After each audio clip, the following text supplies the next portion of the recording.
Only a small part of the season behind us, RJ, but an exciting time for teams that are exceeding expectations, surprising everyone. And those teams are going to want to harness that underdog energy. The hardest part isn't getting off to a good start, it's sustaining. So the Nets starting five. They've got Favors. Jalen Suggs is out there with Josh Green. Then it's Okongwu. And it's George in at the three, the small forward. Now here's Favors. 18 feet away, and he knocks it down. Buckets, but he should have just gone straight up with it instead of trying to fade away. Williams looking around. Dinwiddie against Green.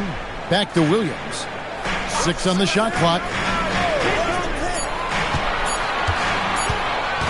From deep three-point land, Okongwu grabs the board. And here are the Nets. And this is the first season matchup for them against the Grizzlies. Green passes to Suggs. Fires the three. Green with the rebound. You can't miss those, but even the best do on occasion.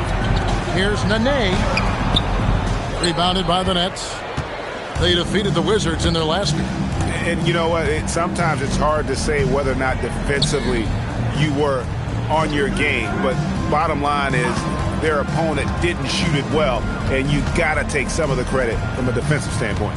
They should take credit. They were out there impacting shots, preventing easy looks. They made things tough on them. The Grizzlies have gone 0-3 from the field to start the game. And this Grizzlies organization, Greg, not afraid to innovate. Yeah, we see that with the offense they've implemented. Different from just about any other team in the league.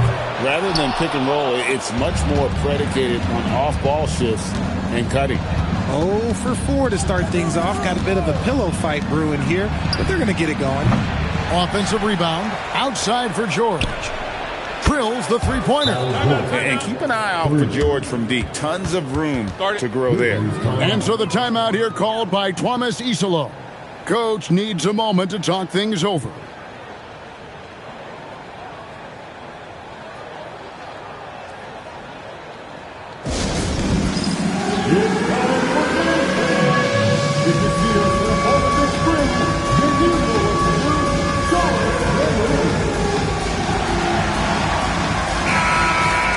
Now here the 2K leaderboard with last season's top rebounding teams. Second, the Grizzlies. Well, last year they took great pride in rebounding, understanding the importance of winning the possession battle. Memphis has gone 0-3 from three-point land. Nothing yet going outside. Here's Shaq trying to get something going. And it's sent back by Okongwu. And we're going to have a jump ball. It's tied up there. And now let's take a look again at that incredible rejection. And an early swat like that can really set the tone. Now the shooters will be feeling his presence. And he recovers it. And here are the Grizzlies now. Clock at 6. Moves back up. And Green with the basket on the assist by Williams. Nice ball movement there. Delivered the pass right on time. And the Grizzlies, they come in off the loss to Phoenix. Suggs looking around.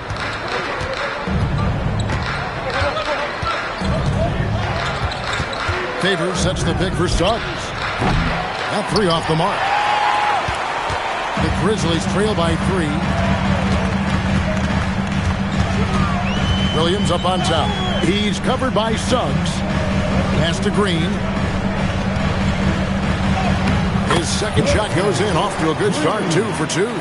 And once he got to the 10, I think he was surprised to find himself that wide open. Easy possessions like that literally are just a gift. You just dream of them. You'll gladly take those. Slow going for him this quarter. The defense putting up a good fight. Dinwiddie kicks to Williams. Pass to Shaq. Memphis moving that ball around. Shaq with a screen on Green. Popped up there for O'Neal. In the corner, George with it. Good. Great play by Green to set it up. George has got 6. And that'll serve George well in his career, lightning quick release. And in terms of efficiency, Greg, very little has changed with Kawhi Leonard. In multiple years, he's been close to making the 50-40-90 club. A high-usage player who gets to his spots and also takes great care of the ball. Showing the toughness. Williams, not the biggest, but boy, he plays with some grit. The Grizzlies shooting their first foul shot of the night. First team foul. At the line for one, Williams.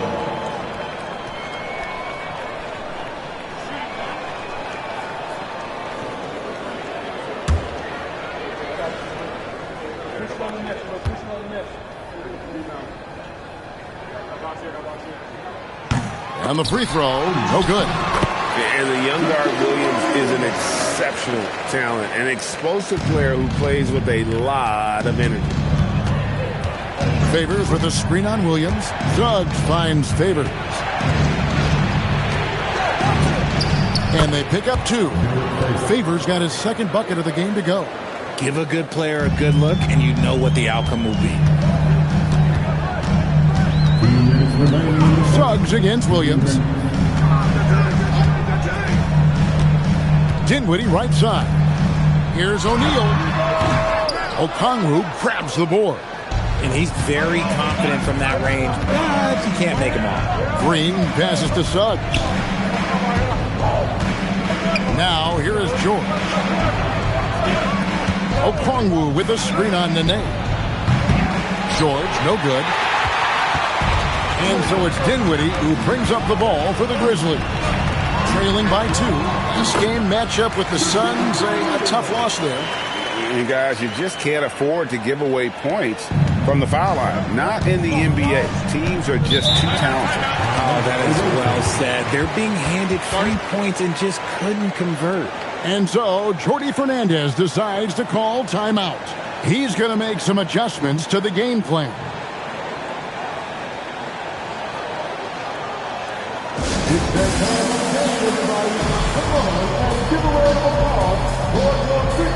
Sabonis is checked in for Memphis. West comes in for Spencer Dinwiddie. The Nets also changing it up. Daniels is checked in for Green. And Delano Banton's subbed in for Suggs. Favors against Nene. Favors passes to Banton. And it is flushed down with a nice jam. Yeah, just solid work on the back end of that play. Yep, you're right. Finished hard with two hands on that stuff. O'Neal on the wing. And it's sent back by Okongwu. 44 seconds left here in the opening quarter. And here's George for three. Rebound by Williams. He's tried to get it going, but the shots simply have not been there. Nothing seems to be falling. In transition, here come the Nets. Sabonis against George. There's 14 seconds left to play here in the first. Pass to Favors. Stolen by O'Neal. Sabonis kicks to O'Neal. Williams outside. And the last second attempt doesn't fall. A good close contest so far as we finish the first quarter. New Jersey on top, up by 2. Live from the FedEx Forum, you're watching 2K Sports.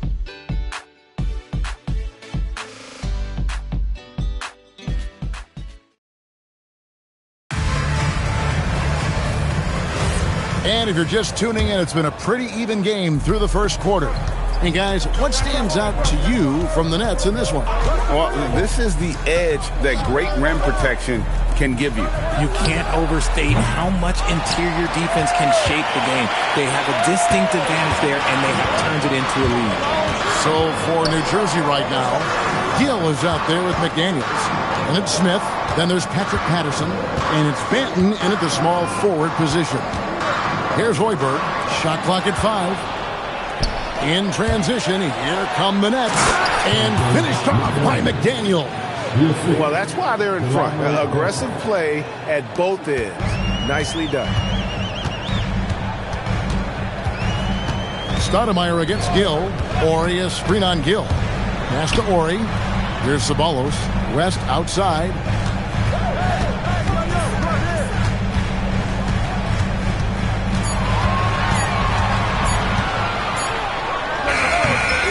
New Jersey with the rebound. Looked like he just rushed it there. Just maybe take a little bit more time in the future. Gill against Stoudemire. McDaniels outside. Smith sets the pick for McDaniel. From outside, off the mark. The Grizzlies trail by 4. And Stoudemire in the corner.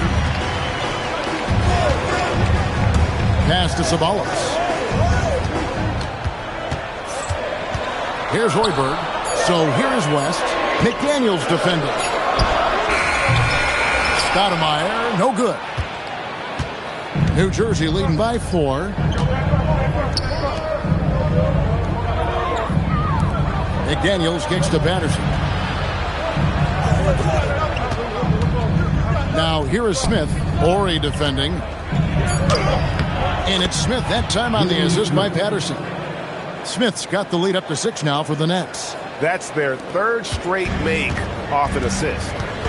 Guys, they're looking for a way to score here. Yeah, they've had a tough time taking the lid off. And so the timeout here called by Thomas Isolo.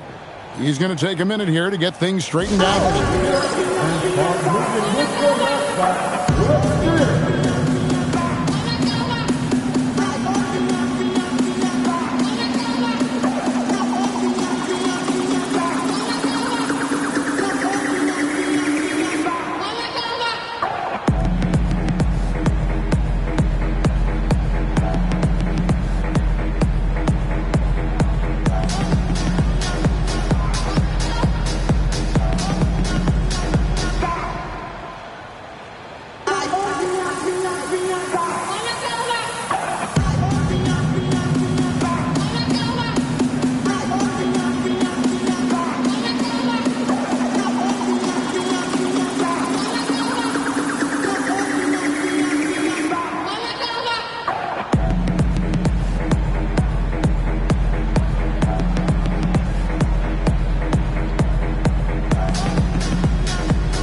So New Jersey going with an almost entire new group here. Okongwu's checked in for Smith. George comes in for Patrick Patterson. Josh Green's checked in for KJ McDaniels. And it's Suggs in for Gill.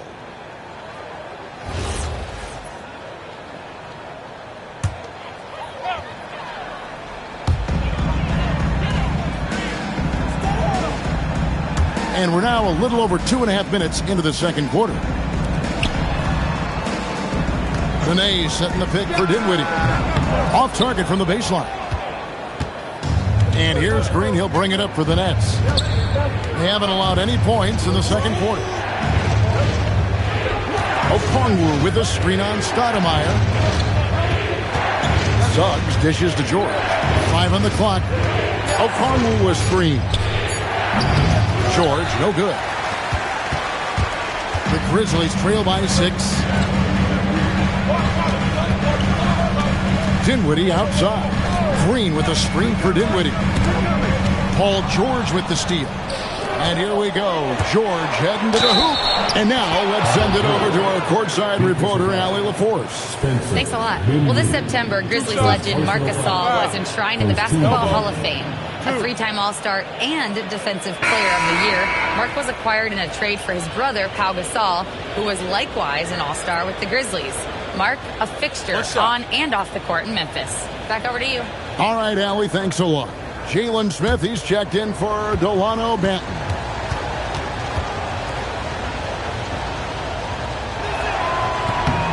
Throw good, Paul George. And Greg is a former point guard in this league. Give us your top 4 generals of all time. The guys that could direct the floor and could control a game. Wow. If we're talking traditional point guards, I got to go Magic, Isaiah, CP3's in that conversation, Jason Kidd. But I've got a separate list for that hybrid point guard, right? Which that includes guys like Steph and Iverson, West, and the great Oscar Robertson. Shot clock at 6. The 3. And the rebound goes to the Grizzlies. The Wizards on the road to face them after this game. That game will conclude a 3-game homestand. Suggs against Stoudemire.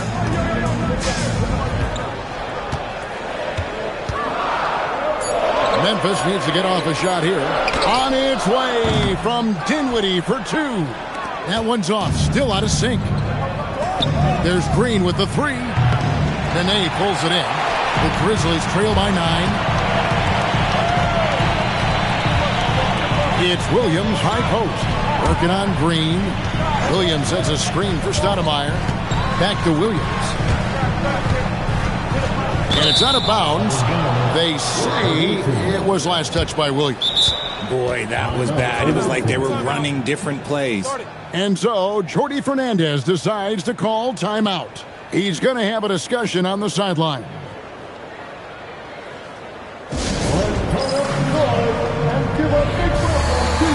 Back is checked in for Stoudemire. Derek Favors checked in for the Nets. With this pause in the action, let's show you the teams that have scored the most points in the league last season. Second, the Grizzlies. I just loved how this team attacked their opponents. You can see their confidence grow as the year went on, and the points really started to pile up. Green with a screen on Suggs. And Green slams it in. And this is a strength of Williams, his ability to navigate pick and rolls and find his teammates. Green passes to Suggs.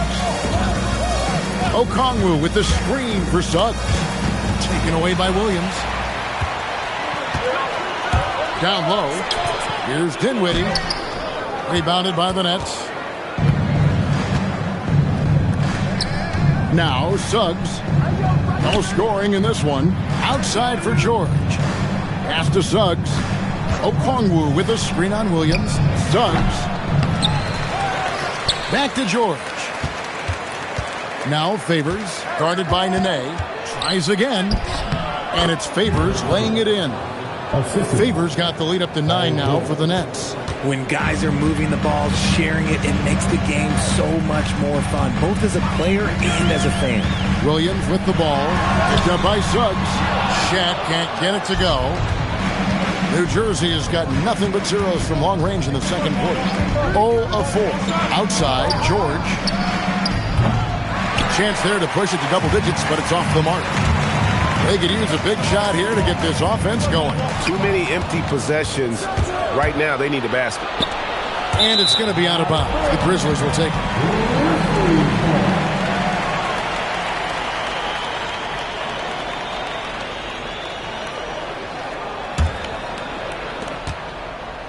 And so it's Williams who brings it up for the Memphis Grizzlies. 9-point game.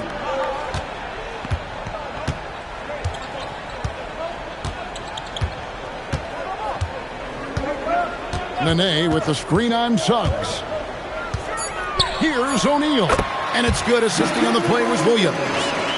Williams has got his 3rd assist on the night. And so it's New Jersey. Bringing the quarter to a close with a 7-point lead. And they've done a phenomenal job down low. So many of their points coming right at the rim. Right back after this break.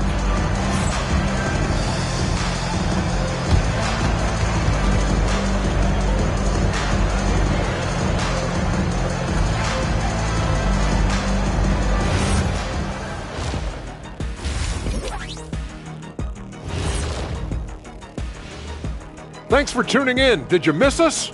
Before we discuss the game at hand, let's first check out the upcoming schedule. You know, for the Grizzlies, you can already see they have the makings of a good team, but they also have things to iron out. Splitting the first 2 games, this next one could indicate which direction they're headed. And returning our attention to this game, a solid first half for the Nets. Nobody really expected them to be ahead at this point, but that's why you play the games. It's been proven in the NBA, any team can beat you if you don't come ready to play.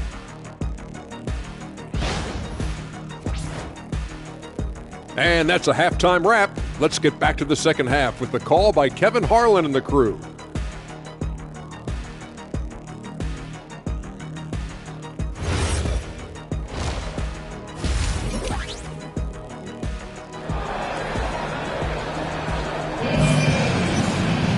And we hope you've enjoyed the broadcast so far. We're halfway through the game.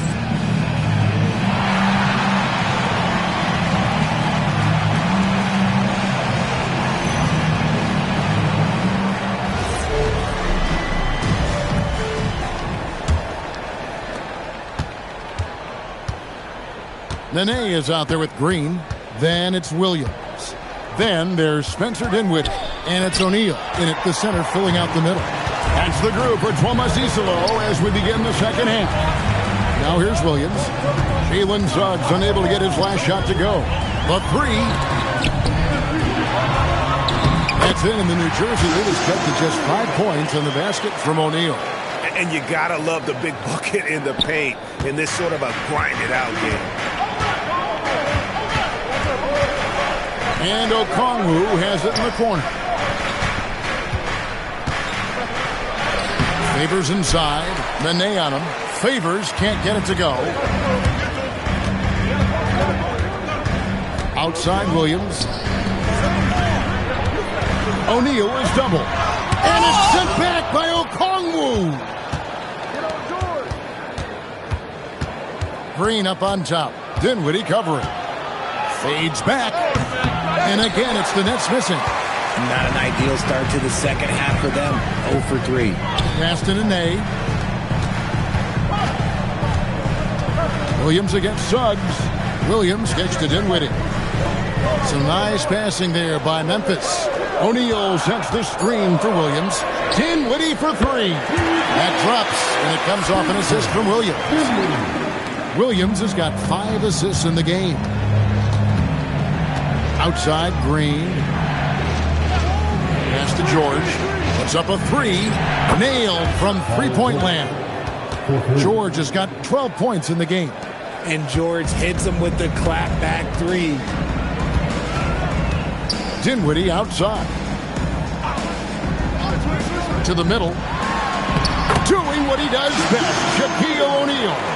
A nice start to the second half. They've made 3 out of their first 4 shots coming out of the break. Williams against Suggs. Dinwiddie outside. Shaq is screen on Green. To the inside. And stolen by Okongwu. Moving it up. And there's George. That's good on the assist by Green. George has got 5 points in the quarter. You gotta love his hustle, leaving the defense no time to react. And all of a sudden, that man was just on the other end. Wow. Now here's Williams. Back to Shaq. O'Neal literally bending the rim with the power. Get him the ball anywhere close to the hoop, that thing is over. And so, Jordi Fernandez decides to call timeout. He made the decision to huddle up with his guys and talk about strategy.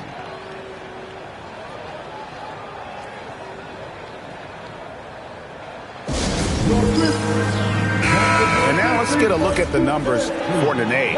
Coming off a terrific season.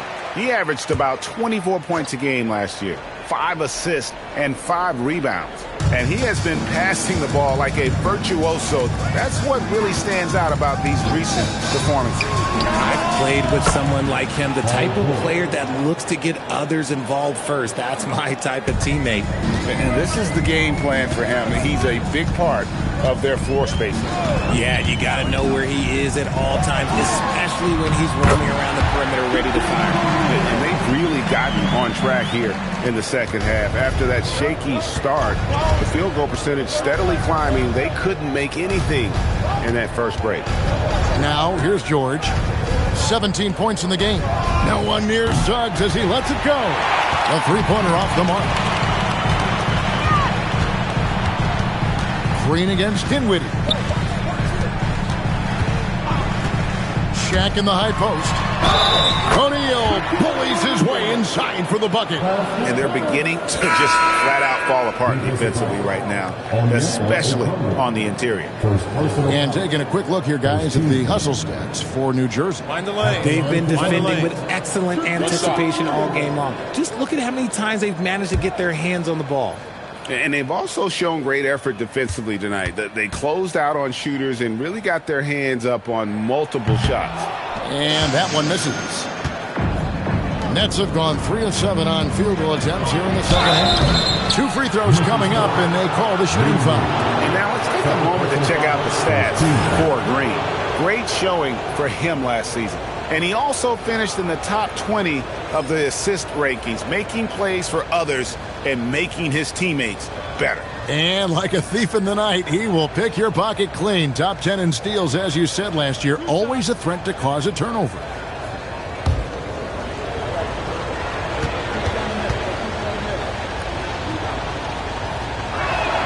First one falls for him.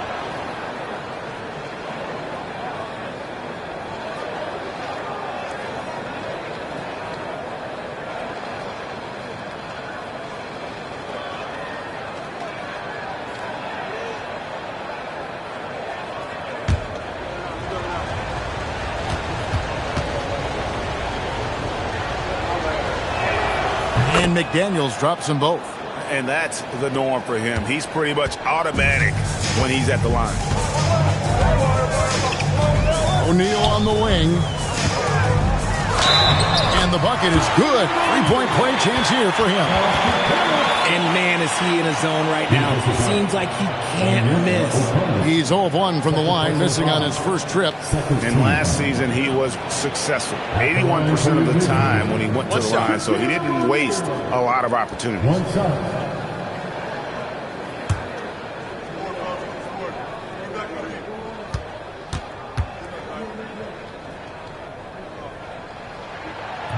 And the free throw, no good.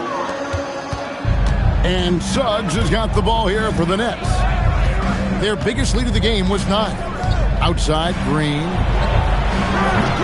And again, no good by New Jersey. For Memphis, they've got nearly everything to drop this quarter. They're 7 of 8 from the floor since halftime. Right now, let's take a second to catch up with Allie LaForce on the sideline. Thank you. Josh Hart is great at moving off ball, and he said, in today's league, cutting and making a layup is considered boring. Everyone wants icing. Some of the fundamentals and beauty of the game are lost. For me, it's a feel. If you see the back of your defender's head, try to make a cut, guys. Thank you, Allie. The Grizzlies making a switch here. West is checked in, and a change for New Jersey. Smith checked in for Okongwu.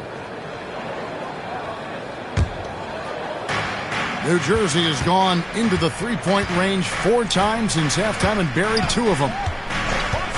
Outside, Suggs. No good from outside.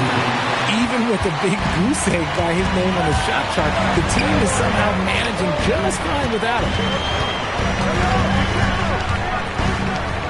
Dinwiddie surveying the floor. Castro O'Neal. Now here's Stoudemire. 6 to shoot. Shaq with a screen on Suggs.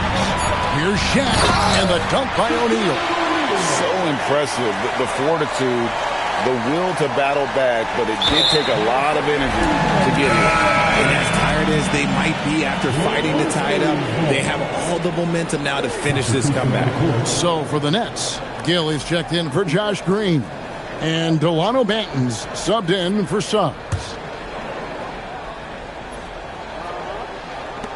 1:29 left in the third quarter of the game, and there it is for him. The ball movement on this run has been fantastic and is a big part of why they've been able to get these good looks.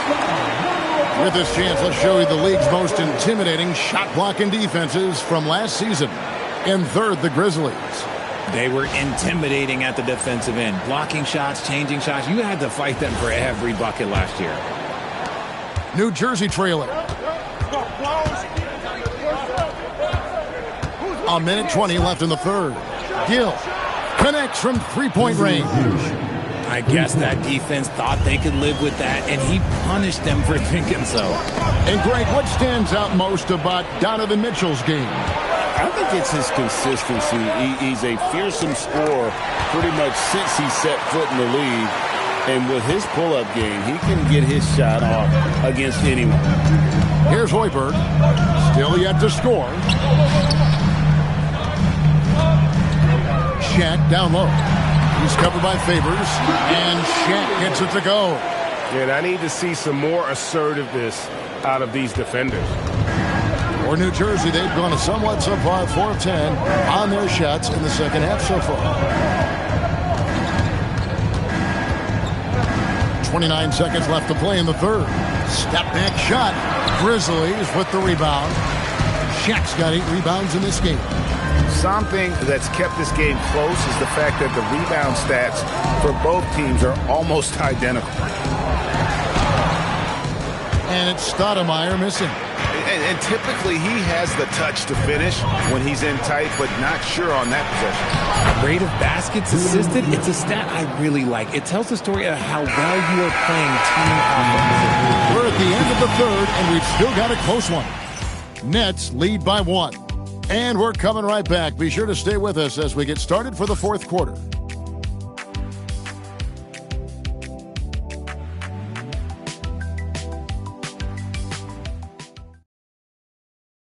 And how about a look now at our assist of the game?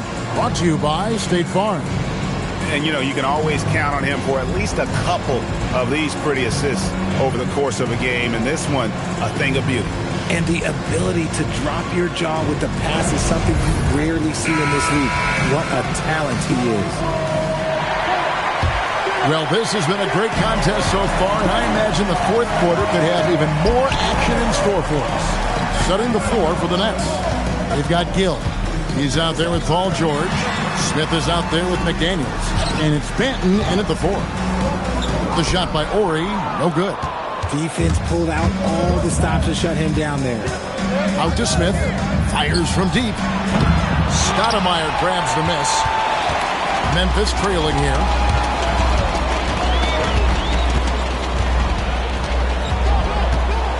Ori, a screen on George. Stoudemire, bounce pass. 5 to shoot. Some nice passing there by Memphis. Here's Ceballos. Out to West. And another miss by Memphis. And so George will bring it up for New Jersey. Their biggest lead of the game was 9. That'll be the last game of their very short 3-game road tour. And they're up right now, but it hasn't been because he's really struggled on offense. Well, as we move into the fourth, it's been an even game. Guys, teams have exchanged the lead 5 times thus far. Pass to Gill. Over Williams. Gill misses. And they haven't been able to turn it into a big lead, but their rebounding advantage is starting to add up. Some crafty play from Williams, making sure he earned that trip to the line. And a chance for just a second now to check out the scoring breakdown for the Grizzlies. Their offense has been a well-oiled machine. They're moving the ball around, playing for one another, and just piling up assists. And we also got to talk about the damage they've done inside. The opposition having a hard time keeping that ball out of the paint. Nene, he's checked in for Memphis. Okongwu's checked in for New Jersey. And he makes both free throws. And we've made our way through just over a minute and a half in this fourth quarter. Outside, George jacks up a 3. Rebound by Williams. And I thought that was going to drop. It looked good from here. Right wing to the paint. Stoudemire against George. Outside, Ori. The Grizzlies with another miss. New Jersey trails by 3. Pass to Banton. Back to George. There's the 3. And the Nets miss again. The Grizzlies have gone 1 of 5 from the field here in the fourth. A lot of misses, just the 1 make. Williams passes to Ori. Count the basket and the foul. That one on George. And I would not be surprised to see them double him up here. And the Grizzlies with some changes. Shaq's checked in for Nene. Green comes in for West, and Dinwiddie subbed in for Stoudemire. And then for New Jersey, Derek Favors checked in for Delano Banton. Josh Green comes in for Gill. And Jalen Suggs is subbed in for KJ McDaniels.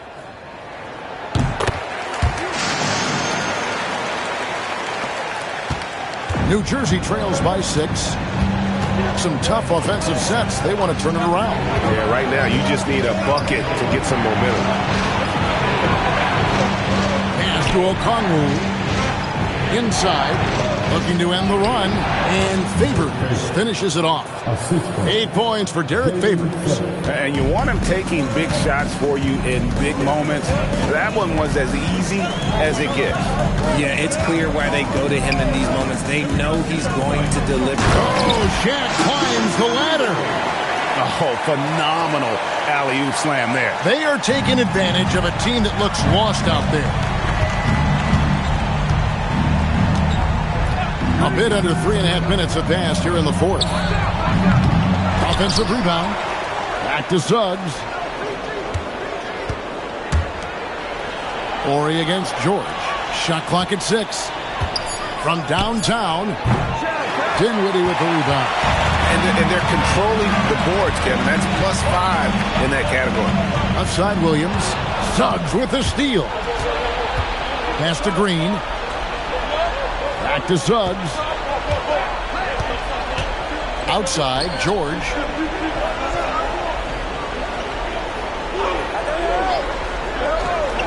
Just 4 to shoot. Raises up. O'Neal there for the rebound.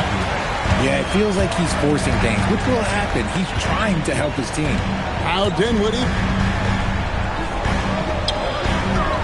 O'Neal inside. He's covered by Suggs.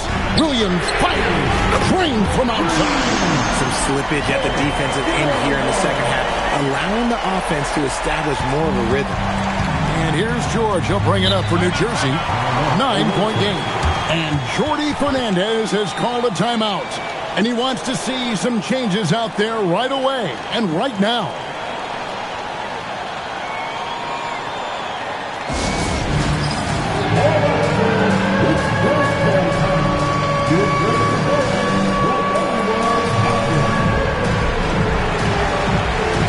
Nene, he's checked in for Memphis. It's time to send it over now to our reporter, Allie LaForce. Well, over the break, I listened in on Jordi Fernandez's huddle. He told his players, "We are right there, guys. This game is ours. Continue to work hard, and we will win this game." All right, Allie, we thank you for that.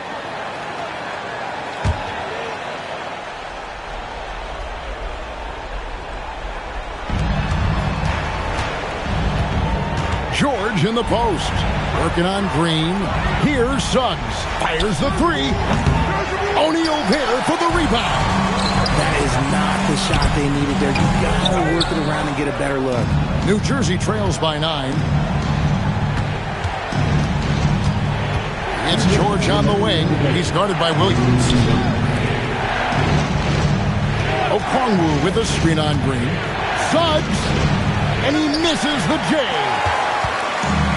Memphis has gone 1 of 2 from 3-point range here in the fourth. Green against George. Nene setting the pick for Dinwiddie. Here's O'Neal. Clock at 6. Williams outside. Takes the 3. Doesn't get that one. George with the ball.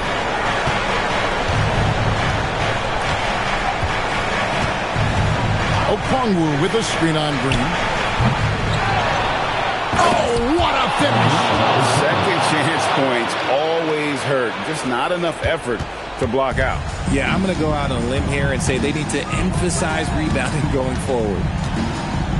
Now Green. Cleared away by George. That's one he knows he should have drained. Favors sets the pick for George, and it's sent back by O'Neal. Green against Dinwiddie.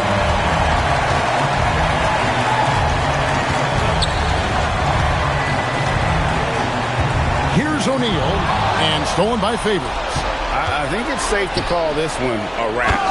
Yeah, they fought as hard as they could. Just wasn't in the cards tonight. And now they decide to foul intentionally. First personal foul. 13 foul.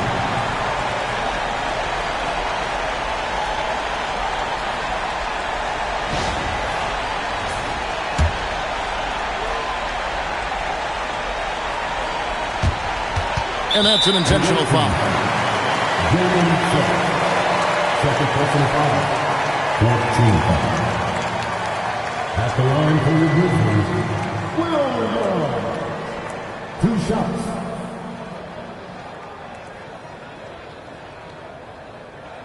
Take a break. Take a break. 2 shots.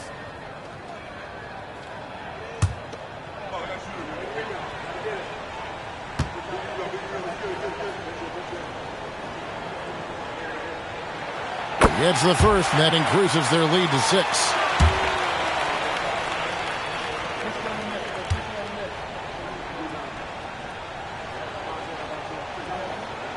So he goes 2 for 2 at the line, and it's a 7-point game. And he adds to their lead with some very solid free throws. Timeout called the Nets. 20 seconds left to play in the final quarter. What do you think, guys?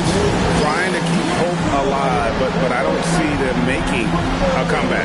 With timeouts, it's use them or lose them. So why not go down fighting?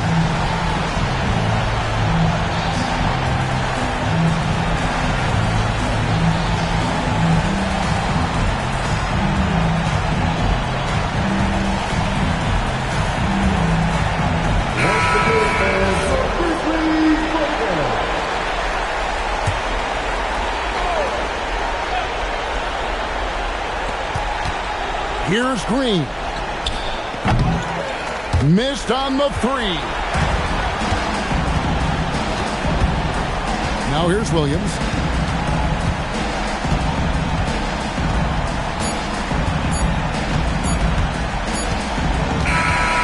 So it's Memphis picking up the win.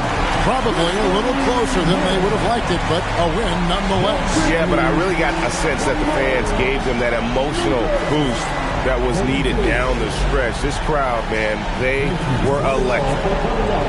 And now, let's send it over to Allie LaForce, standing by with our player of the game.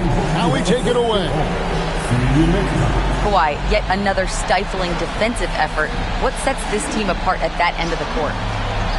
I'm not sure. I think we all just pretty much buying into the game. And as always, Allie, thank you so much.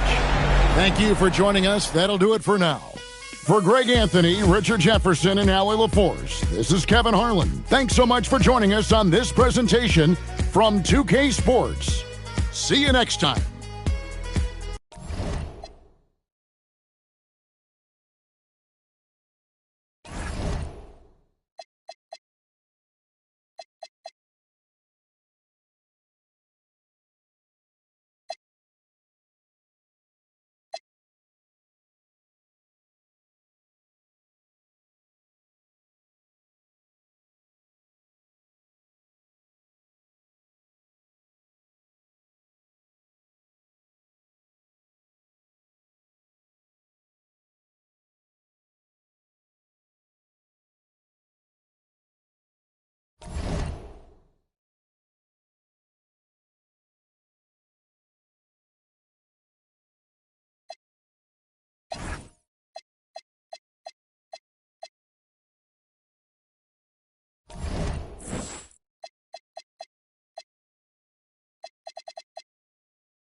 Welcome to the NBA. Grant, hard to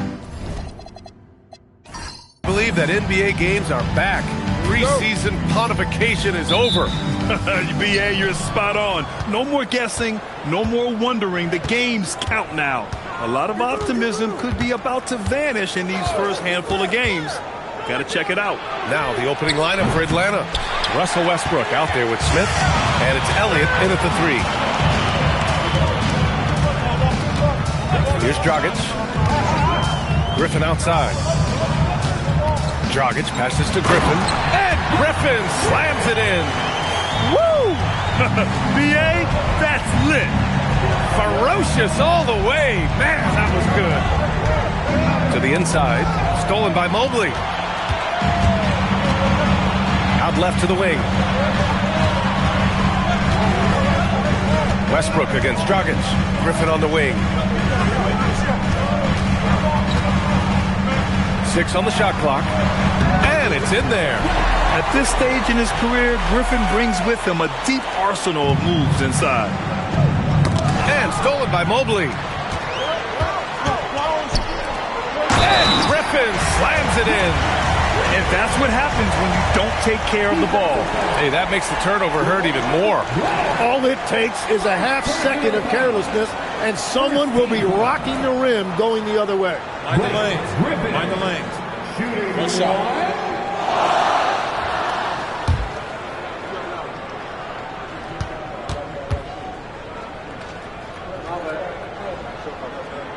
You know, Blake Griffin has been through a lot in this league, but he always has maintained a terrific attitude and works hard to be whatever his team needs him to be.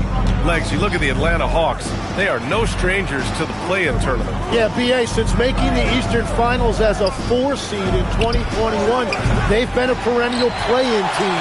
They're trying to find a way to make another deep run.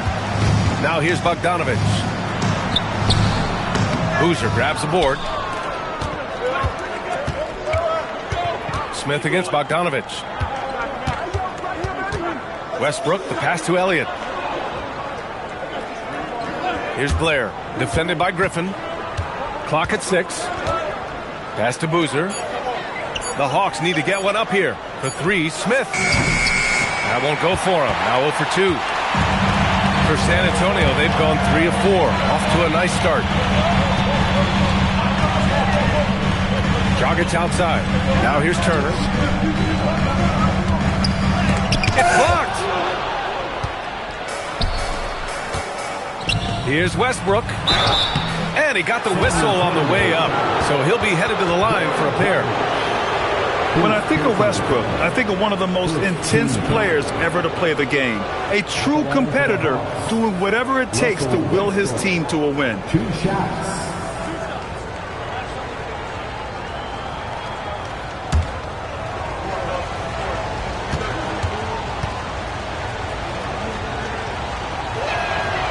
He misses the free throw.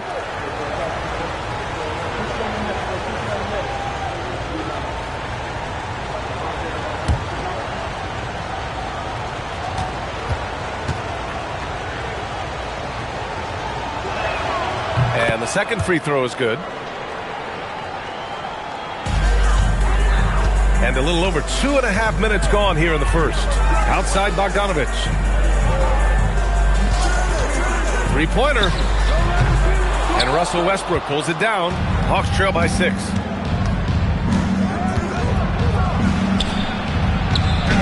And he drops in the layup off the glass. Well, not the start they were looking for, but they finally got their first field goal. Outside Bogdanovich. Pass to Mobley. Got a piece of it. Now Westbrook. He had 9 points in his last time out. Here's Boozer. Here's Elliott. And here's Smith. Over Mobley. Smith no good. And so it's Bogdanovich with it. He brings it up for San Antonio for 3. Dragic. He buries it from 3.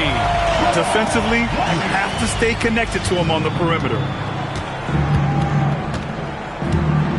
Smith outside. They set the pick. Westbrook outside. Over to the wing. Oh, from deep. Bearing his second of 3 attempts. And it's big whenever Russ connects from deep.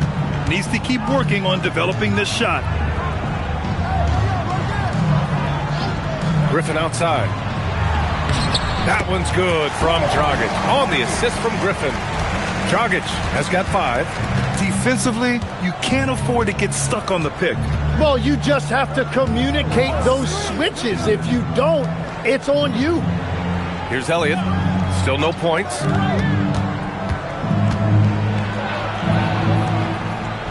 Good ball movement here by Atlanta. Boozer misses.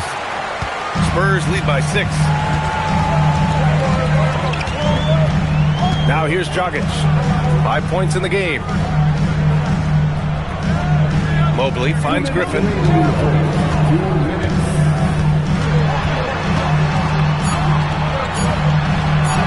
Basket counts. He's got 9. The big story thus far, how well they've shot the rock. And so the timeout by Quinn Snyder here. He's going to take a moment to give him a breather and talk things over.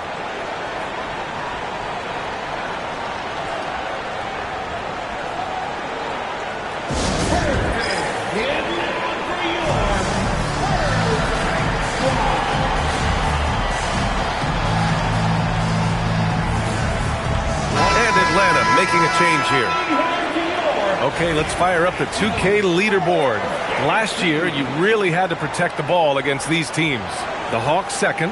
And this is a team that takes great pride in being aggressive on the defensive end. They take good risk and know when to go after opportunities for steals.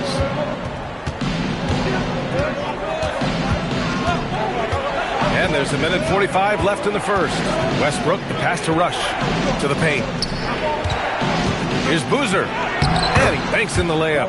They will take that shot every time down the floor if they could. It's just great execution. Pass to Ellington. Turner with it. Hasn't gotten one to fall yet.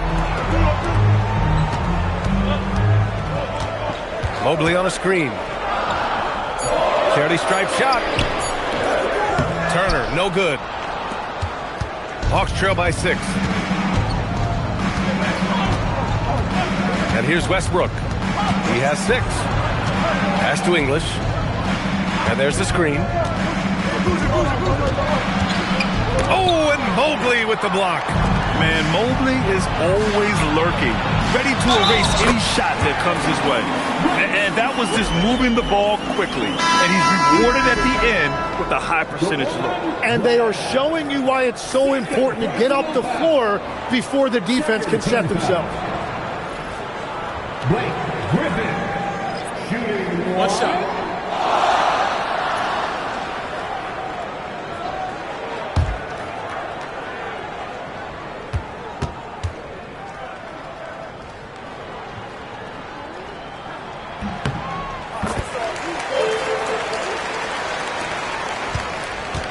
Hawks trail by 9. Pass to Mamukelashvili. Here's English. Jacks up a 3. Rebound by Ashik. And he probably thought he was going to bury that one. We've got 22 seconds left in the first. Here's Collison. No points yet.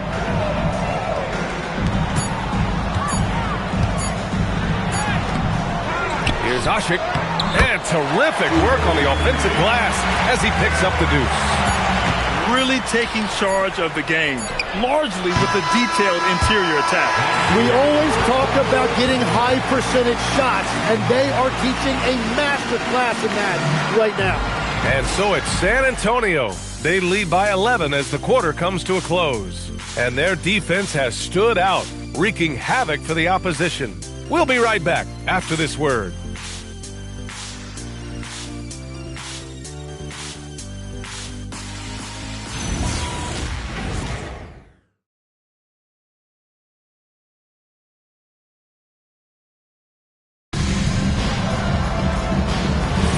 And so far through one quarter, it's been a lopsided game. We'll see if that changes here in the second. All right, guys, let's get your take on the hustle stats for the Spurs. They've made an effort to get out and run, using their speed in transition and scoring before the defense can get set.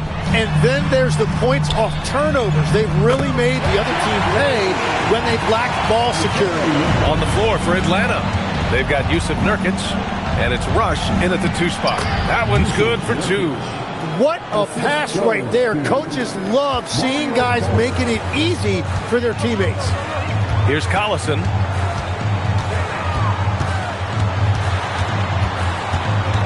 Pass to Ashik. Parked it down low that time. Got hit with the 3-second call. And a look now at Atlanta's upcoming schedule. On Tuesday, they'll be playing the Rockets in Houston. Then on Monday, they're off to Boston to face off with the Celtics. What a great opportunity for this team to take a step forward. They have some tough road games coming up, and that kind of stretch can bring a team together. Winning some of these games would be huge for their overall confidence. Now here's Nurkic. Pass to Chalmers.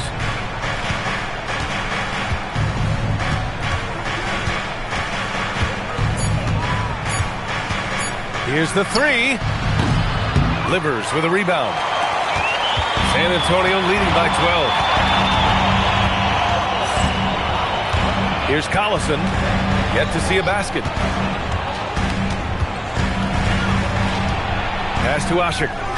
San Antonio moving the ball around. Here's Ellington. And the three off target. Atlanta is shooting just 31% in today's game. Not great. Here's Nurkic. Rebound by San Antonio. These teams split the season series last year, neither making an impact in the conference overall. Here's Collison to the middle. Pass to Mason. Here's Livers. The three. Can't hit. 1 for 2 now. Boy, they'd love if anyone could get a bucket. Yeah, their offense has been grinding to a halt. Tries the spin move. Well, Tim, offensive efficiency has soared in recent seasons. So what has that done to the defensive landscape? Well, offenses now are always hunting for the weakest link. So individually, even if you can guard your own position, you may end up in a difficult switch where you are at a disadvantage. You can't get careless now or this lead could disappear. The Hawks making a switch here. Hawks trail by 12. And so the timeout by Quinn Snyder here. He's going to gather the troops and talk it over. All right, let's check in with Allie LaForce. Well, Keegan Murray wants to excel at both ends, and he said, quote, my defense wasn't where it needed to be, so I got a little faster, a little stronger, tried to figure out how to be physical defensively and be effective. Them trusting me to guard helps the other guys so they can focus more on offense. Back over to you. Okay, Allie, thanks a lot. And the Spurs making a change here. Turner's checked in. Here's Boozer. Back to Westbrook. Pass to Smith. From downtown. Griffin pulls down the board. San Antonio leading by 12. Now here's Turner. And here's Dragic. Bogdanovich finds Griffin. Misses, and the dry spell continues. Atlanta's gone 0 for 3 from deep to begin the second. Nurkic a screen on Bogdanovich. Smith passes to Nurkic. Shoots from the baseline. Rebound by San Antonio. Ashik's got rebound number 5 here tonight. Here's Griffin. Another basket. He's now 6 for 7 in the contest. He has been in a great flow tonight, converting at a high rate. Westbrook against Dragic. Smith outside. Fires the three. Sinks it from distance. Smith's gotten himself going here. His first points of the game on the deep ball. Griffin left side.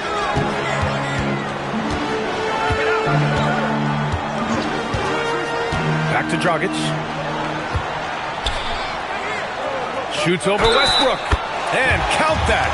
2 points and a chance for one more at the line. More points coming from inside. In that respect, they've been the more aggressive team. And this is his first trip to the line tonight. And here's a timeout from Mitch Johnson. Coach taking this moment to speak to his guys. Maybe alter some of the game plan. San Antonio timeout. And the Spurs making a change here. Mobley's checked in.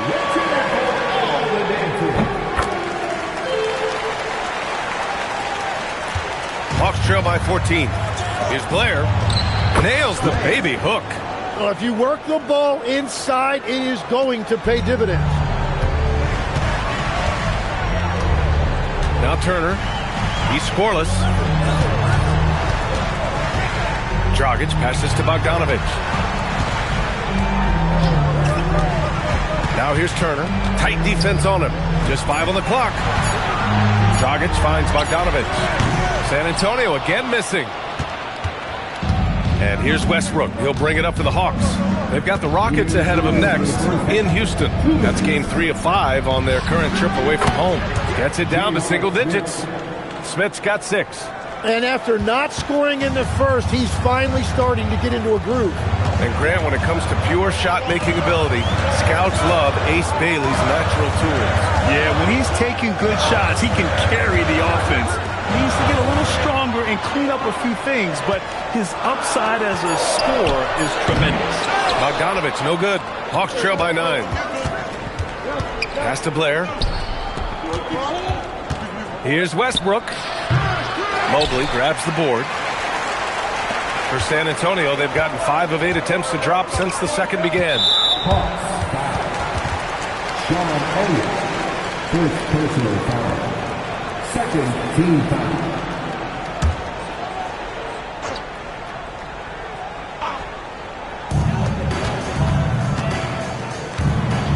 We've got 1:08 left in the first half. Inside. Oh, they pick off the pass. Well, they tried to punch the ball inside right there, but the window closed quickly. That's great defense. Westbrook against Dragic. Blair. And that one is hammered home. Just great energy on the offensive glass. That's exactly how you cut into a lead. Boy, a slam like that is sure to give him a spark. Now here's Griffin. 14 points for him. They still need this. San Antonio again can't hit. Hawks trail by 7. 9 seconds separating the shot clock and game clock. They set the pick.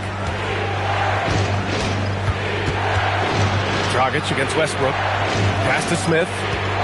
6 to shoot. From outside the arc. And it's Dragic with the rebound. Nice rebound. Trying to match the other team's intensity right now. That one goes in. And the Spurs lead by 9. They're punishing those late defensive rotations, getting good looks inside throughout the half.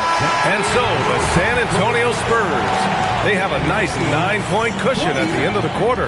They've had incredible success defensively, taking away good looks and pressuring shooters. All right, now let's check in with Allie LaForce. Allie, what do you have? I'm joined now by Coach Quinn Snyder, and they were giving you some trouble in transition. How do you slow them down? Well, I think we had a couple early where we were in good positions. We just didn't make the right read, and that's the biggest thing. But more than anything, whether it's a make or a miss or a turnover, we just got to really sprint back and be urgent. The sense of urgency is key. Thanks, Coach. Okay, Allie, appreciate it. And, folks, we'll be back after halftime to begin the third quarter.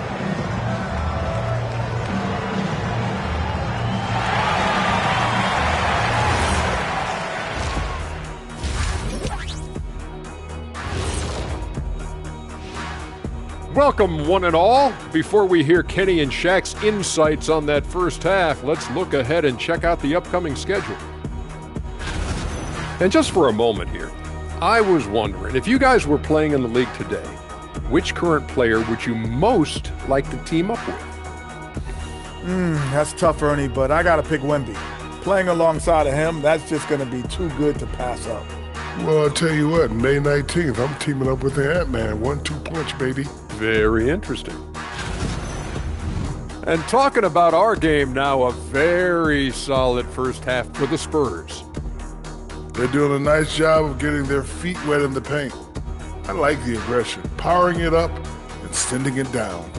Hey, if you can get the ball in close, why settle? Invite the defense to stop it. Thanks for tuning in.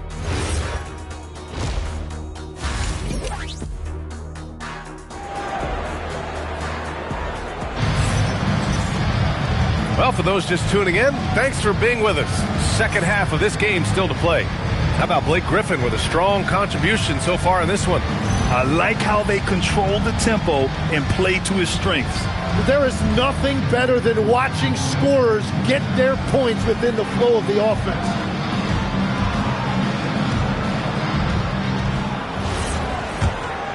Here's Dragic. Bogdanovic is out there with Goran Dragic.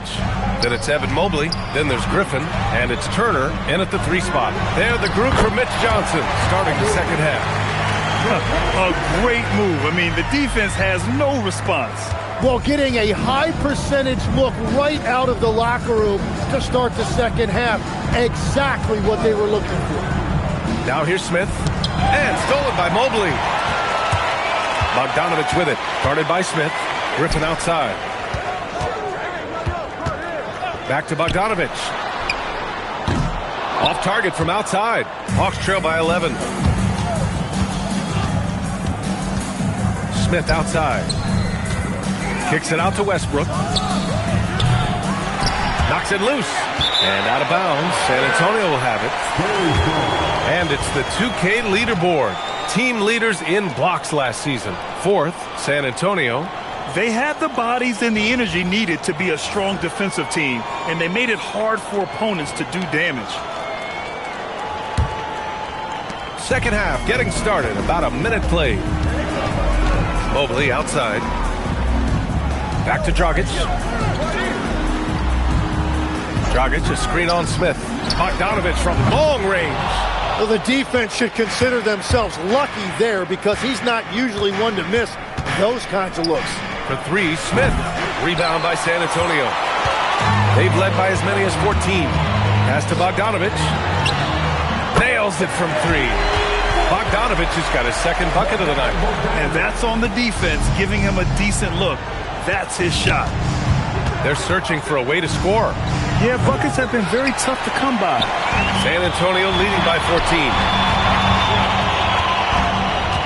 Here's Griffin. The rebound by Atlanta. Blair's got his 5th rebound in this one. And it's Westbrook with the ball for the Atlanta Hawks. Nothing yet for him here in the 3rd quarter.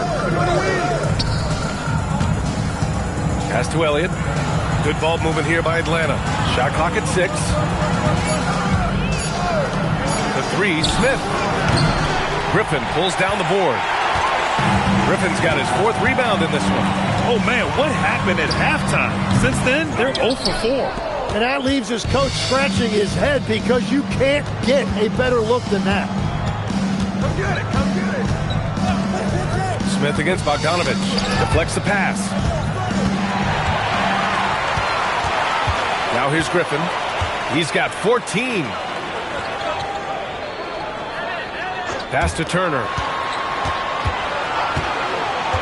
Here's Mobley from behind the arc. It's not going to go for him. Here's Elliott. Turner covers. Now Westbrook.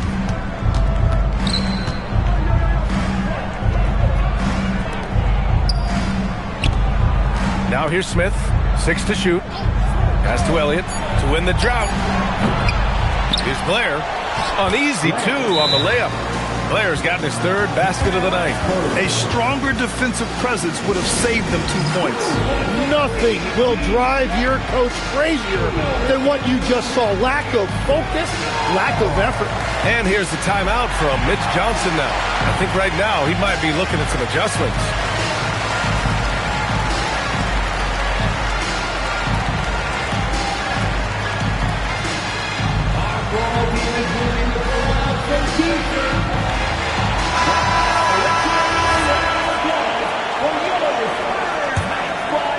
A little under 3.5 minutes off the clock now in the 3rd quarter.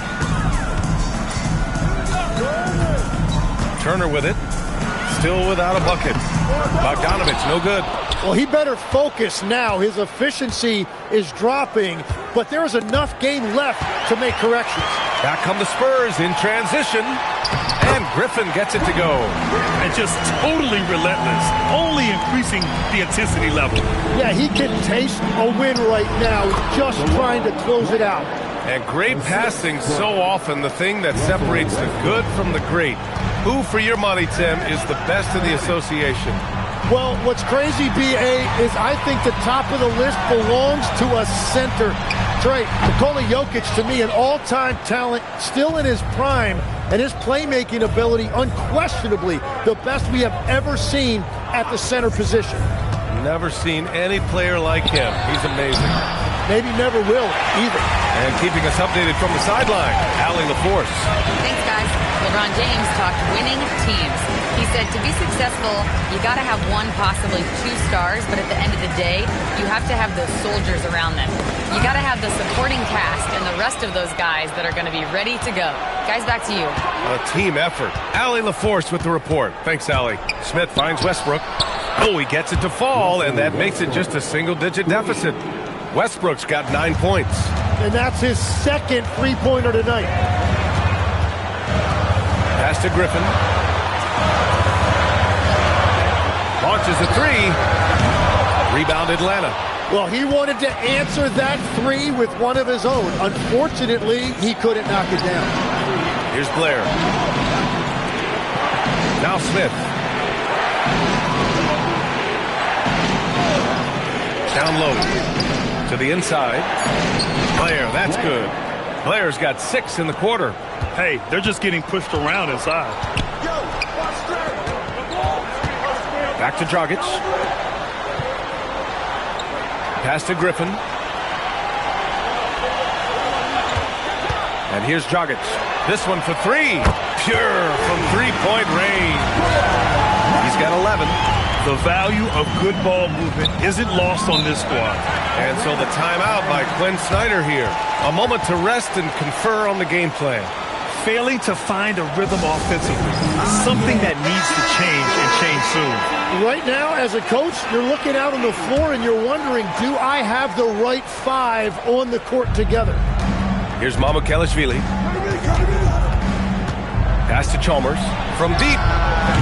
Rebound by Ashik. Ashik's got 6 rebounds here tonight. Here's Mason. Pounded by Westbrook. Here's Ashik. His shot comes out. Nurkic with some nice D. 8-second difference between the shot clock and game clock. Here's Chalmers.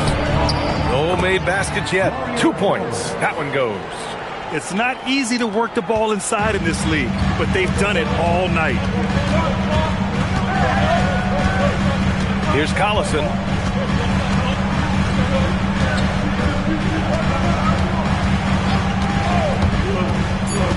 Pass to Griffin. The 17-footer. Oh, it would have counted had it fallen, but it is offline. And so the San Antonio Spurs up by a healthy 8 points at the end of the period. Appearing in control, but could still use a little more of a push to feel totally comfortable in this one. All right, we'll get back to the action after this break.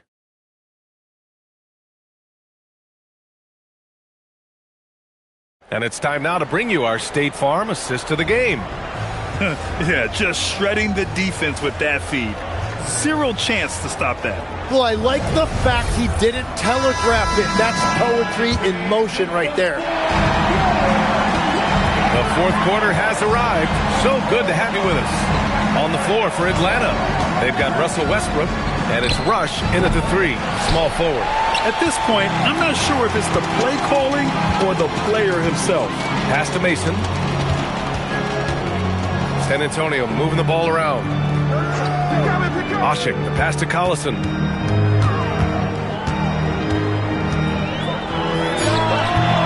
Rush grabs the board. Hawks trail by 8. Here's Chalmers. The 3, Westbrook. Rebound by San Antonio. Ashik's got his 8th rebound here tonight. Here's Griffin. Good. And he's at 8 of 14 now. A solid offensive performance. And trust me, when the D's slow to react, he'll be the first guy to make them pay. Well, the way this game is going, I'm actually not surprised it was that easy for him. Now here's Westbrook. Oh, trying his luck from deep. Westbrook missing again. Well, I think at this point the whole team is pressing, but he certainly looks frustrated.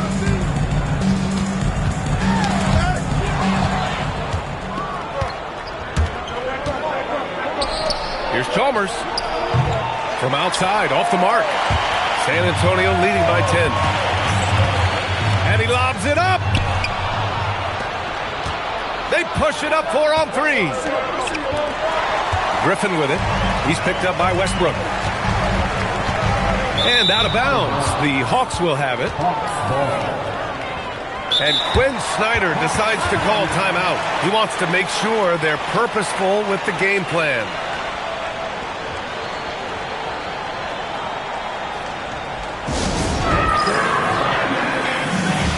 Turner, he's checked in for San Antonio.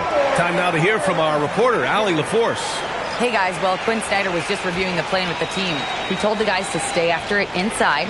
He said our play inside is terrific right now. He said don't lose any of that intensity. Stay strong down there. It's always nice to hear a coach enjoying his team's play. Back to you. Okay, thank you, Allie. Here's Rush. Boozer. Back to Westbrook. Fades. Tried to bank it in, but it misses. Yeah, keeps on shooting, keeps on missing. Maybe time to go in a different direction.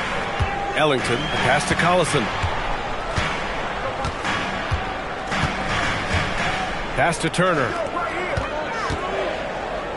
Shoots a fadeaway. The rebound by Atlanta. Boozer's got 5 rebounds in the game. Now Westbrook lets the 3 fly. A rebound by Ashik. Ashik's got double-digit rebounds now in the game. Oh, you have a feeling this would be a completely different game if it wasn't for his brutal shooting performance. And the shot goes. And the Spurs lead by 12. That's just a smart play right there. The right pass to a ready shooter. Things just don't seem to be clicking for them offensively. Yeah, they really need to find a way to get back on track. It's tipped. Out of bounds, Hawks ball as Atlanta keeps possession. And the Hawks making a change here.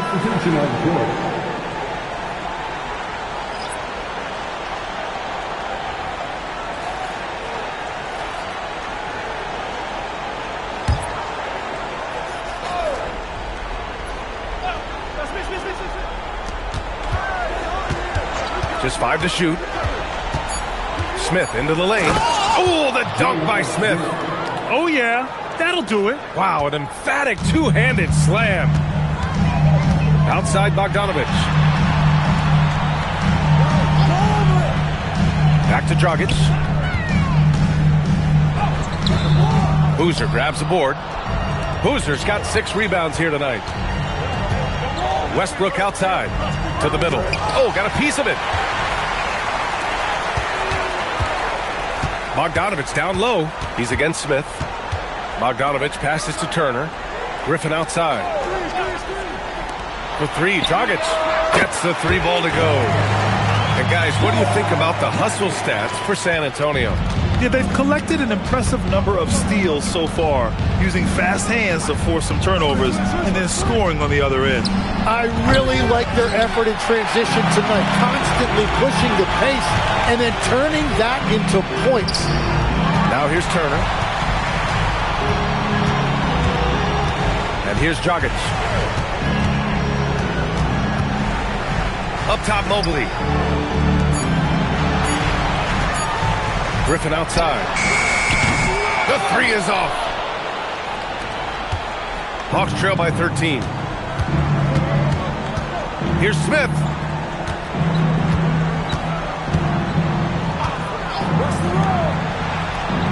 It's good from beyond the arc. Easy look when the defender isn't fighting over the screen. Yeah, and that's the effectiveness of the two-man game right there. And so it's Mitch Johnson here calling timeout. No doubt he's going to utilize the opportunity to make sure they're all on the same page here.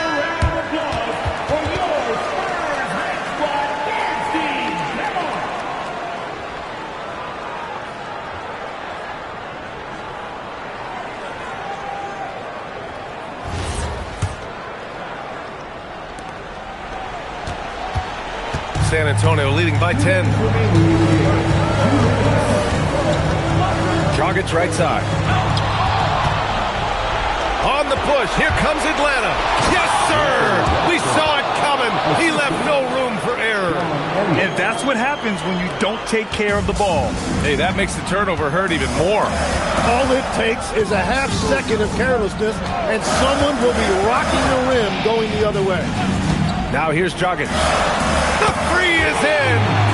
Just incredible. I mean, he's really making it rain out there, knocking them down one after another. This defense is trying to stay connected to him, but he is on a mission. Here's Smith. And the three misses. He didn't make them pay for that weak defense, but they just can't rely on him to miss those kind of shots. Dragic outside. Beyond the arc. Oh, it misses. Hawks trail by 11. Smith outside. There's a screen. Oh, he finished it off. A beauty of a pass. That's very smart use of the screen, and it sets up a very close look. Now Bogdanovich. Now Mobley. Dragic outside. Clock at 6. From deep. Ooh, the shot misses. Shot clock and game clock separated by less than 6 seconds. Smith. Oh, the feathery touch. Dropped it right over the rim. We know Russ can do this. He's averaged double-digit assists numerous times in his career. No need to shoot. This one is done. Yes, they've got to be happy with tonight's effort.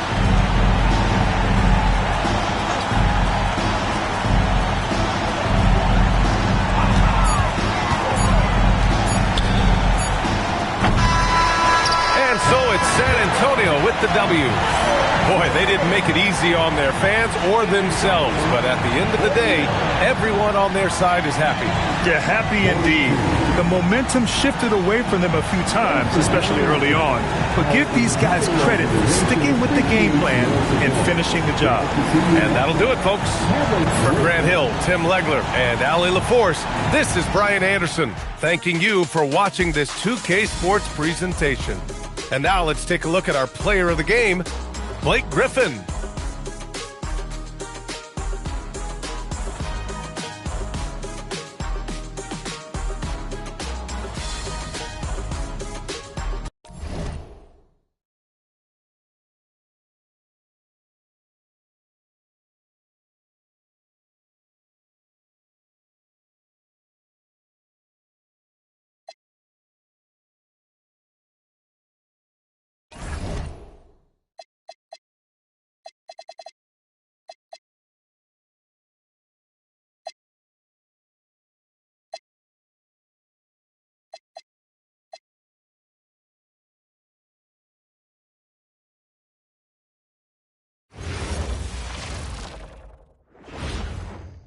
And getting mentally prepared to compete.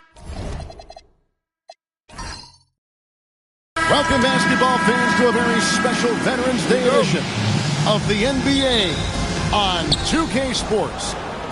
Tonight, we'll see the Utah Jazz as they play against the Portland Trail Blazers here at Moda Center. I'm Kevin Harlan, joined by Greg Anthony and Stan Van Gundy. And we've got Allie LaForce reporting from the sideline.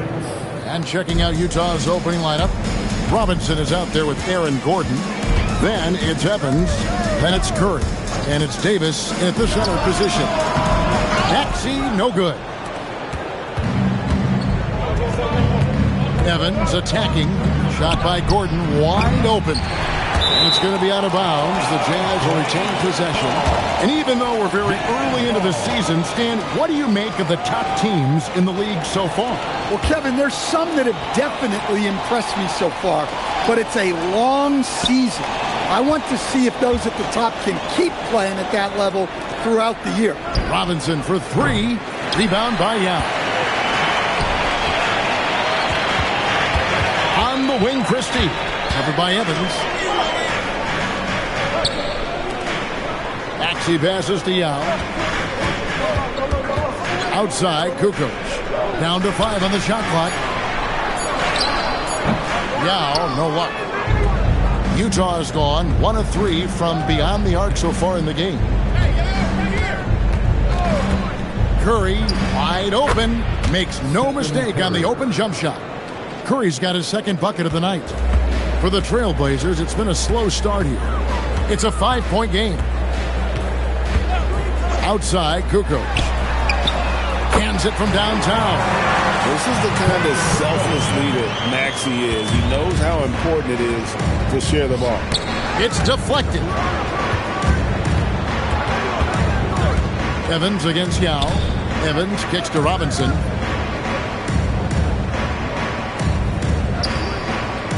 Pass to Davis.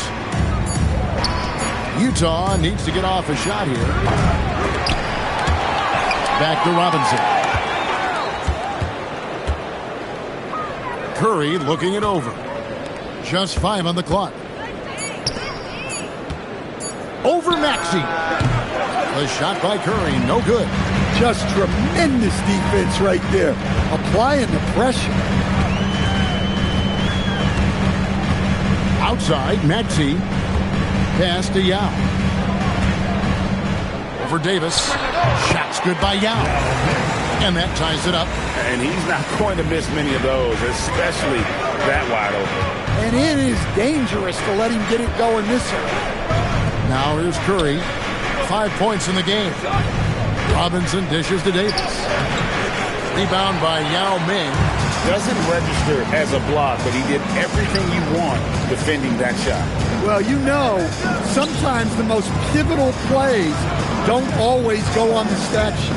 Maxey passes to Yao. Bucket is good. Defense can't deal with Yao's size inside. They just don't know what to do. And it's Evans with the ball. He'll bring it up for Utah. Trailing by 2. Robinson a screen on Christie. And the dunk by Robinson. Doing his job on the glass and doing it with force. And Greg, it's not everybody in the league who can make those kinds of plays. Well, he gets paid to be a factor on the glass. That's a nice dunk to finish it off. And it's the Trailblazers with the ball, following the bucket by the Jazz. Pass to Kukoc. Here's Maxey. Looking for Yao. He gets it there. And that one drops for him. Yao's got his third basket of the night. Jazz have gotten just 3 of their first 9 shots to go down in this game. And Stan, Utah has been all about basketball up until last year. The Jazz, the only major professional sporting franchise in the state. Yeah, now they've got hockey, but from the venerated days of Stockton and Malone in the 80s, basketball has become effectively the state sport of Utah. We're now joined by our sideline reporter, Allie LaForce. Allie, it's all yours. Thanks a lot. Every team in the league is looking for a long, athletic wing defender, and the Portland Trailblazers have been especially keen on stockpiling them. As they look to acquire their future franchise players, they want a ready-made roster full of versatile 3-and-D role players to surround them. Back to you, Kevin. A good strategy. All right, Allie, as always, we thank you. Now here's Curry. He's got 5. Outside, Robinson. 6 on the shot clock. From the high post. And the basket by Curry. Curry's got 7. Well, he's been very efficient in this quarter. Keep getting him the ball. And so Chauncey Billups decides to call timeout. He's ready to talk things through with them.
Williams, he's checked in for the Trailblazers. Quickly comes in for Christie. Chris Wilcox, he's checked in for Utah. Parker comes in for Tyreke Evans.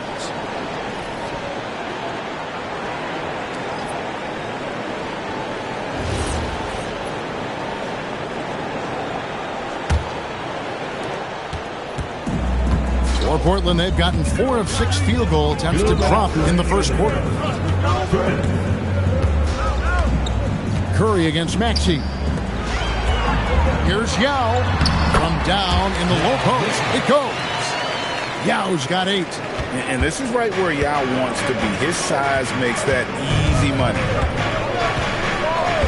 Parker outside. 3-pointer. Unable to get that one. The Trailblazers have gone 5 of 7 today so far. Nice shooting to get this game underway. Pass to Yao. It's in, and he's a very efficient 5 for 6 on the game. And their post play has been really solid right off the bat. Outside Curry. Davis setting the pick for Curry.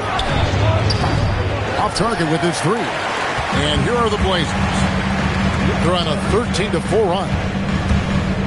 Maxey passes to Najee. Some nice ball movement here by the Trailblazers. Launches it. Utah with the rebound. Outside Curry. Parker outside. And there's the slam dunk to finish it off. Nice job clearing some space out under the boards and setting himself up there for the putback. And not just any old putback, Clark, but a big, big follow. Now, here's Maxey. Hasn't made one yet. Here's Yao. Yao draws the double. That one goes. Count it. And we're getting a good glimpse of what Yao can do. He's not going to be a specialist in this league. He is going to be a force. Parker outside. Trains it from beyond the arc. And that pick takes the D totally out of the equation. Yeah, you've got to lock and trail hard. You can't allow him a clean look. At the end of one, a closely contested game so far. Trailblazers out in front. They lead by 1. From Portland, we're back in a moment.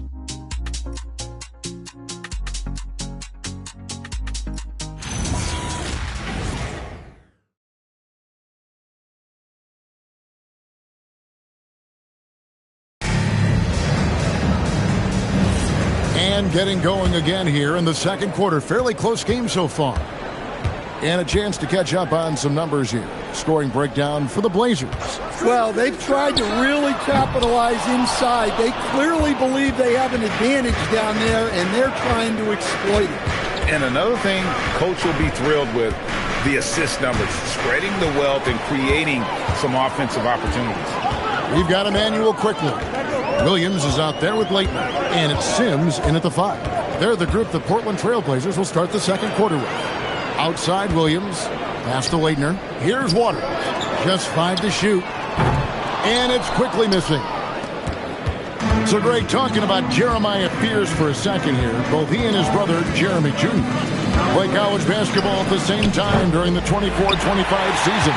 Clearly, this sport runs in their family. Jeremiah's fearlessness and competitive spirit have made him an enticing prospect. And I'm sure he'd attest he owes that, at least partially, to Jeremy. Utah trailing here. To the inside. And that one's good by Wilcox. Wilcox has got his second basket of the game. And can you always depend on him or what to lead you to the right place with that pass? Money. Pass to Sims. Now, quickly. It's good from long range. Quickly's got himself on the board with 3 there. Defensively, if you're going to disrupt his rhythm, you have to put more pressure. And so the timeout by Will Hardy here. He's going to take a few moments here to check in with his team and regroup.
the Jazz with some changes. Robinson's checked in for Jerebko.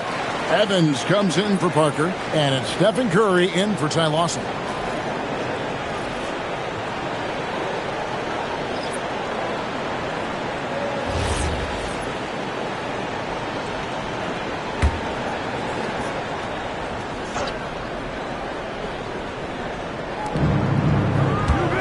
It's Evans, top of the key.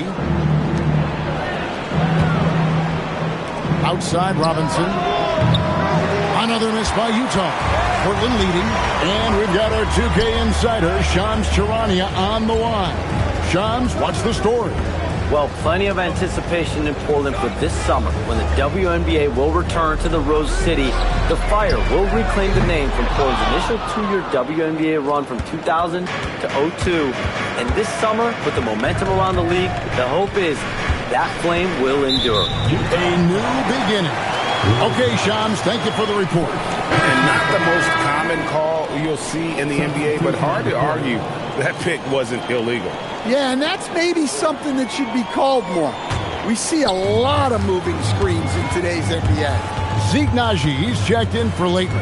Ed Davis is checked in for the Jazz. Quickly the pass to Naji. Makes it off the glass. Naji's got the lead up to 4 now for the Trailblazers. Yeah, and there it is again. On a lot of their possessions this first half, they've established great inside position. To the paint, and it's Davis finishing it off. Oh, an aggressive move and fantastic finish.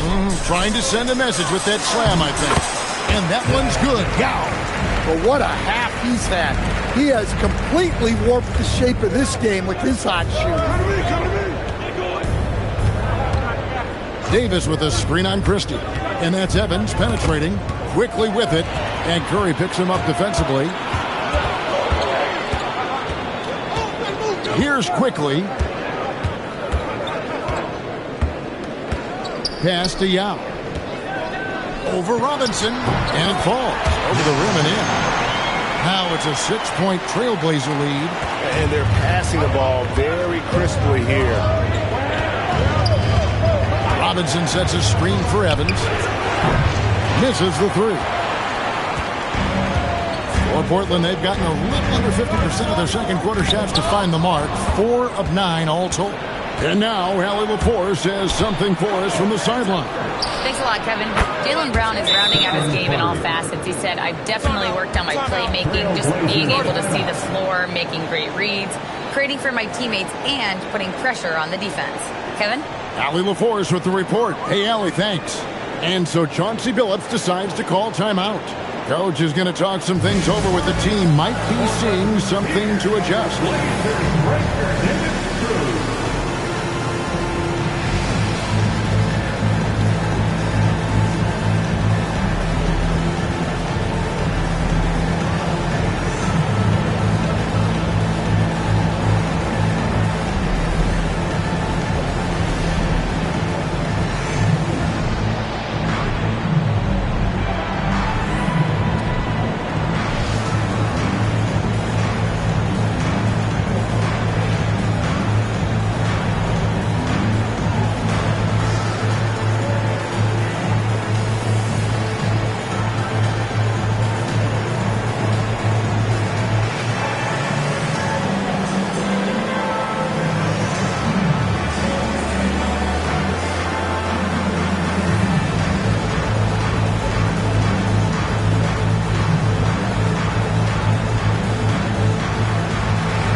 Checked in for the Trailblazers. Switcher also for Utah. Gordon's checked in for Damari Carroll. And we've heard some coaches complaining about players getting away with traveling. Is that something, Greg, the league needs to clean up? Well, it's inevitable that a few of those calls are going to be missed. But listen, you'd rather have that than officials whistling travels that didn't happen. Curry against Maxey. Here's Yao. That's number 9 to fall. He's only taken 10 shots. Looking to make plays for others. We've seen this from him all night. Yeah, when there's been an open man, he's found him. And you love to see a guy dishing it like this. Maxey against Curry. Pass to Najee, and out of bounds as Utah gains possession. At this break in the action, we can show you the teams that had the most rebounds last season. 5th, the Jazz. It was really an impressive campaign for their bigs. And honestly, I think the whole team did a great job of getting bodies on bodies and controlling that defensive backboard. Evans inside, defended by Christie. Gordon kicks to Robinson. 2 minutes remaining in the first half. Davis dishes to Robinson. Pass to Curry. And another 3 for Utah. They're getting a lot of their points outside the paint. 3 of their last 5 baskets are from three-point range. Here's Najee, guarded by Robinson. Now Christie. Now Kukoc, 6 to shoot. Tried to come right back with the 3 of his own, but it's no good. There's 1:26 left in the first half of the game. Evans passes to Davis. It's good. This game is all even. Davis has got 4 points now in the quarter. Well, he knew he had the size advantage to dominate the defense there. Go right at him. Yao in the high post. Through the net again. He's done that 10 times tonight, and he's only needed 11 shots to get there. I mean, the number of points they've scored in the paint already here is eye-opening.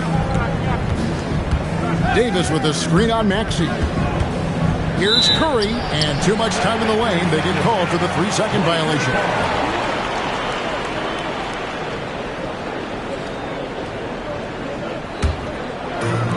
Portland's gone 1 of 6 from three-point land in the second quarter. Less than 20%, but they've continued to let him fly.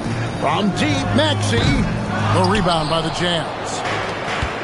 We've got 33 seconds left to play here in the half. Evans kicks to Curry. Yes, and a nice assist from Evans. Curry's got 16. And the three-pointers are starting to add up. That's his 3rd of the quarter, and it brings him to 4 on the game. Now, here's Maxey. Still scoreless.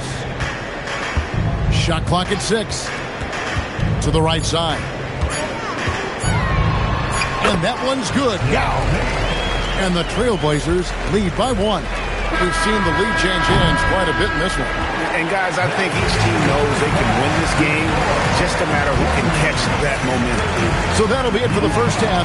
Fairly even battle underway in this one. Trailblazers lead by 1. From Portland, we're back in a moment.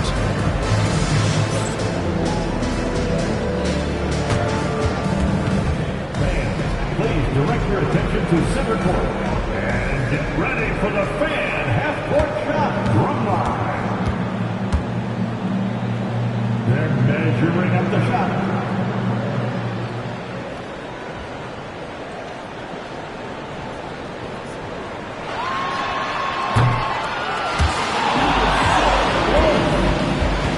Let's hear it for the participants.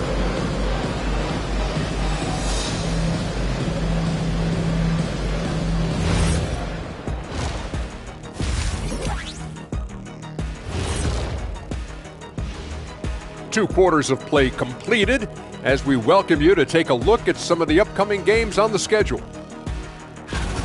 For the Raptors, they'll be up against the Celtics in Boston. That one gets going 7:30 Eastern Time. This is going to be either a lopsided game or a terrific upset.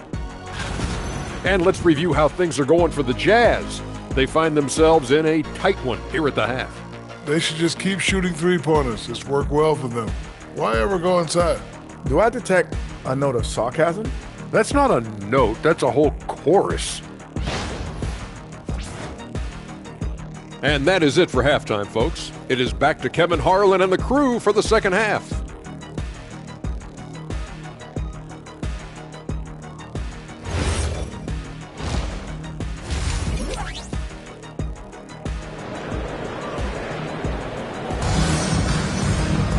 And as we get into this third quarter, as we've seen so far, neither team able to create much separation on the scoreboard yet.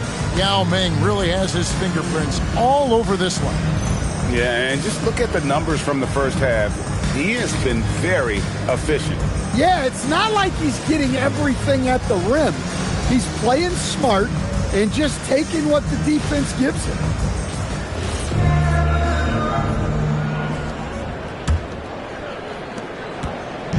And it's Maxey with the ball for Portland. They lead by 1. They host the Clippers after this game. And that game is the second of 2 straight at home. And so in the game for the Jazz, Robinson is out there with Davis. Then it's Curry. And there's Gordon. And it's Evans in at the 2-guard spot. First team foul.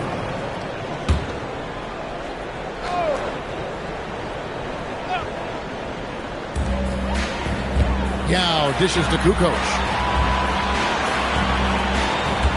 Lock at 6. Takes a 3. Buries it from 3-point range. Kukoc has got the first bucket of the third here for Portland. Well, so many bigs excel from 3-point range these days, and he's right up there with the best of them. Curry outside. Curry from 3. Yeah, there's 6 points on consecutive 3 balls. They're finding holes now in the D. Maxey on the wing. Guarded by Curry. Maxey passes to Yao. Over Davis. Yao, no luck. Utah trailing here. And in the summer of 2022, Greg, the Utah Jazz traded away their franchise cornerstones, Rudy Gobert and Donovan Mitchell. And that signaled the beginning of their rebuild, but they've overachieved for a couple of seasons now that ended last year when they really bottomed out. Count it, good. Yao's got 24 points. Assists like that have typified their effort today. Terrific ball movement. Davis setting the pick for Evans. Going inside, tries to keep it alive. And foul on the shot. He'll shoot 2 at the free throw line. And since their scrappy play last season, Coach, the Blazers extending the contract of head coach Chauncey Billups. Yeah, great decision, as well as a renewed contract with the front office. Times had passed, their seats had grown hot, but nice to see that commitment to what they're building. 2 shots.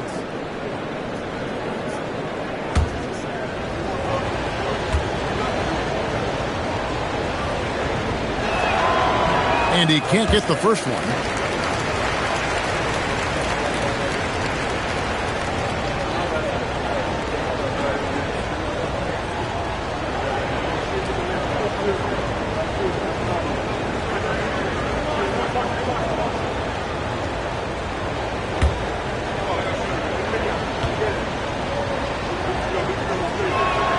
He hits the second from the line. The Trailblazers have gone 2 of 3 from the field to start the second half. Pass to Christie for the 3. Drills it from outside. Christie's got his first 3 points of the game. That's 3 of 4 here to start the half. Outside Curry. Now Robinson. And he uses the glass on the layup. Robinson's got his second basket of the night. And that's what the pump fake's there for. Get your man off his feet and drive right around him. And so Chauncey Billups decides to call timeout. This now will give him a chance to discuss some potential changes.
got a moment now to check out how the points have been divided between the starters and the bench for the Blazers.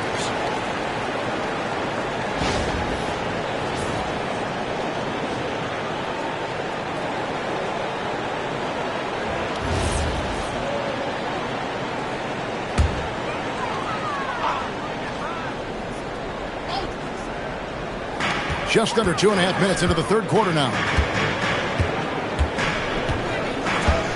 Outside, Maxey pass to Kukoc. And Tyreek Evans is going to pick up a foul. That's his first foul. First personal foul. Second team foul.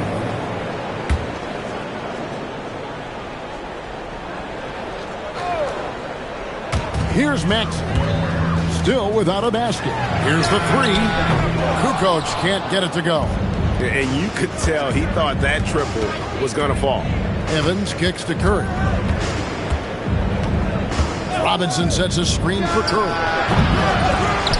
Can't tie it up as that one's no good.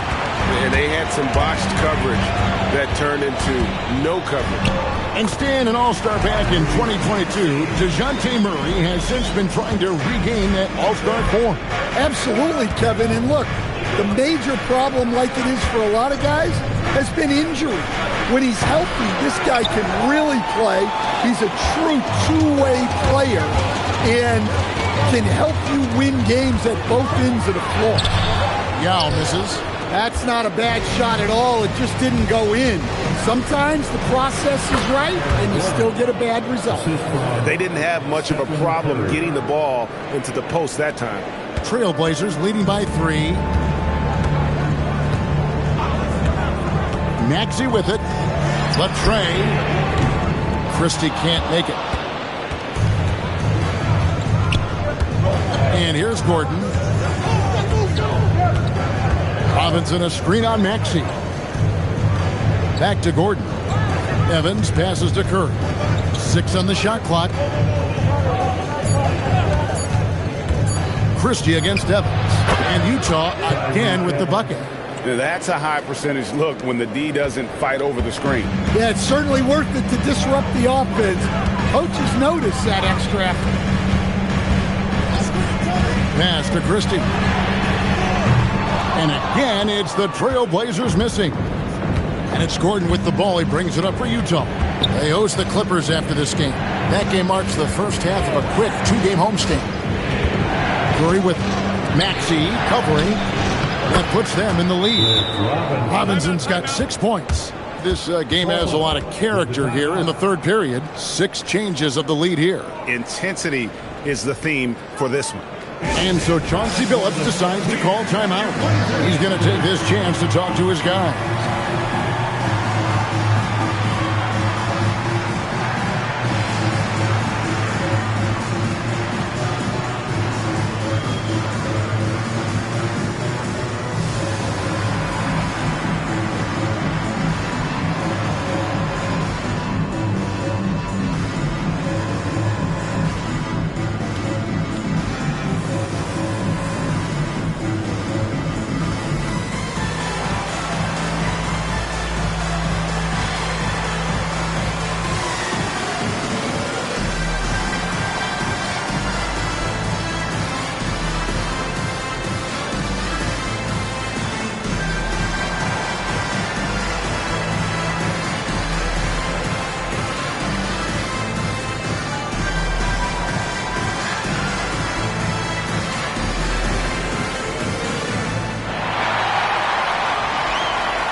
So for the Trailblazers, Leitner's checked in for Yao.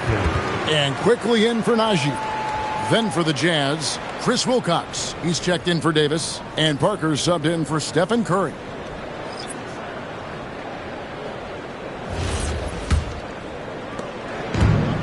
Portland's gone 2 of 5 with the three-point shot since coming out of the break.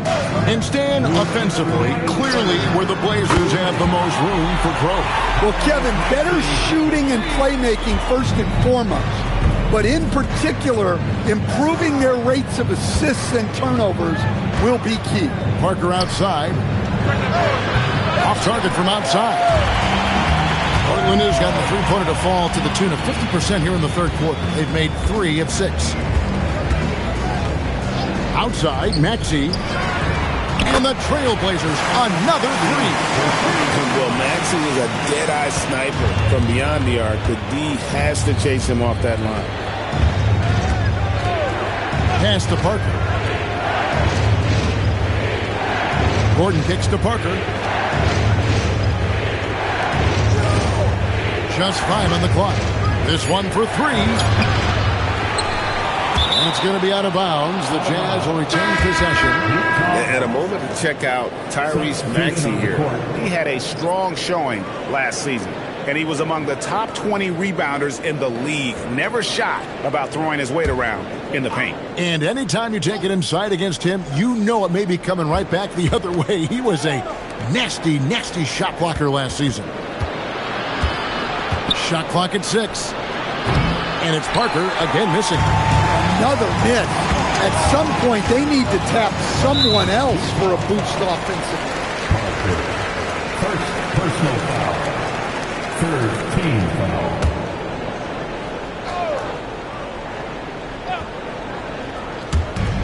.43 seconds left here in the third quarter. Estial. That drops, and it comes off an assist from Williams. Yow's got the lead up to 7 now for Portland. And here is Jerebko. Now here's Carey. Parker outside. It's rebounded by Quickly. And he's still scoreless in this quarter. And at this point, they can use every point they can get. Now Yao. Outside Williams. Fires the 3. The shot, no good. And so it's Portland headed to the bench with a 7-point lead as we wrap up the quarter. Their lead is where it is because they've gotten good shots. A lot of good shots. And we'll be right back after this.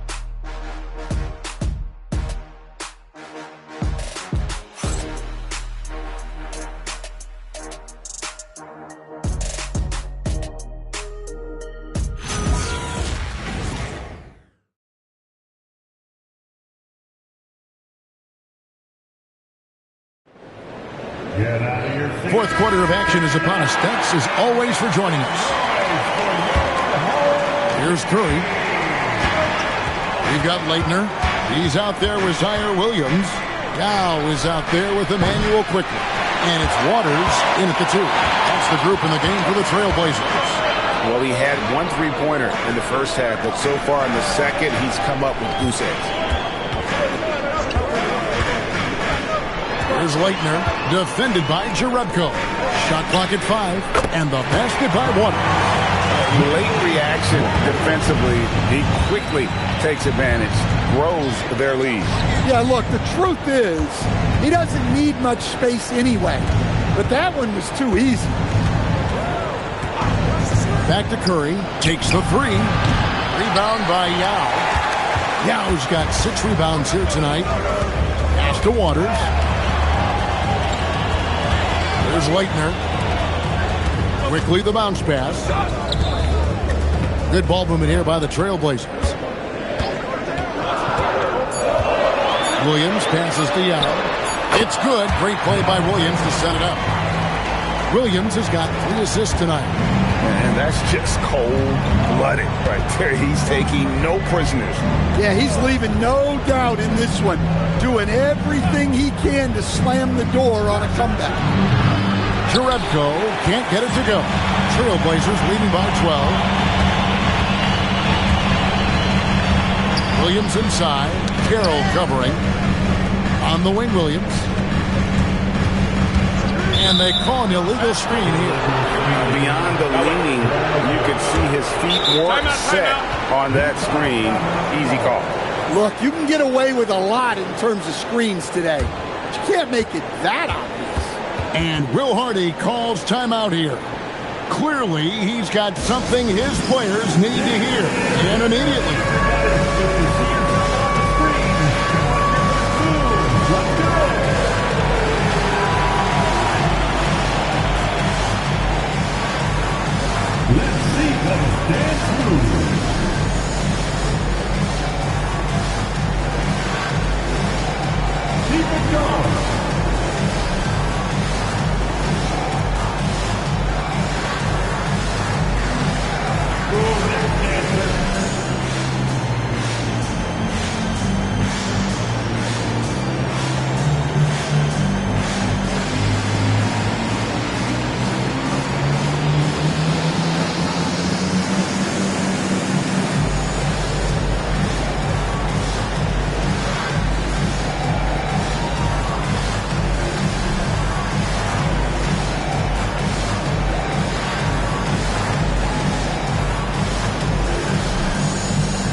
Utah also making a switch.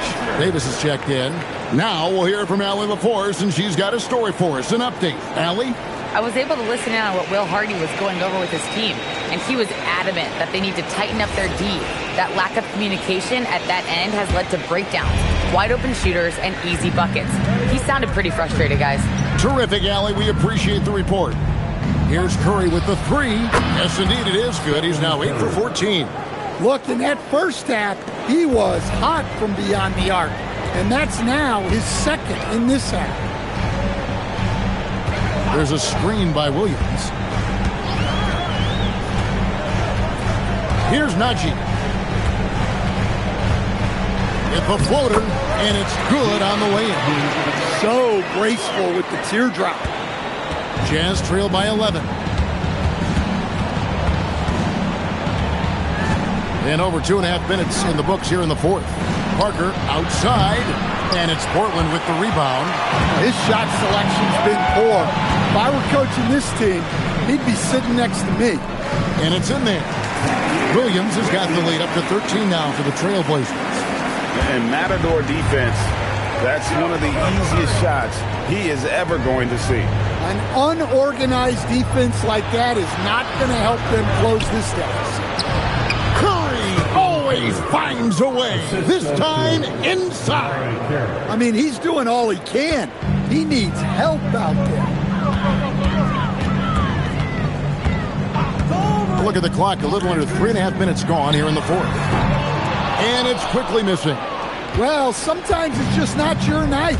But despite his struggles, they're ahead in the game. Parker looking around. No good on the three. And maybe, he thinks he can shoot himself out of the cold spell, but I don't think that's the case. Maybe somebody want to tell him to ease up off the threes. Pass to Waters. And here is Quickly. Portland needs to get off the shot. For three. It's off.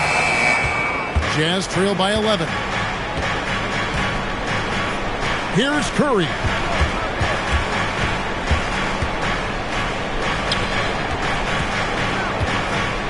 Parker outside. Curry setting the pick for Parker. From deep. And down goes the three. He has really made an impact from beyond today. That's another triple. And when you have shooters feeling it from distance, it feels like no lead is safe because points can get put up in a hurry. And we've got a timeout called by Chauncey Billups. And clearly an important juncture. He's going to have some choice words with his team.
Robinson's checked in for Wilcox. Gordon comes in for Damari Carroll. And it's Evans in for Parker.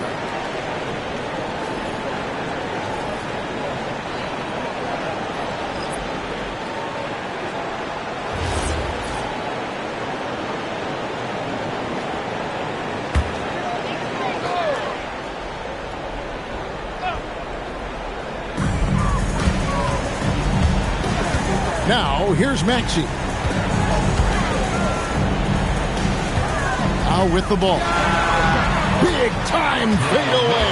And you already have such a smooth jumper, and it should only get better as his career progresses.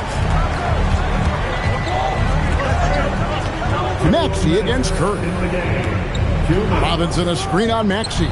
The three goes down. And you can tell he's looking for his shot. He just believes in it. Well, yeah, and the defense is going to have to respond to that and chase him off the arc. Good! Lays it right in there. And no doubt about it, in order for them to be successful, he has got to be a catalyst when it comes to scoring. Curry against Maxey. Gordon. Yep, that goes down. Fighting to the hoop. Gordon taking blows, but finished the play. Wow. Here's Najee, guarded by Robinson. Yao in the post. Robinson on him. Ah, it's good! And when you foul Ming, you really got to foul it, or else he'll power through and finish. First team foul. At the line for Portland, Yao Ming. One foul.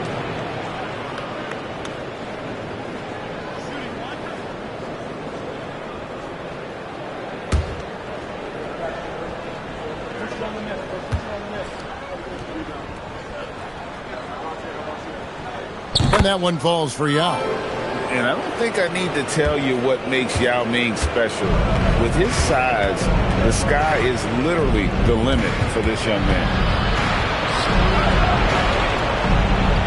It's Evans on the wing, defended by Christie. 6 to shoot. Now Curry knocks down the three. Yeah, coming down the stretch, they've become reliant upon their perimeter game. Well, if you're looking to get points in a hurry as the game clock's running down, that's certainly the way to do it. Yao with a screen on Curry. Maxey, jumper is off. This has reached desperation time for him. It's not going to be easy now. They're going to need just about everything to go right from this point on. Give credit where credit is due right there. A terrific assist. 6 seconds separating the shot and game clocks, and so they choose to intentionally foul. First personal foul. Second team foul. At the line for Portland, Tyrese Maxey. Taking 2 shots.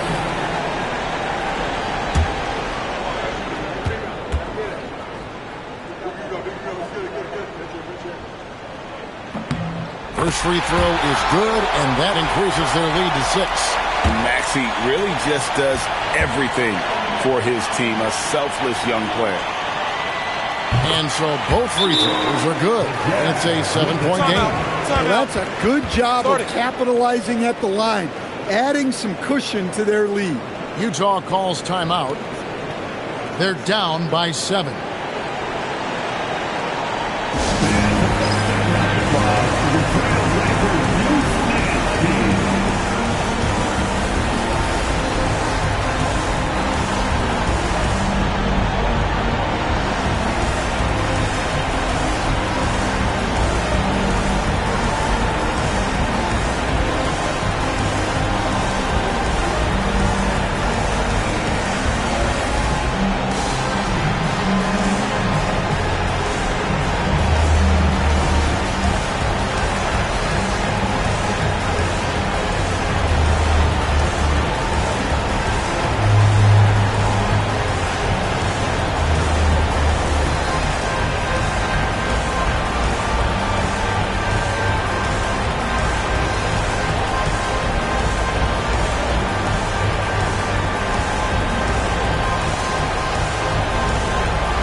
Here's Curry. And he does not hit. 20 seconds left in the fourth. and they can just let the clock run out here. Cannot argue with the W.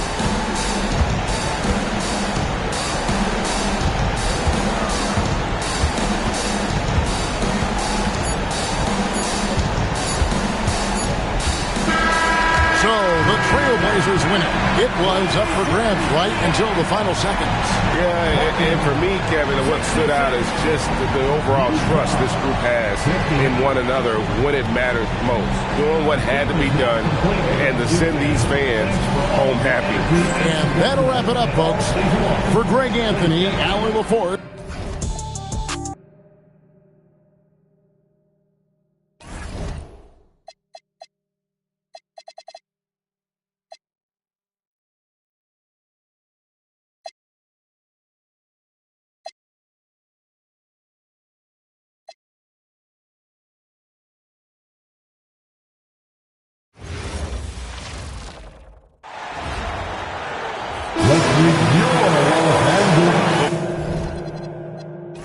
Grant, when a season is fresh, what are coaches looking for from their players? You know, B.A., they want to see execution on the game plan that's been set in practice. The X's and O's, can they bring it to life? I mean, that is what they're expecting. And the Milwaukee starting five. Isaiah Jackson is out there with Trevor Ariza. Then it's Joe Ingles, and it's Peyton in at the 1. Shot clock at 5, and stolen by Bull. Outside Peyton. The kick out to Ingles. The 3-ball. It's rebounded by Los Angeles. This game against Milwaukee here. It's their first meeting of the season. They expected more of themselves against this team last year. Split the games between them. Yeah, guys, they feel like they're the better team. The standings would agree with that. I look for them to assert that with their play tonight. Outside Peyton.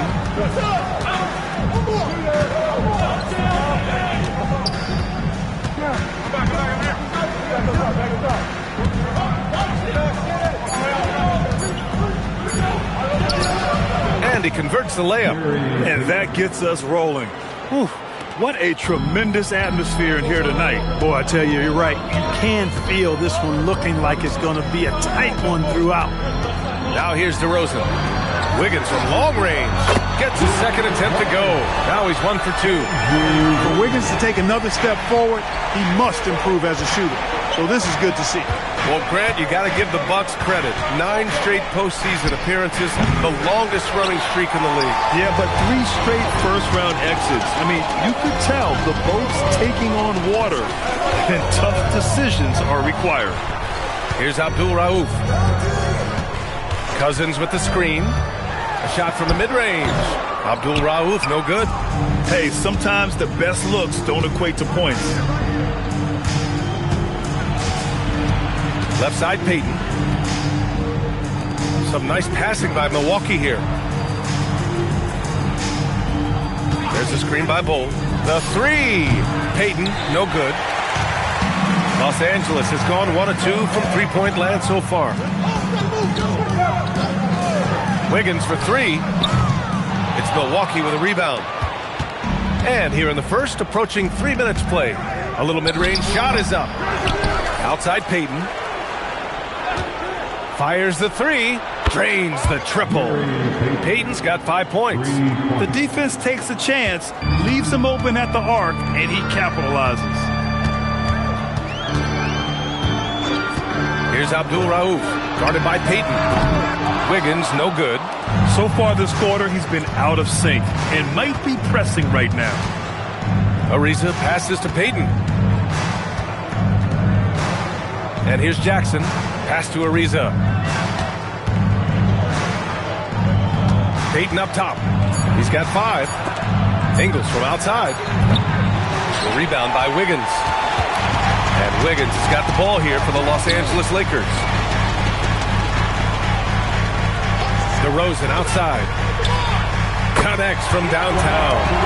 Year after year, DeRozan gives you that steady scoring presence. You can count on him to get his numbers. Pass to Ariza.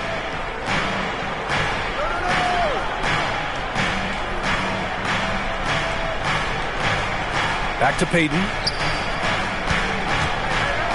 Jackson outside for 3. DeRozan with the rebound. Los Angeles has gone 2 of 5 from deep. Now here's Cousins. Here's Abdul Rauf. Cousins down low. Pull on him. Cousins can't hit. The Bucks have gone only 2 of 6 from the field. Ariza passes to Jackson. The Lakers with a rebound. Here's Abdul Rauf. In his last outing, he had 11 points. Pass to Cousins. Over Bull. Rejected by Bull. And that's out of bounds. Last touch by Bull. And the fans love seeing incredible moments on defense like that block. That'll put some fear into the shooters, and he made sure to do it early, too. The Bucks making a switch here.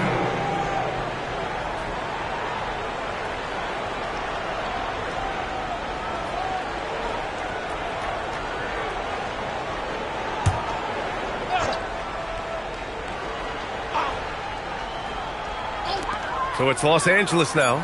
Shot clock at 3. Puts one up from 19. The Lakers with another miss. He hasn't been able to find his touch this quarter. To me, it appears he's starting to lose his composure a little bit. We'll see if he can regroup and get back into a better rhythm. Now here's Payton. He's got 5. Out to the right wing. Back to Ingles. Launches it. The rebound by Coleman. The Lakers in the lead. Bledsoe outside. To the paint. Oh, he picked him clean. Here's Vujicic, hounded by Harris. To the left wing.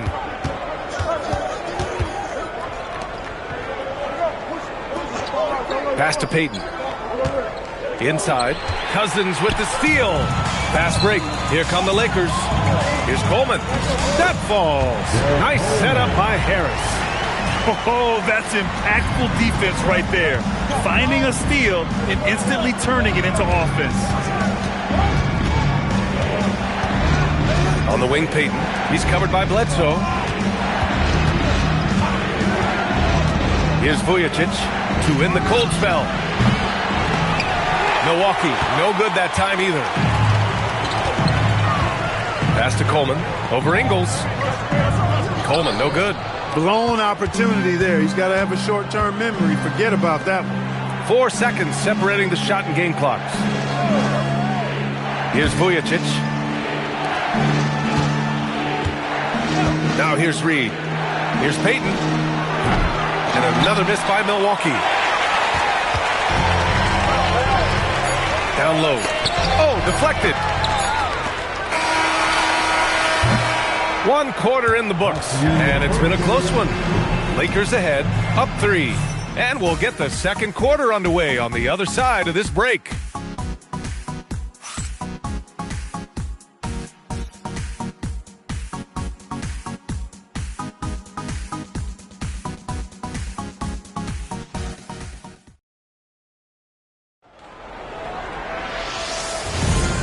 Good action already in this one, but a fairly even matchup after this first quarter of play. Guys, what stands out to you from the Lakers in this one? Give it up for their D. They're battling, communicating, and coming up with key stops. They've got them rattled. It's only the first quarter, and already they've made enough big plays on defense to last really an entire game. On the court for Milwaukee here in the second. They've got Paul Reed, and it's Vujicic in at the 2. Here's Rush. He's covered by Bledsoe. Rush, the pass to Fields. 5 to shoot. With the tip. Oh, he hangs in there and cashes in on the second chance points. That's a pure effort play. Nice tip in. And that's a skill you see in any strong offensive rebounder, isn't it? Definitely. You're not going to make plays like that unless you expend the energy. The Bucks trail. And we played just over a minute of basketball in the second quarter. Reed with it. Here's Rush. Back to Reed. Pulls up. And he misses the go-ahead basket. That's the shot they wanted. It just didn't fall. You know what? That's a confidence shaker for him, though. I mean, that's a shot he expects to make every time. Here's Mbah Moute. No points so far. Reliable approach. Getting the ball in the paint and going to work. Here's Vujicic. They trail by 3. Clark, last season, the Lakers reached 50 wins for the 34th time in franchise history. An incredible number. Yeah, that's a big-time number. And only the Celtics have more 50-plus win seasons with 37 total. And I think the difference in championships is between these two franchises, the Celtics with 18 and the Lakers with 17. Consistent greatness for both franchises. Clear 2 pillars of the league. And let's swing it over to the sideline and hear from Allie. Thanks. Lakers coach J.J. Redick has brought an attention to detail to this team. Austin Reeves said, quote, set the foundation of doing stuff the right way, and if we do that, we can be a really good team. Redick said it's important to always emphasize the things that you want. That hopefully becomes part of your identity. Back to you. Okay, Allie, thanks for the report. He came out today planning to do as much damage from three-point range as possible. Well, it looks like it's time to change up the plan, guys. Cousins gets the bucket. Want to score in the NBA? Picks can really force the D to make tough choices. Bucks trail by 5. Quarter 2 and just under 2.5 minutes gone by. Ariza passes to Payton. 6 on the shot clock. Some nice passing by Milwaukee here. The Bucks need to get up a shot here. And again, it's the Bucks missing. That is not the shot you need to be looking for when you're trying to break out of a slump. And Cousins throws it down. You can really feel the momentum swinging in their direction. And, you know, they need to stay aggressive here. Build the lead up while they've got the chance. Don't waste this opportunity. Now here's Jackson. Hasn't gotten one to fall yet. Here's Payton. Off the mark there with a 3. The Lakers lead by 7. Here's Abdul Rauf. Pass to DeRozan. Here's Mbah Moute. Defended by Jackson. Hey, great communication on the lob. Now that's a textbook alley-oop. I thought he'd go for the slam, but that worked. It actually almost makes it a little more special. Grace over power is how I would look at it. Now here's Payton. 5 points in the game. Haddadi to the left side wing. Jackson outside. Pass to Payton. Here's Vujicic. They need this. And again, it's the Bucks missing. Abdul Rauf, the pass to Harris. And here is DeRozan. Cousins with the screen. And it's DeRozan missing. Bucks trail by 9. To the paint. Here's Ariza. Dunks it hard with one hand. Wow, he makes it look easy. And what an aggressive move to the rim. He's really trying to fire up his teammates right now. Boy, it's not hard to feel inspired after a teammate makes that kind of finish. Yeah, you know, when you're looking to close the gap, you need guys who will take it upon themselves to step up, take the initiative, and make something happen. And now a timeout called by J.J. Redick. He's going to take a minute to regroup with his players. And the Bucks making a change here. And when it comes to taking an offense out of its rhythm, what are some of the primary methods, Grant? Well, B.A., you have to disrupt their flow. That can come from steals, deflections, block shots, even change shots. Anything that makes them feel uncomfortable. They're playing great team basketball. It's good movement and sharp, crisp passing. Purposeful passing it is, partner. Their last 10 points have all come off assists. Here's Abdul Rauf. To the inside. Here's Cousins. And they're going to count that bucket. And they'll send him to the line. It could be a three-point play. Defensive foul. And a chance to catch up on some numbers here. The scoring breakdown for the Lakers. They've done a great job facilitating shooters. Their early game has seen a lot of hot passes, but has kept the defense guessing as well. In addition to that, they've thrown their weight around inside tonight, too, thumping and bumping in the paint. A lot of their points have come from inside. And that one misses. You know, Clark last season saw the passing of Junior Bridgman, who played 10 seasons with the Bucks and whose jersey hangs in their rafters. Yeah, he was a consistent, reliable scorer and just a quality teammate as well. But his legacy extends far beyond what he did in his 10-year career, which was quite impressive. His legacy as a businessman, philanthropist, community leader was, in many ways, unparalleled. Just a terrific guy and a great loss to Louisville, to the basketball family, but also to humanity. He was a shining star in all that he did for others. So it's Los Angeles now, following the score by Milwaukee. Pass to Wiggins.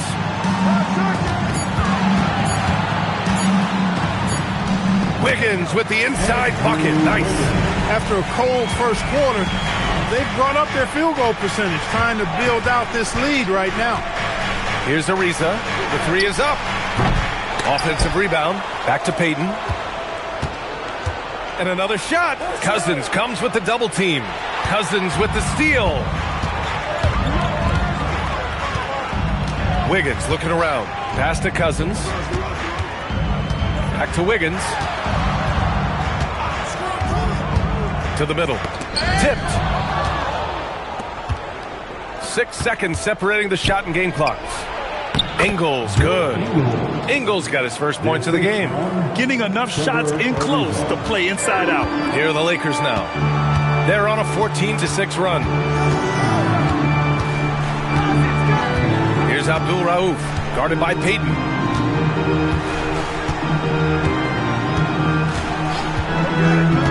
Just 4 to shoot. Pass to Cousins. And some nice defense there to end the quarter. That'll do it for the first half. It's Los Angeles up by 9. Well, now we have some time to check in with Allie LaForce. Allie. Thanks. I'm here with Doc Rivers and Coach. I know you cannot be happy with this team's play in the first half. What will you tell them they need to improve on? The score and our effort, our offense. They're just playing harder. They're more physical. Allie, as always, thank you. We'll be back right after the break for the third quarter here on 2K Sports.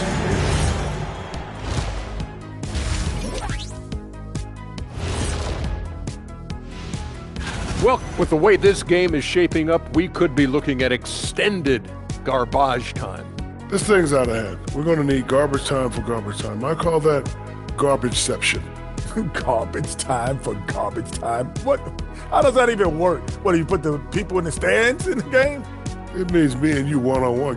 Get your shoes on, kid. I'm tired of you talking to me crazy. First of all, I ain't garbage, but this would be fun.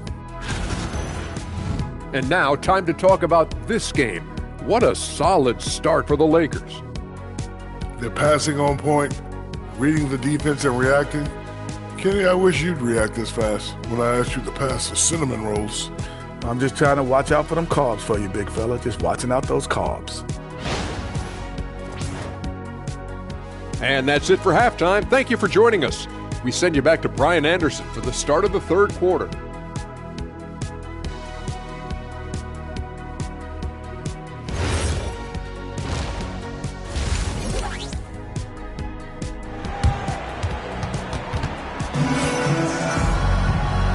And we've got third quarter basketball here. 2 quarters in the books.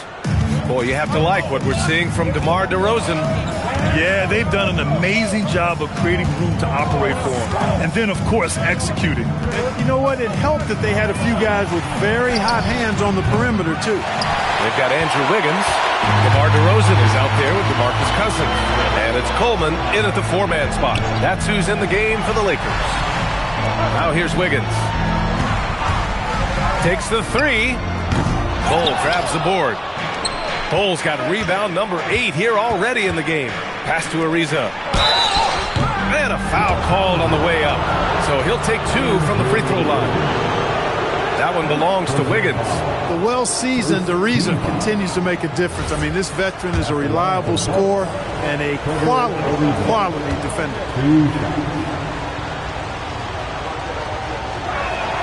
And the first one at the line is good.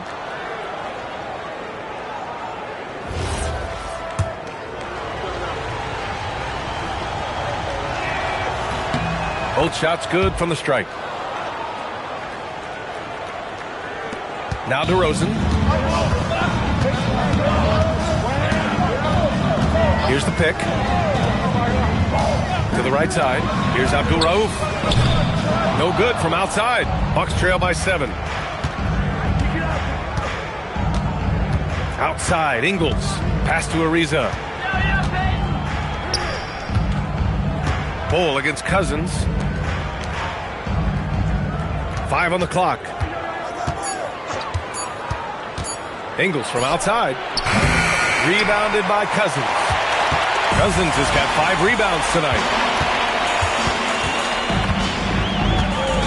And we're about a minute and a half in the second half. First personal foul. First team foul.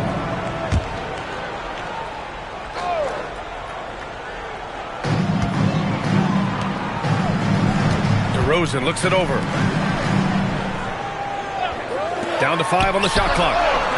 Stumbling to start the second half. 3 straight misses. And once again, off the mark by Los Angeles. Well, Jackson Hayes, a rim-running center with explosive athleticism.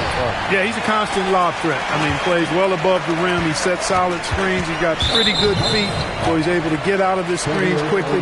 Rebounds, protects the paint. I mean, he plays his role at a high level, and he shot over 70% from the field multiple times in his young career.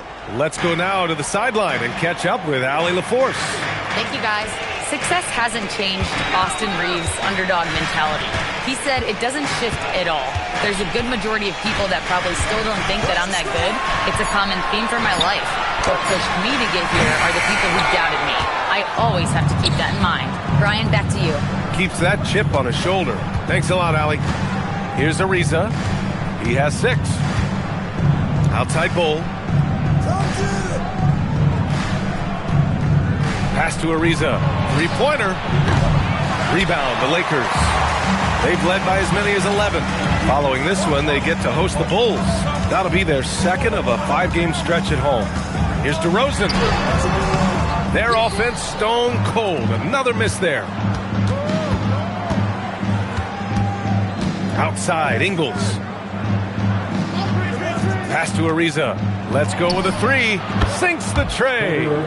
Ariza's got 9. They can finally relax after missing their first 4 shots to start this half. And so now a timeout called by J.J. Redick. He's going to talk it over with his guys.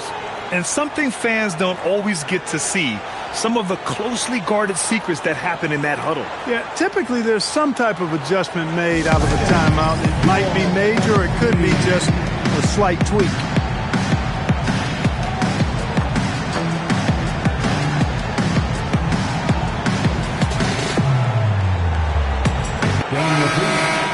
And checking the 2K leaderboard.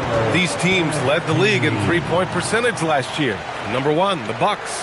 And looking at last season, the thing that jumps out at you is their 3-point percentage. Best in the league in that category, which is great to see considering how valued the 3-ball is nowadays in our game. Here's Abdul Rauf, guarded by Payton. Cousins with the screen. Wiggins from long range. Bull grabs the board. The Bucks trail by 4. Second half here, and we're just over 3.5 minutes into it. And Andrew Wiggins gets the whistle that time. That'll be a second foul of the game. And so timeout here by Doc Rivers. He'll take the opportunity to regroup. So both teams making some changes here.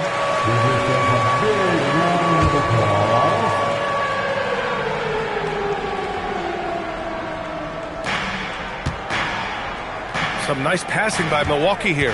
Pass to Ingles. Over to the left wing. 6 to shoot. Here's Vujicic. Jackson, the pass to Ingles. And a miss there on the triple. His lack of offense is certainly not helping. Tough to overcome that. Now here's Wiggins to end the drought. The rebound by Jackson. He struggles shooting the rock, yet they're still winning. It's a good thing his teammates have played well. Pass to Vujicic. Out to the wing. Bull down low. Well, there's the shot clock violation, so they'll turn it over. And now a look at the upcoming schedule for the Los Angeles Lakers. On Tuesday, they'll defend home court against the Chicago Bulls. And then on Tuesday, they'll defend the home court against the San Antonio Spurs. And you know, for that matchup with Denver, it's a good checkpoint to see how they fare. It's the 5th contest on the year for them and a chance to evaluate where they stand. Pass to DeRozan. Oh, he tries a 3. It's Milwaukee with a rebound. Bulls got rebound number 12 now. Tenacity on the glass. Inside. Well-timed pass, and he goes straight to the bucket for the layup. The defense couldn't collapse quickly enough. Here's Abdul Rauf. No made baskets yet. Pass to DeRozan. It's Wiggins on the wing.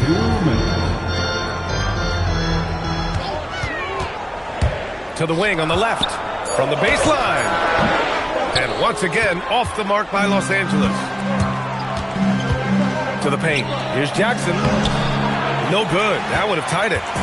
And so it's Wiggins with it. He brings it up for the Los Angeles Lakers. Still looking for their first bucket of the second half. Here's Abdul Rauf. And we're going to have a jump ball. That will be a jump ball.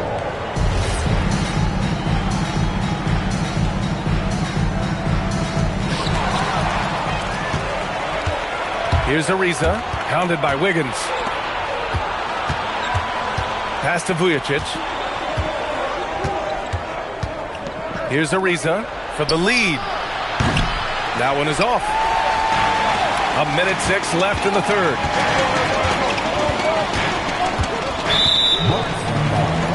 So it's both teams making substitutions here. Substitution on the court. Bledsoe outside. Takes it inside. Clock at 6. To snap the cold streak. That shot is off. The Bucks trail. 35 seconds left to play in the third quarter here. For the tie. Vujacic's no good. And that's a low percentage shot, and I'm sure he knows it. Well, you can't be forcing a shot like that. You got to keep the ball moving. Get something better. Punching it inside, attacking the heart of that defense. I love it. Here's Rush.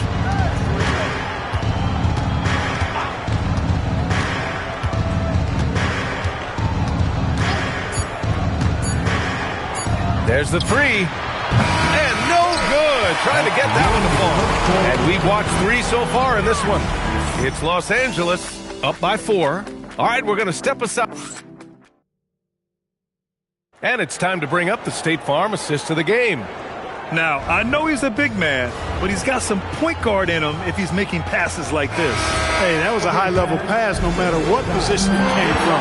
But it does make it stand out a little more when it's made by the big fella. Well, this has been a great contest so far. I imagine the fourth quarter could have more action in store for us. Taking a look at the Bucks. They've got Paul Reed, and it's Fields in at the 3. With the explosive leaping ability, he's able to play center despite being undersized. Pass to Payton. Haddadi. Soft touch off the glass. Such confidence as a passer. He hits guys in stride and makes it look easy. The Lakers lead by 4. And here's Bledsoe. Cousins with a screen on Payton. Down low. And Cousins throws it down. Well, I like the way they're sharing the ball, and Bledsoe right in the middle and spreading it around. Cousins has gotten half of his 10 shots to fall so far. A little over a minute of the fourth quarter gone now. Pass to Fields. Some nice passing by Milwaukee here. Right side, Payton. Shoots over Bledsoe. Payton, no good. Coaches loathe empty possessions. You got to be able to hit the easy ones. Bledsoe outside.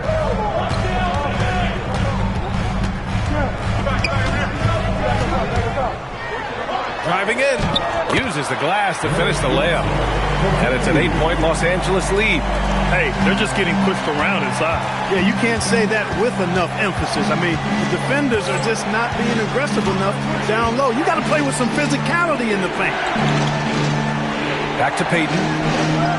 Shoots over Bledsoe. Payton, no good. Hard to turn down a look that good. Still, long twos are losing favor, and misses like that are the reason why. Cousins gets the bucket. This is what he gives you night in and night out.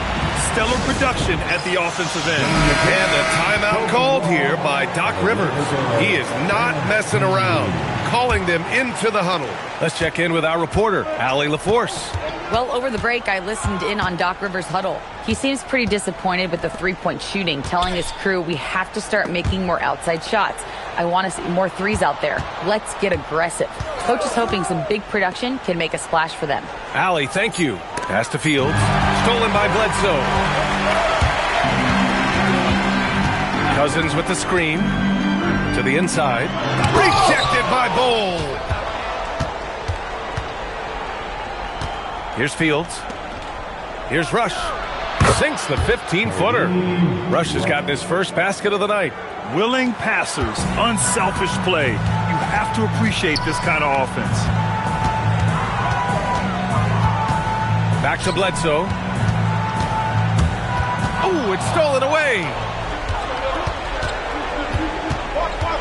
Here's Fields. Pass to Rush. Here's Fields. Fires from deep. The shot that time not on target.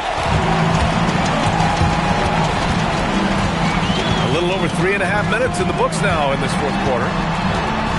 Out left to the wing. Reed with a double. The three, here's Harris. Bol grabs the board. Bol's got rebound number 13 for him here tonight.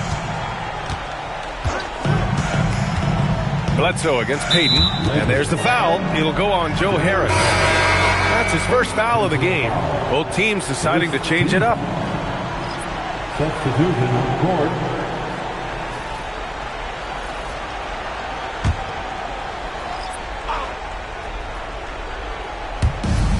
Jackson on the wing. Now here's Payton. He's guarded closely. 5 to shoot. Let's loose for 3. Oh, it doesn't go. At this point, I'm not sure if it's the play calling or the player himself. Here's Abdul Rauf. Wiggins outside. Takes a 3. That one is cashed from Wiggins. That's a second-made 3, first of this half. The Bucks trail by 11. Outside Payton. Can't get it. Los Angeles has gone 1 of 2 from deep in this quarter. Wiggins outside. Shoots a 3. Bol with a rebound. That's his shot. And one, I'm sure, he wants back. Trying to find a spark here. Yes, indeed. A rough stretch offensively. They could really use a basket. Los Angeles leading by 11. Now here's Wiggins.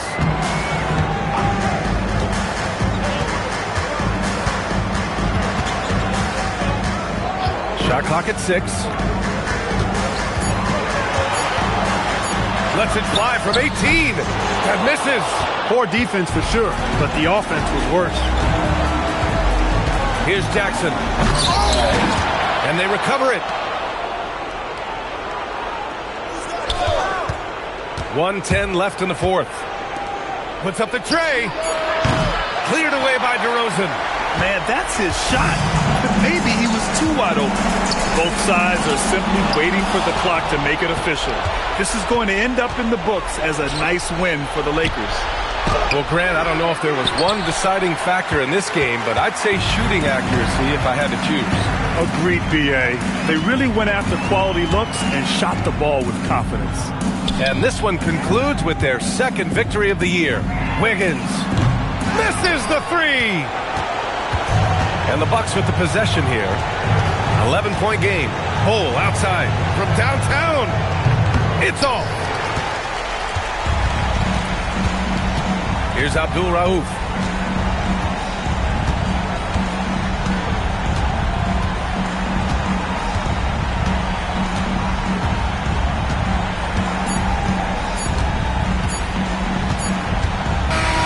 So we see the Lakers taking the W here.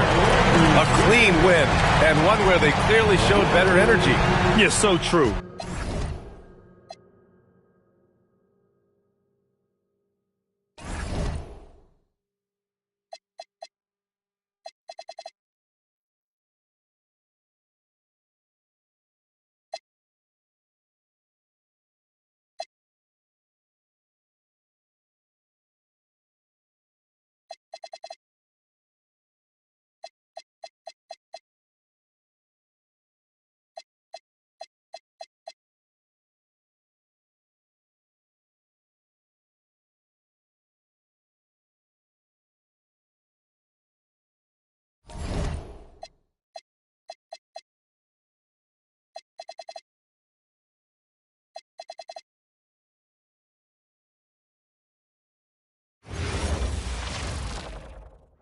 Oh, say does that star...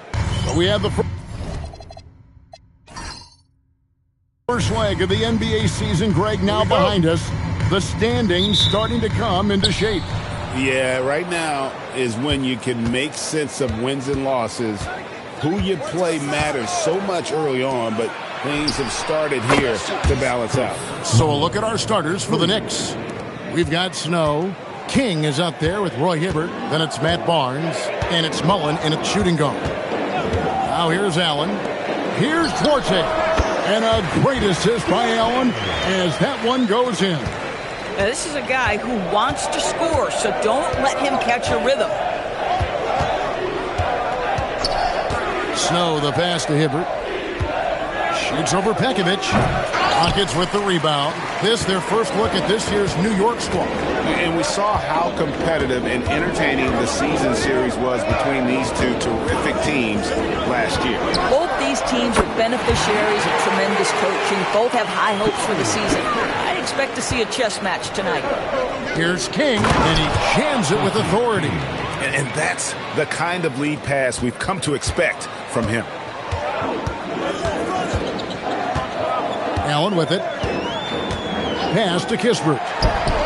And again, it's the Rockets from deep. For Kispert, these catch-and-shoot opportunities are so valuable. This is his wheelhouse. And G.A., you started your career with the Knicks. What memories do you have from your time in New York? Well, after winning a championship in college, it was great to play for a team in the NBA that had similar aspirations, so many great veterans to learn from, and a Hall of Fame coach. Now Allen following the three-point attempt by Chris Mullen.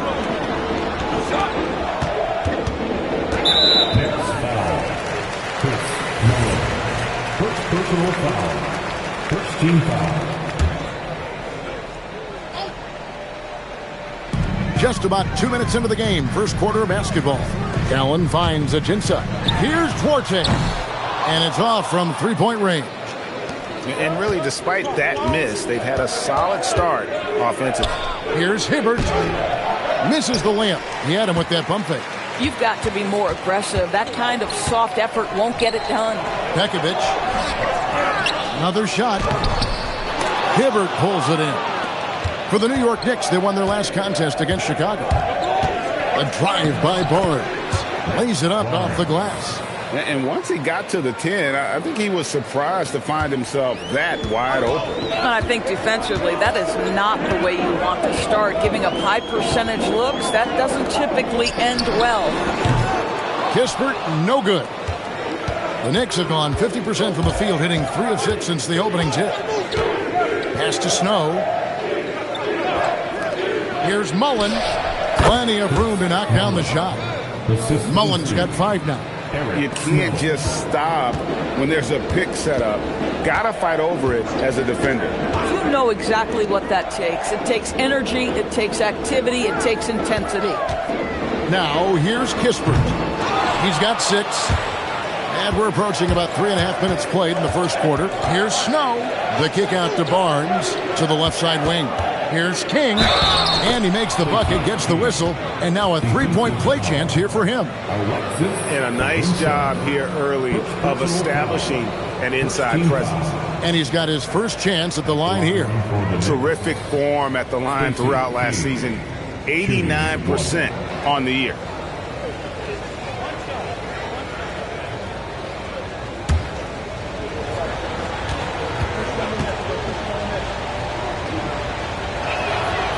And, Greg, these boys veterans really seem to have triggered a shift for the Rockets. At the same time, it's going to be Houston's young talent that determines their future. And they've already shown they can make a major impact. Now here's Allen. Scoreless thus far. Pekovic with a screen on Barnes. Kispert, no good. And, guys, you've heard of overpassing. Well, that shot was an example of underpassing. Well, there's no doubt there were better options on the floor, but it certainly seemed like he had his mind made up. Here's Snow. Just 3 to shoot. Hibbert hits the bucket. Oh, this is the kind of start they were hoping for. Here's Allen. They trail by 6. Pekovic with the screen for Allen. Kispert wide open. He fires, and nothing is falling for him right now. Barnes left side. Three-pointers. Snow. Rockets with the rebound. RJ passes to Allen. Pass to Kispert. Back to Allen. Pekovic with a screen on Snow. To the middle. And Pekovic throws it down. Yeah, a nice, strong finish on the inside. But, Greg, that's what he does. He's got the dunker mentality. Toppin, he's checked in for the Rockets. Bones Highland comes in for Tony Allen. The Knicks also changing it up. Ice is checked in. And Vincent subbed in for Snow. Outside Mullen. We've got 1:48 left in the first quarter. Boy, tough break there. Defense leaves him wide open. He can't get the mid-range to go. Ouch. Pekovic with a screen. Goes back up. Hibbert pulls it in. Hibbert's got his 5th rebound in this one. Sometimes the game requires you to just keep at it, so he's got to be aggressive. Vincent, the pass to Mullen. Now King. Back to Mullen. Some nice passing by New York here. New York needs to get off a shot. Vincent. And again, it's the Knicks missing. And I think that one could have easily have fallen for him. Toppin sets a screen for Highland. Gets it to go from beyond the arc. Now, this is why perimeter defense is so critical. Everyone has a 3 they can drop on you. Outside Mullen. And they come right back with their own three-pointer. 3 points. Mullen's got a pair of 3s now in the first quarter for the Knicks. The shot. Highland misses. Oh, the defense very willing to live with that mid-range jumper. It's 9 seconds separating the shot clock and game clock. Pass to Mullen from the arc. Missed the shot. He's made 3 and missed 3 from the field. Here's Kispert. He has 6. Shoots the 3. That shot off.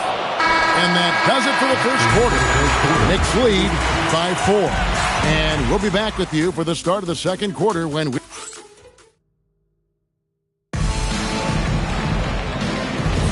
And thanks again for tuning in. If you're just joining us, we've played through 1 quarter of action so far.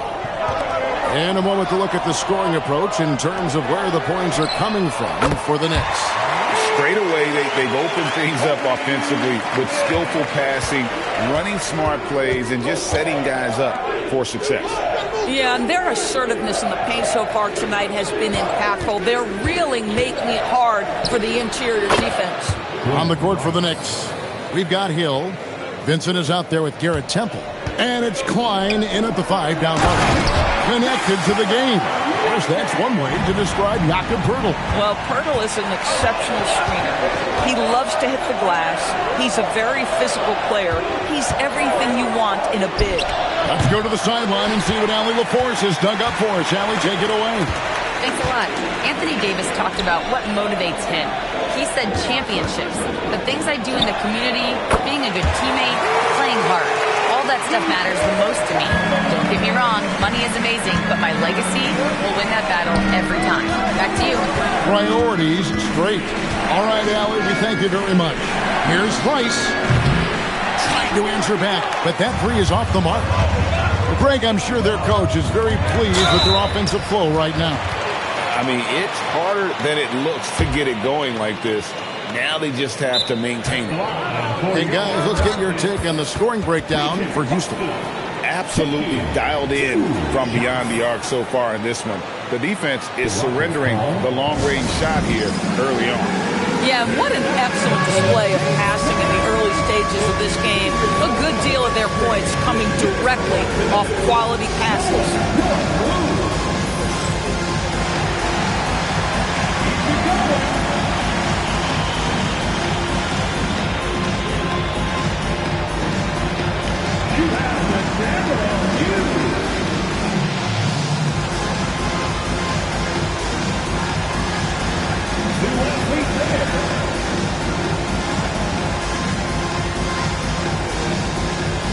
Houston making some changes. Alexis Ajinça has checked in for Toppin. Chris Duarte comes in for Tillman. And Tony Allen subbed in for Highland.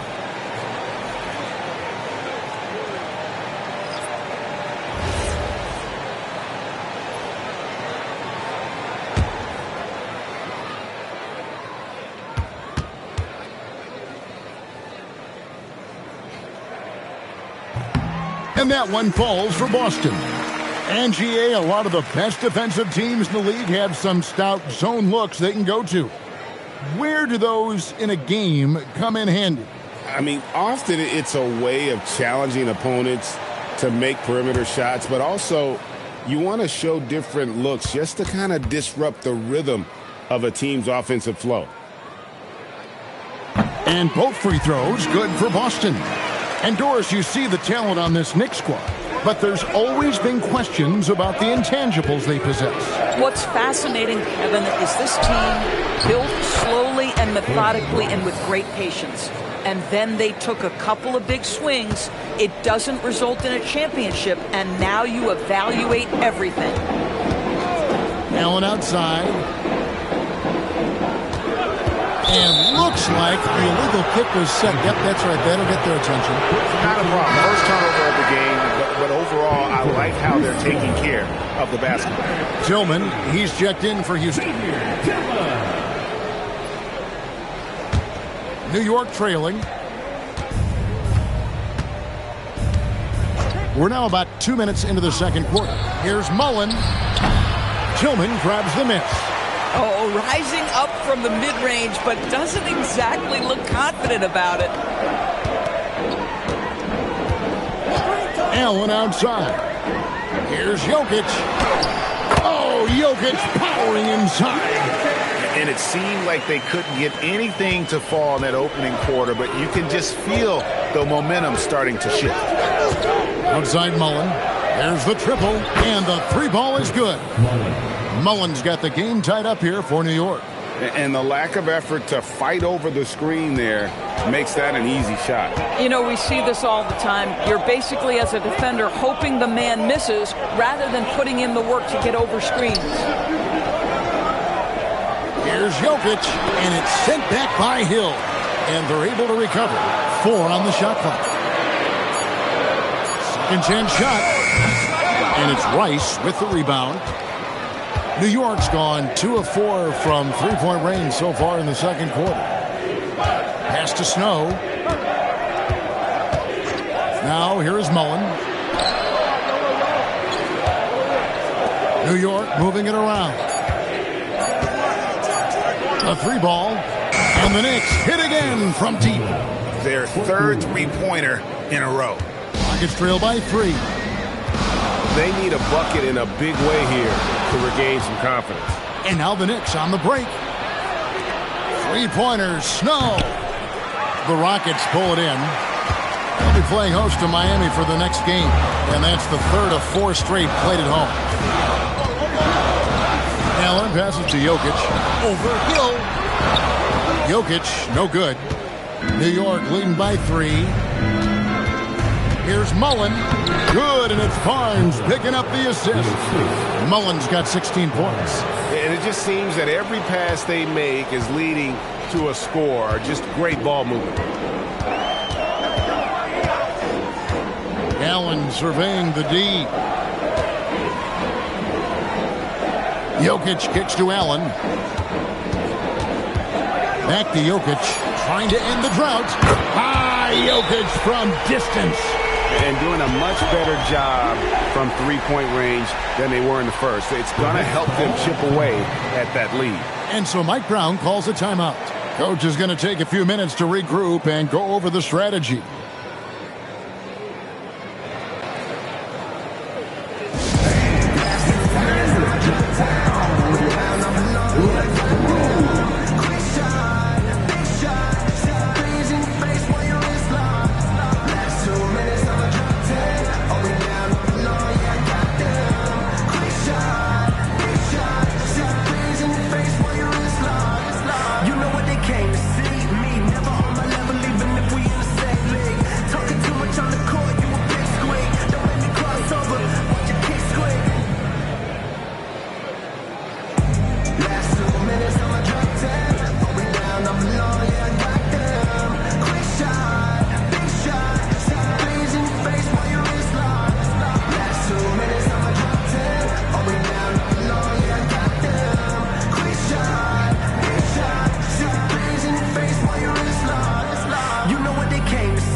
Is checked in for Jokic, and Kispert subbed in for Tillman. Snow, the pass to Mullen. Here's Snow.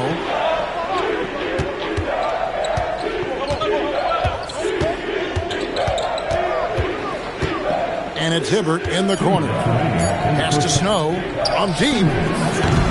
Rebounded by Pekovic. Pekovic has got his 4th rebound with that last one here tonight. Lets it go from deep. Barnes grabs the miss. And it's Barnes with the ball for the New York Knicks. This game coming on the heels of their win against Chicago. Yeah, facing that hostile crowd, they've just found a way to kind of tune out the noise and focus on the game. Well, the best way to silence a crowd is with your offensive game. Those fans got quiet in a hurry when the buckets started raining down. And you look at these Rockets, Greg, pretty fearsome on the defensive end. I mean, great length and athleticism on the wings, and a defensive-minded coach in Ime Udoka. They'll make you work for it, no doubt about it. Here's Mullen. The Rockets pull it in. Pekovic has got 6 rebounds here tonight. Allen outside. Pass to Kispert. A miss that time. Would have put him up. He's cooled down a little bit after draining those 2 3-pointers in the first quarter. The shot's good from Mullen. I'll tell you, the consistency of a good first quarter leads to an excellent second quarter. Riding the wave here. Pekovic with a screen on Mullen. The Rockets with another miss. New York with the ball. They're on a 14-5 run. And the Knicks hit again from deep. He's found his rhythm from deep, and you can see the confidence. And I think the defender knows once he gets cooking, look out. The bucket looks awfully big to him right now. Now here's Kispert. Good on the triple. Kispert's got 9. And guys getting into a nice groove here, starting to feel it. And this is partly what the game has become, right? A matter of dueling three-point opportunities. And some good action through the first 2 quarters as we reach halftime. Knicks out front, They lead by 5. And Allie LaForce has got something now for us from the floor. Allie, take it away. Dario, this was a very back-and-forth game. Does this team need to bring a little more energy and effort in the second half? Of course, you need to try to find the energy in every aspect, with offensive rebound, with a good defense. And I think this team is capable to do these things. And that's the only way how you need to play basketball, 100% in every moment. And I think we'll do that in the second half. It's the little things that go a long way, guys. Thank you, Allie. And folks, don't go away. Halftime is here. And we'll be right back with you after this break.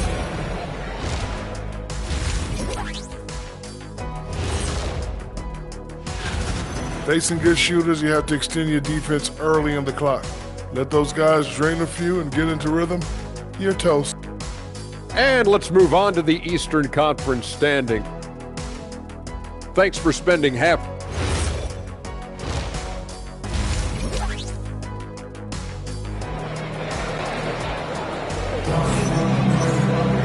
And we're halfway through this one. Plenty of basketball left in a game that's been fairly even so far. Chris Mullin has been sensational. Yeah, and just look at the numbers from the first half.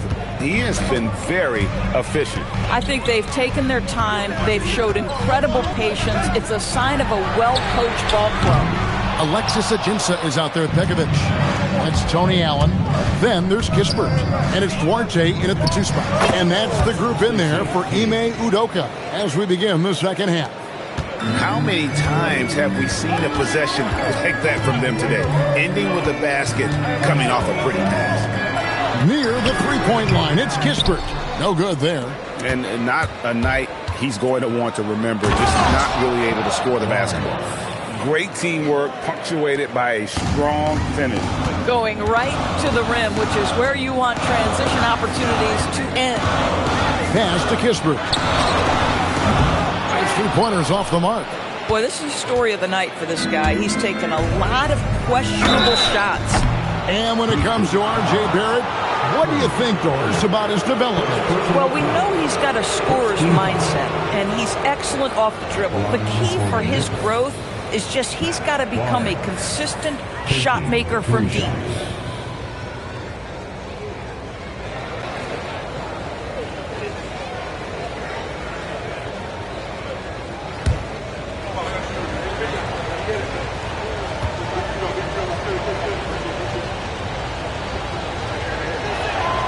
He's off on the first.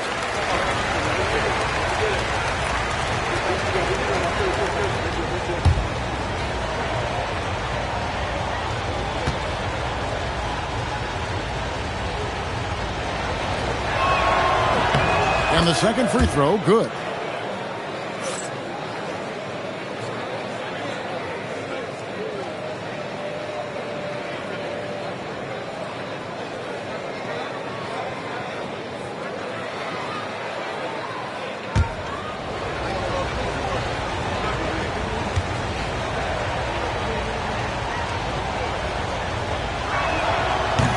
And when you watch OG Anunoby, what stands out most to you, Doris? Oh, Kevin, you can't make me pick just one.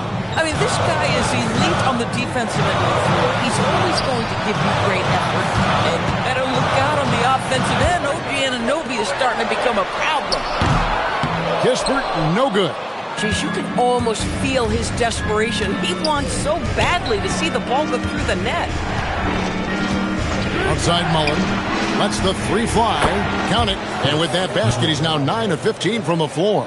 Yeah, the D with very little pressure on their perimeter shooters. 3 of the last 5 baskets they've allowed have been from beyond. And so the timeout taken here by Ime Udoka. Looking for a breather and maybe adjusting a thing or two.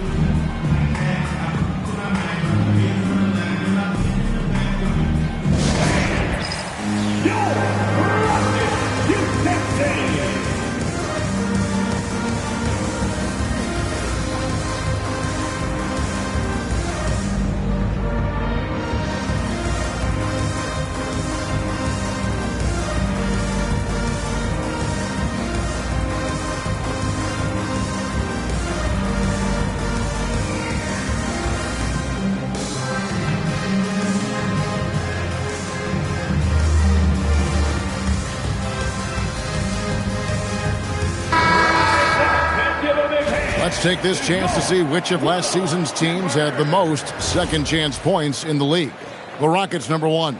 Yeah, that was a huge factor for them a season ago. Their ability to attack the offensive glass and then convert those into second chance buckets. I mean, no one did it better. Pekovic with the screen for Allen. Pass to Kispert.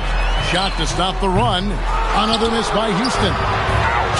5 shots without a make. That's a really ragged start coming out of halftime. Barnes passes to Snow. Barnes kicks to Mullen. New York moving it around. Here's Hibbert. Rebounded by Ajinça. Ajinça's got rebound number 5 here tonight. They tried to stay perfect in the half, but 3 for 4 now. Pekovic with a screen on Mullen. Here's Duarte. The rebound by Mullen. The Knicks leading by 13.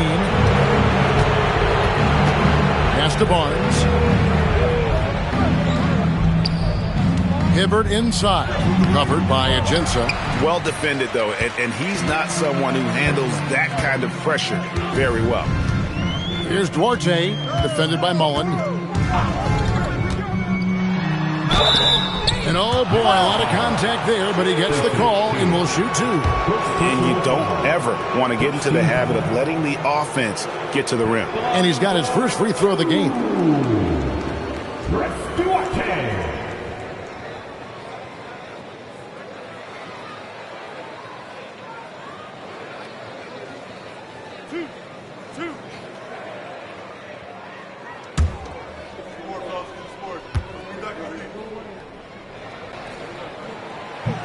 That free throw, no good.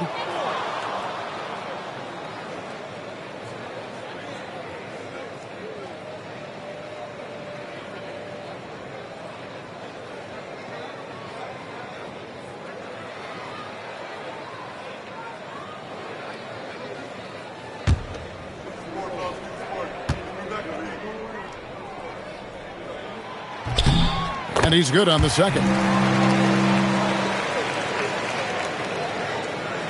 The Knicks leading by 12.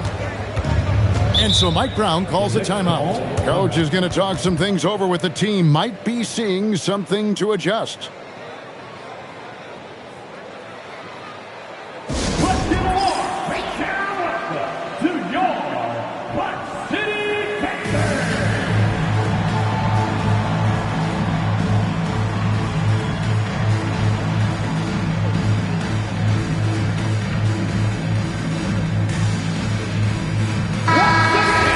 Take a look here at stats for Ajinça. Last year, getting it done. Averaged 18 points per, 5 rebounds, and 2 assists. Well, fans of this team will take this kind of production from him without hesitation. I'll tell you, he has been a solid contributor. They have called his number, and he has delivered for them. Mullen passes to King. Here's Hibbert. The Rockets pull it in. And he's trying to shoot his way out of it. You know, they have the lead, but honestly, I think it might help if he'd be a little bit more selective tonight. Allen finds Kispert. And they recover it. Here's Duarte. Pass to Kispert. And the lead is down inside single digits. Kispert's got 12 points in the game. And not his quarter, scoring-wise. Just 1 of 7 from the field. Outside Mullen. And that one's on target from the wing. And the Knicks lead by 11. Another bucket. This guy just keeping his foot on the gas pedal. Here's Duarte. And that's a foul called an Alexis Ajinça. That'll be his second foul of the game. Houston making a switch. Austin's checked in. And a switcher also for New York. Rice is checked in. New York leading by 11. Here's Snow. He has yet to score. Rice, no good. And on an open look like that, he's very gifted at making the weak coverage pay. Pass to Allen. Here's Boston. And a great assist by Allen as that one goes in. Allen's got assist number 7 for him tonight. Allen against Snow. Here's Rice. New York, no good that time either. Boy, he hasn't helped them much tonight, but they've got a lot of productivity from other players. Boston finds Allen. Back to Boston. No good on the triple. New York's gone 1 of 2 from beyond the arc since coming out of the break. Barnes looking around. Pass to Hibbert. And that basket's going to count, folks. Gets the goaltending call right there. That's a very close call. I'm sure he thinks it's a clean block, but looks like it was on the way down. So for the Rockets, Jokic has checked in for Nikola Pekovic. Toppin comes in for Alexis Ajinça. And Bones Highland subbed in for Tony Allen. Then for the Knicks, Hill, he's checked in for Hibbert. Temple comes in for Barnes. And Vincent subbed in for Snow.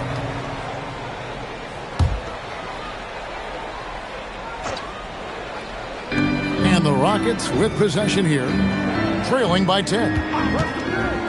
Here's Highland. Another miss by Houston. For New York, they've gone even 5 of 10 on shot attempts in the third. Temple dishes to Hill. Back to Temple. Drives to the hoop. King, the pass to Rice. 5 on the clock. Here's Vincent. Rockets with the rebound. And the D does just enough to throw off his rhythm on that shot. Now, here's Kispert. He's tightly guarded. And Boston has it in the corner. Buries the long-range jumper. Boston's got 11 points. They've given up a lot of three-pointers here today. Here's Temple. Nothing on the board.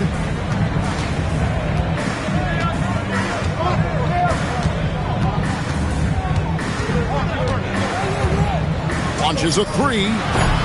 Headshot off. And so it's the New York Knicks who bring the quarter to a close with a 7-point lead. Their defense has been terrific. And while we can now, let's take a look at today's State Farm assist of the game. And I'm glad this was the pick because I love this pass. Such a great dish. That's what I call court vision. Well, making the game easy for your teammates. All about putting them in a position to score. That's pretty. And this is it. Glad to have you along for this fourth and final quarter. And New York, looking at who they've got. They've got Mullen. Also Garrett Temple out there. And it's Rice in at the small forward position. Here's Duarte. Knocks down the three ball. Duarte has got the fourth quarter going with the first basket of the period here for the Rockets. Pass to Rice from deep. Good on the three-point shot. And an eye for an eye. Both teams working to stretch the floor. Well, that three-point shot just gives you so much room to operate on the offensive end. And here's Jokic. Houston needs to get a shot. Here's Duarte. And he can't answer back. The three-pointer offline. The Knicks leading by 7. A few possessions into the fourth quarter, just over a minute played. And the basket by Hill. Another bucket down low. They've been the aggressors, taking the ball inside and attacking at the rim. Duarte passes to Boston. Here's Tillman.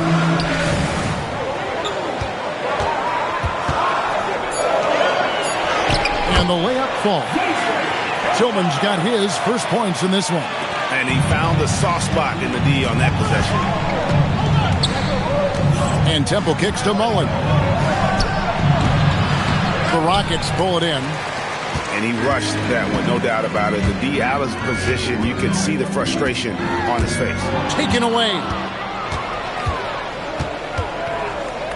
Here's Temple from outside the arc. Toppin pulls it in. Now Boston. Just a little under 2.5 minutes have passed now here in the fourth. Toppin passes to Jokic. And a fast break now for the Knicks. Shot's good by Rice. Rice has got 5 points now in the quarter. And we'll get a look at how the hustle stat game has been going for the Knicks. And they've shown great focus on the defensive end, putting constant pressure on the ball and really disruptive in terms of what they've done defensively. They've also been scoring on the break with how difficult it is to get buckets in the half court. Anytime you can push the ball in transition for easy ones, that's big time.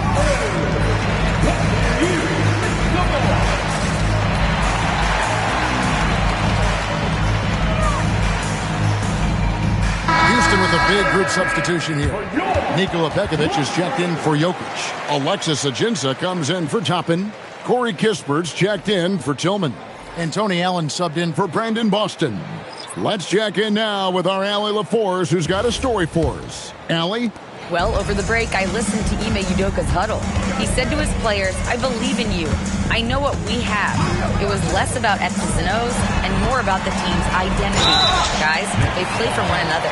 Great work as always, Allie. Thank you. Personal foul. First team foul. At the line for Houston, Brett Duarte. 2 shots.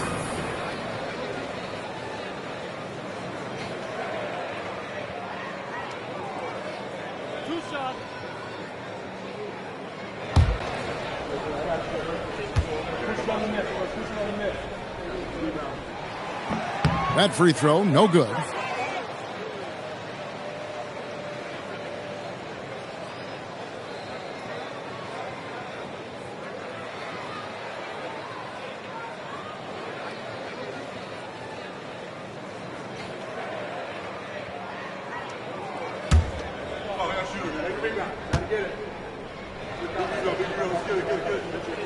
And he sinks the second. And after attempting no free throws in the first half, now he's putting the defense back on its heels. Tink. And he gets that one to go off the front iron. And the Knicks lead by 10. Yeah, 3 consecutive field goals have come right at the rim. The D had better start buckling now. Pass to Kispert. Off target from three-point range. And maybe, he thinks he can shoot himself out of the cold spell, but I don't think that's the case. Maybe somebody want to tell him to ease up off the threes. That's a shot he's got to hit. You don't get many looks better from that range. Here's Duarte. Now Pekovic. He's covered by Snow. 13 feet away. The Rockets with another miss. Listen, that's a good shot for him. He just couldn't connect. And a little over 3.5 minutes in the books so far here in the fourth. Plenty of daylight on that shot. Mullins got the lead up to 13 now for New York. Even though they have the lead, this guy keeping his foot on the gas pedal, I love it. They've been struggling here on offense. Yeah, a bit of a dry spell for sure. Pass to Kispert. Allen outside. Shoots the three. That does not go. And here are the Knicks. They're on a 12-3 run. Here's Snow. Barnes outside. Hibbert with a screen on Allen. 5 to shoot. Barnes outside. Stolen by Allen.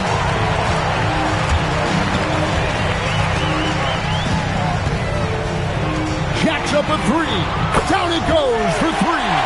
You give Corey Kispert any room to shoot, and you are in trouble. The Knicks leading by 10.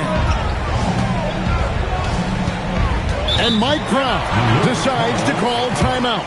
He has decided it's the right time to talk.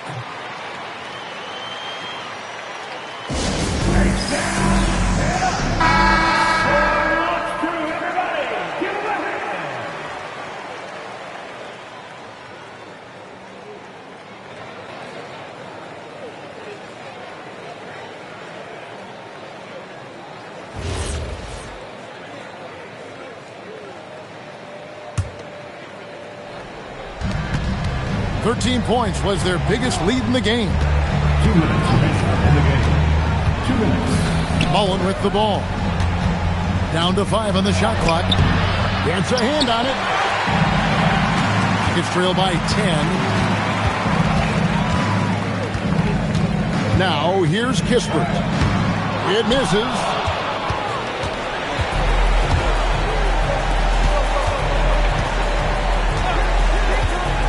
.133 left in the fourth quarter. Let's lose a three. A three-pointer. Good. Pick works well there. Not much resistance from the D. It takes incredible effort to stay connected to the hip of the offensive player. You've got to want to work. And timeout is called by Ime Udoka. And that timeout by Coach was carefully measured, wanting to make sure that everybody is on the same page here. And here is Kispert. 1:15 left in the fourth quarter of this one. Now Pekovic. Allen. No good. And these are the types of games where one team clearly has the edge. Tonight, it will be a win by a large margin for the Knicks. Not only did they shoot the ball better, but they had more assists. Yeah, I thought the passing in terms of finding the open man gave them the higher percentage shots. The ball movement was key for the win. And every win important, and this one will go down as win number 3. So the Rockets end up going with a whole new group.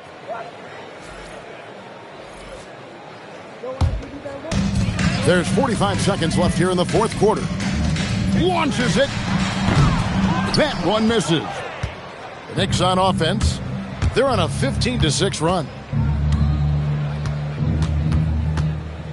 Here's Rice. Vincent with it. The floater. From outside. That one is off. Now Boston.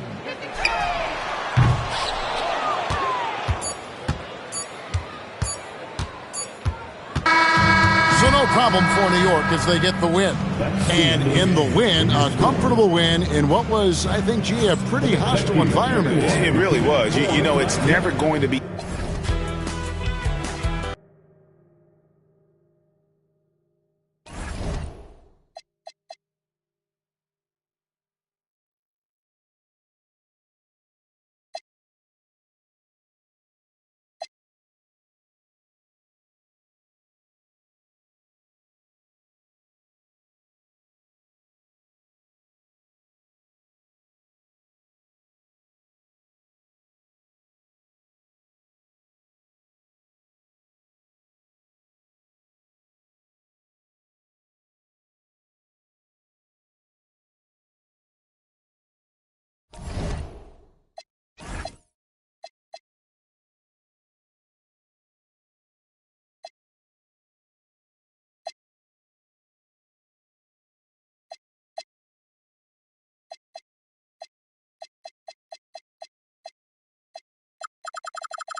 Oh, say does that stop? Well, Grant, we're still early on in this new season. Here we go. I imagine it can be difficult to get back into the flow of things. You know, B.A., you're spot on. It definitely takes some time to get used to the grind of the season again. You know, between the traveling and the hotel rooms, changing time zones. But you find your flow again eventually. A look at Indiana's starting group. And it's Stackhouse in at the 3. And you never want to give a shooter like him a clean look. Harden against Richardson. Beyond the arc. Harden can't hit. And just terrible defense. I don't know how he missed that shot. Richardson, the pass to Konkak. Here's Oakley, defended by Hardaway. Pass to Stackhouse. To the paint. It's stolen away. Got about a minute gone in the first quarter. Harden misses. Here's Stackhouse. Oh, and makes it with the kiss. Setting an aggressive tone early, challenging the heart of that defense. Now Hardaway. Pass to Harden. The three is up. Misses again. Now 0 for 3. Outside Richardson. They set a pick. Here's Dumars. Puts up a 3. On target from range.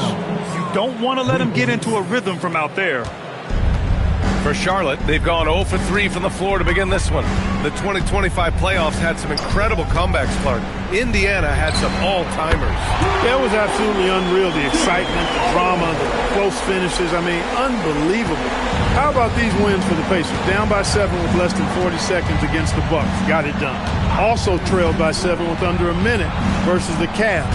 Won that one. And losing by 9 in the last minute against the Knicks and came through again with a win. And even in the finals, they made some miraculous comeback wins against OKC. Had at least one miraculous comeback win. So another possession, another assist. Unbelievable. He's now racked up the 4th most dimes in league history. Hard to think of a better guy to play alongside. Not just a great passer, but also a great leader. Here's Oakley. Blocked.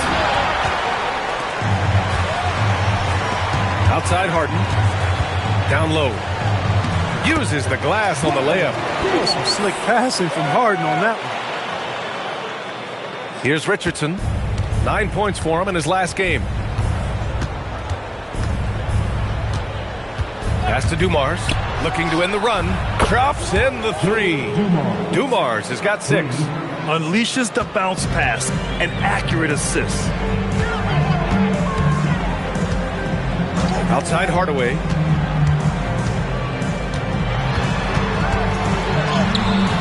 The shot no good. For Indiana, they've gone 3 of 6 from the floor. Here's Dumars. Lays it up and in off the pretty assist. Give him 8 points now. He's used to sharing the love. Exceptional timing on that pass. There's a screen. Here's Hardaway, right wing. Here's Scott. The offensive rebound. Oh, and there's the whistle on the shot. So 2 free throws for him coming up. Everyone in the building saw the obvious contact. Yeah, the officials didn't need to talk that one over. It was obvious. Charlotte shooting their first foul shots of the night. And he knocks down the first one. And one unfortunate distinction for the Hornets. Clark, the only NBA team to never win their division. And to add to that, the second lowest number of playoff appearances after the Pelicans. And, you know, BA, with no immediate postseason prospects, Charlotte fans have to understand this is going to be a process that takes some time. And he makes both free throws. And grant the Hornets, as of last season, with a new front office, trying to evaluate their young talent. Yeah, tough to do when you have so many injuries. 36 different lineups last season. They need help to assess and to develop. The shot by Stackhouse, no good. It's tough to get open in this league, and when you do, it hurts not to capitalize. Pass to Ellison. Some nice passing by Charlotte here. Harden, the pass to Scott. Just 5 on the clock. Hardaway from outside. Nails it from beyond the arc. Hardaway's got his second bucket on the night. A lackluster effort on defense gave him the look he wanted. Outside Richardson. Pass to Dumars.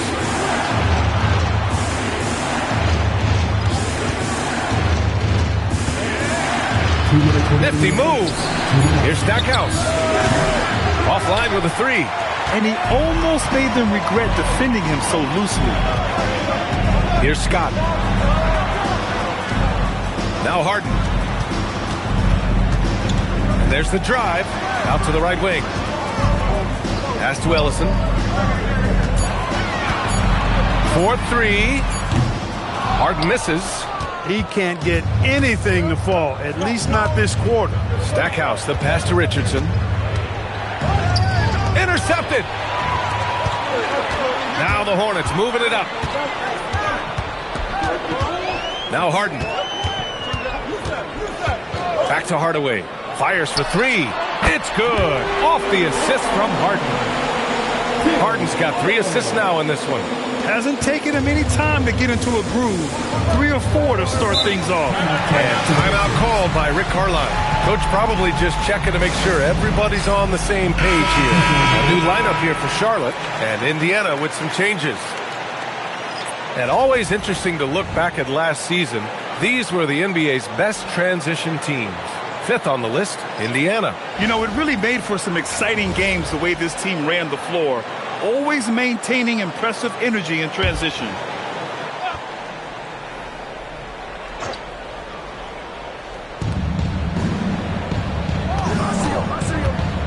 .54 seconds left in the first quarter of the game. Stolen by Reed. Here's Barry, defended by Henderson. Releases. No good off the back of the rim. Pacers trail by 5. Over to the left wing. Armstrong passes to Mills. Now here's Adams. Tightly guarded. Here's Barry. And Charlotte, another 3. Nice setup. Excellent team basketball. For Indiana, they've gone 4 of 9 in this one so far. Pass to Henderson. Now here's Mills. He's guarded by Ellis. Henderson outside. And so it's the Charlotte Hornets finishing the quarter with an 8-point lead. Their work from distance has been impressive, and it's put them in this lead right now.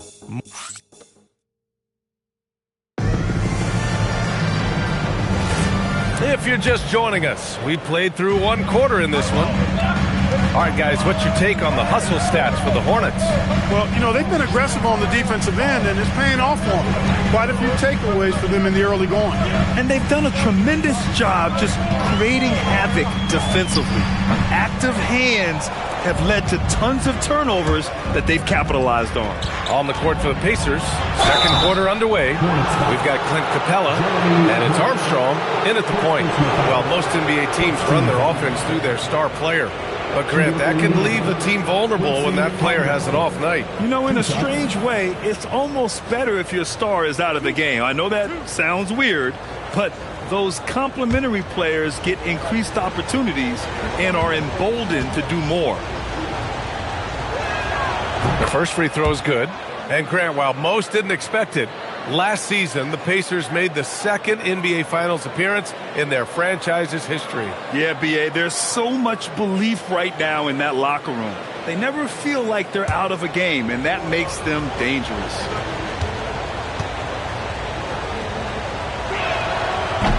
Hits one, then misses the second attempt from the line.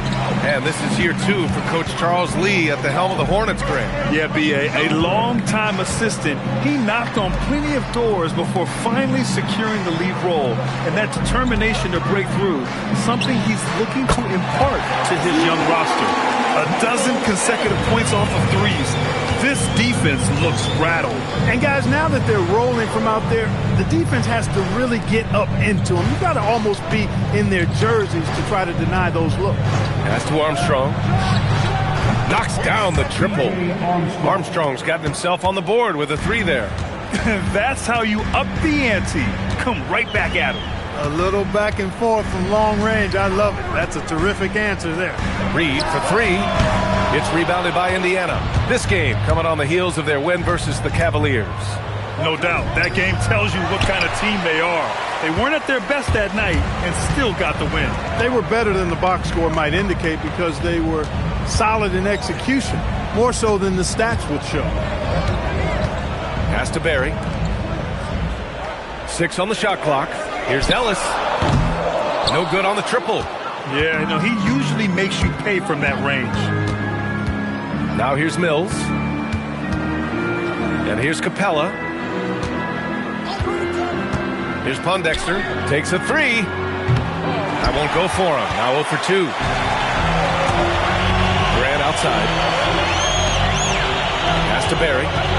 There's the triple. Charlotte, no good that time either. Pacers trail by 7. All right, for those just joining us, we're almost 2.5 minutes into the second. Here's Pondexter. Some nice passing by Indiana here. Tries it from 16. Adams grabs the miss. The Hornets have gotten nothing to go out of 5 attempts so far this quarter. Reed sets a screen. Charlotte again missing. Indiana's gone 1 of 2 from deep in the second quarter. To the middle. Here's Capella. And the slam dunk by Capella. You know, Capella, one of the very best in the league at getting out of the screen and getting to the right spot. And timeout called by Charles Lee. He might have seen something he needs to review with his guys.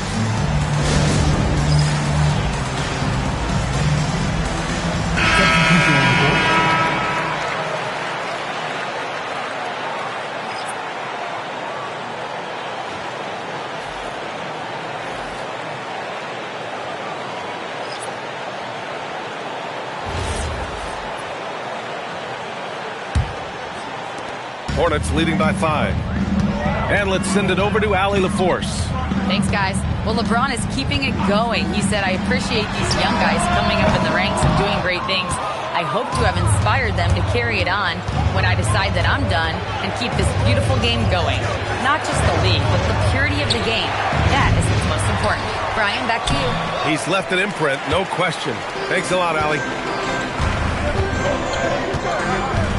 Pass to Barry. Outside Harden. To get back on track. It's hauled in by Henderson. He's letting it fly, but the results just have not been there. Grant, LeBron has had so much recognition over the years. But truly, he might not get enough credit for what he's meant to the NBA. Yeah, you might be right, B.A. Truly a global ambassador for the game of basketball. He's set the standard for what a superstar can be, really, in any sport. The Hornets with a lead. Here's Barry. On the wing, Harden. From the arc. And again for 3. Each and every game, every year, I am blown away by his consistency from range. Well, you look at him now. He's tied for second most threes in NBA history. And timeout called by Rick Carlisle. And we might see some changes. Coach potentially looking to adjust.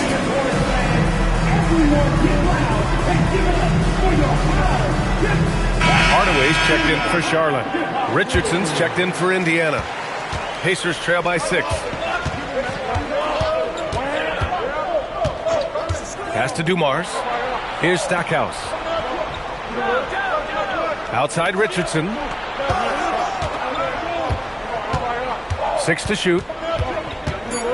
Up and over Hardaway. Lets it go from deep. And that one's good. Dumars has got 13 now. He had 2 first quarter threes and now just added another. Outside Hardaway. Pass to Ellison. Now Harden.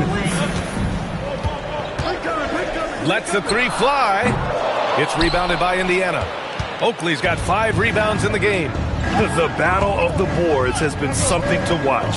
Yeah, tit for tat on the glass. Just one more aspect of what's been a very closely contested ball game here. Harden with it. Outside Hardaway. Takes the 3. Yes. And a nice assist from Harden.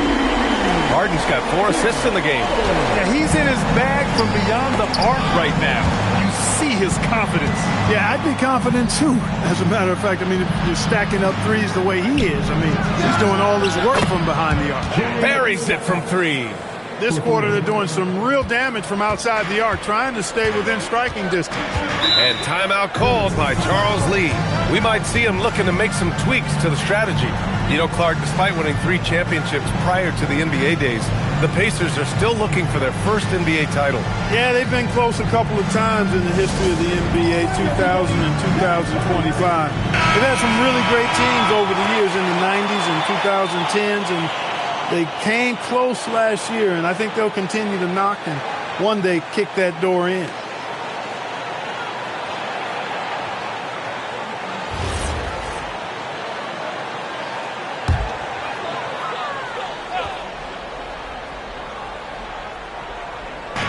.102 left in the second period. Scott passes to Harden.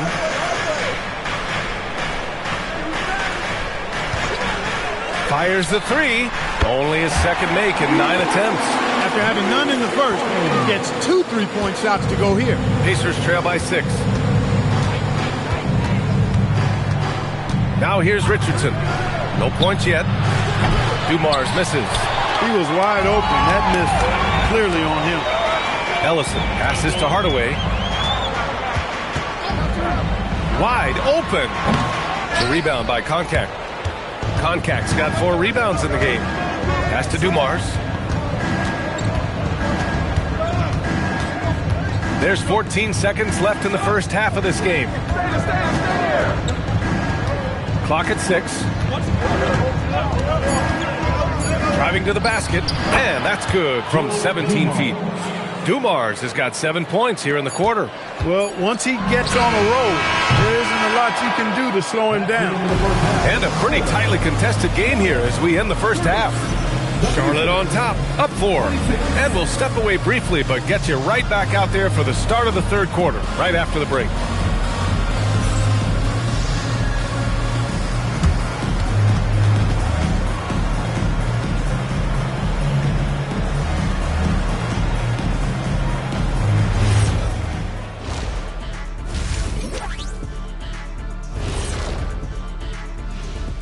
Hello there, everybody. It's halftime, and right now the Indiana Pacers are in the midst of a good battle.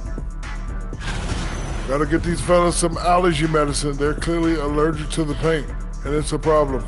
Aren't you sponsored by an allergy medication? Not yet, and not one that can fix this. Taking a closer look at the first half matchups, these two guys have led the way for their teams. These two guys, we thought they'd bring it tonight. It has been brought, playing with no fear. Can't forget about your teammates, though. Gotta keep them involved, too.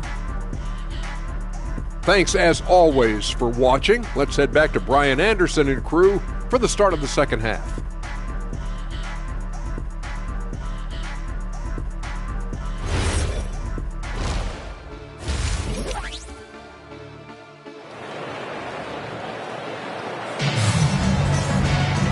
Second half of basketball is upon us, and we may be in for an exciting finish based on how close of a game we've seen so far.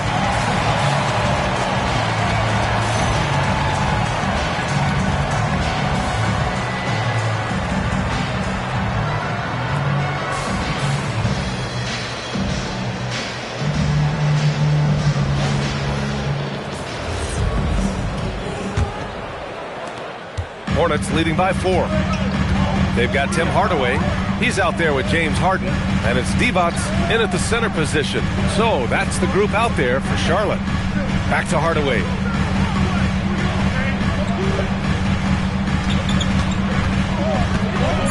Pass to Divac. Here's Scott. No good off the glass.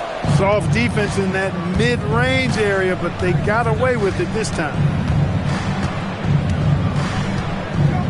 And here's Richardson. He's scoreless. Here's Dumars. Shoots over Harden. Dumars misses.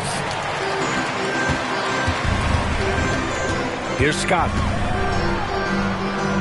Pass to Ellison. Now here's Hardaway. Some nice passing by Charlotte here. Inside. Fade away. And he can't bank that one in. That's a chance he typically converts. So far, Grant, we've seen some encouraging intangibles from VJ Edgecombe. Yeah, you know, he reminds me of Victor Oladipo or even a Dwayne Wade physically. Just an explosive athlete. And I love the way he uses that strength and quickness at the defensive end of the floor. Hornets leading by 4. Pass to Scott. Here's Divac. On the wing, Harden. Here's Ellison. On the wing, Harden. Hits the trifecta. Harden's got 9 points. You know, he does so many things well, James Harden. It's easy to forget that he's top 3 all time in most three-pointers made. Pass to Dumars. Here's Stackhouse. And they waste no time getting those 3 points back. Stackhouse has got his 3rd basket on the night right there. Outside Hardaway. A little under 2.5 minutes gone by in the 3rd quarter. Now Harden. And there it is for him. Harden's got 5 points now this quarter. That's his go-to, doing what he can to strengthen their lead. And there's a pick. Pass to Dumars. Launches a 3. And again, it's Indiana with a 3. And that is what we talk about. Make the next pass. Fantastic feat. Harden surveying the D. Now Hardaway.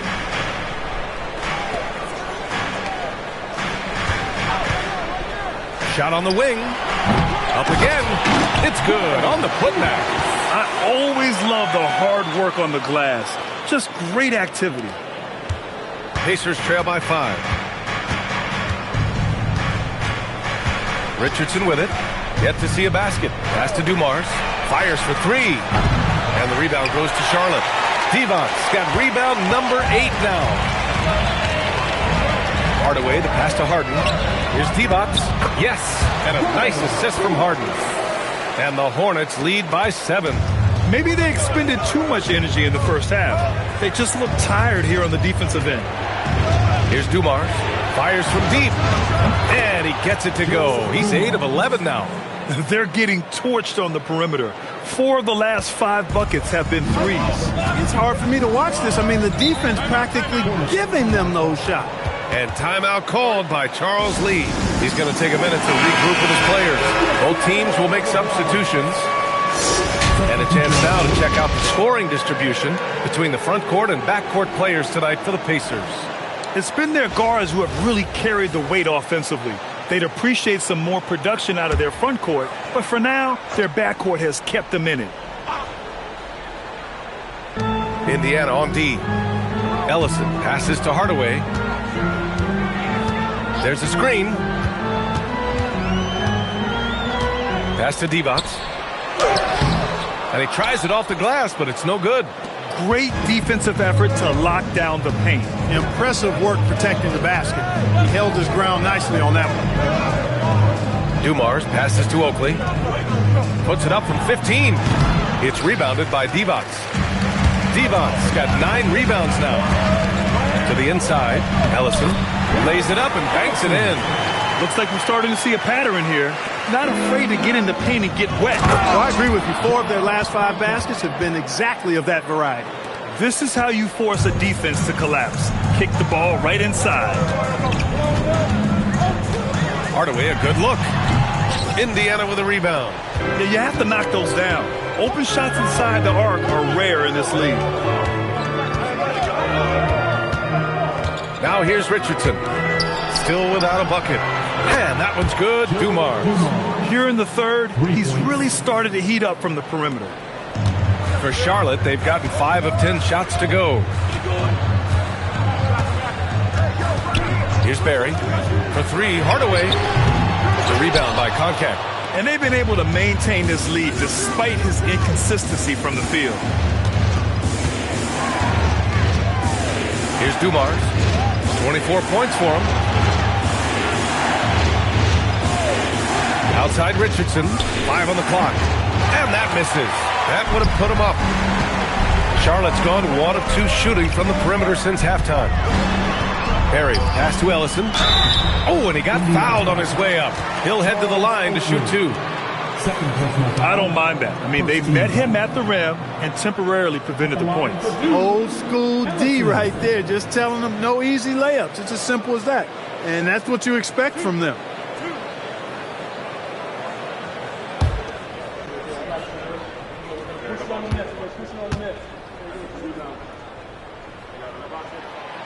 That one's off. So both teams changing it up here.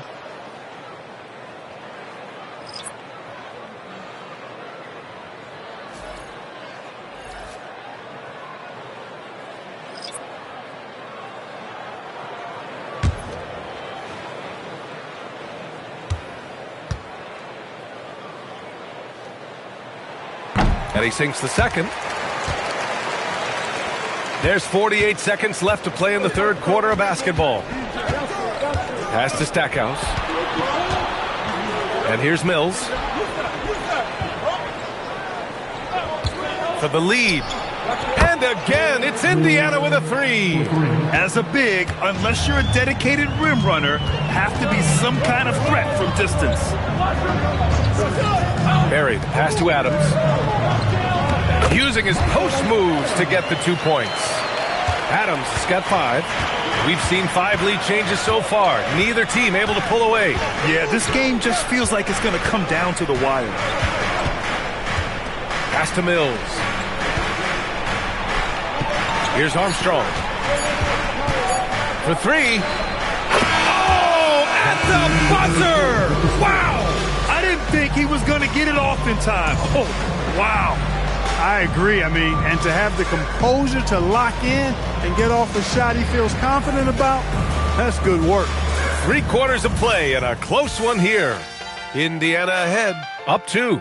After a quick break, we're coming right back with the start of the fourth quarter.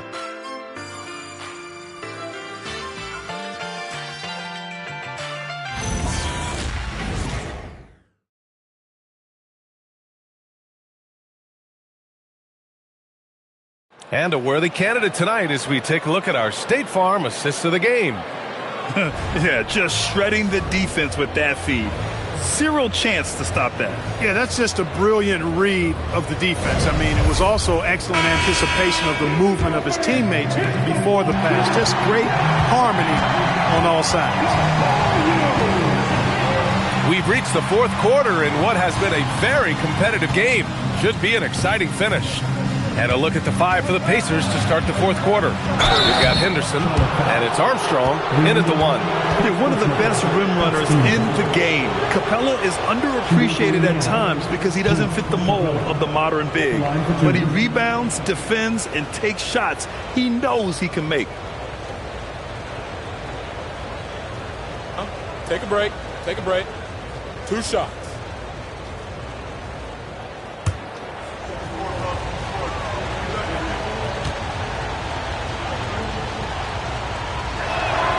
That's good from Capella.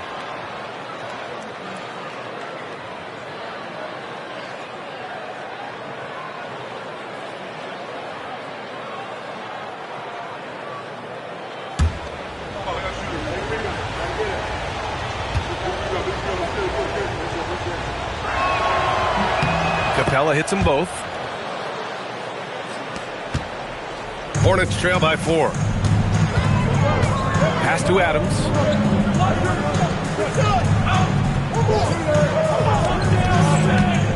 Back to Harden. This one for 3. That's bucket number 5. He's 5 for 12 now. A proven score. When Harden gets into a flow like this, he can pile up the points. Mills, the pass to Armstrong. Here's Stackhouse. Knocks it down from distance.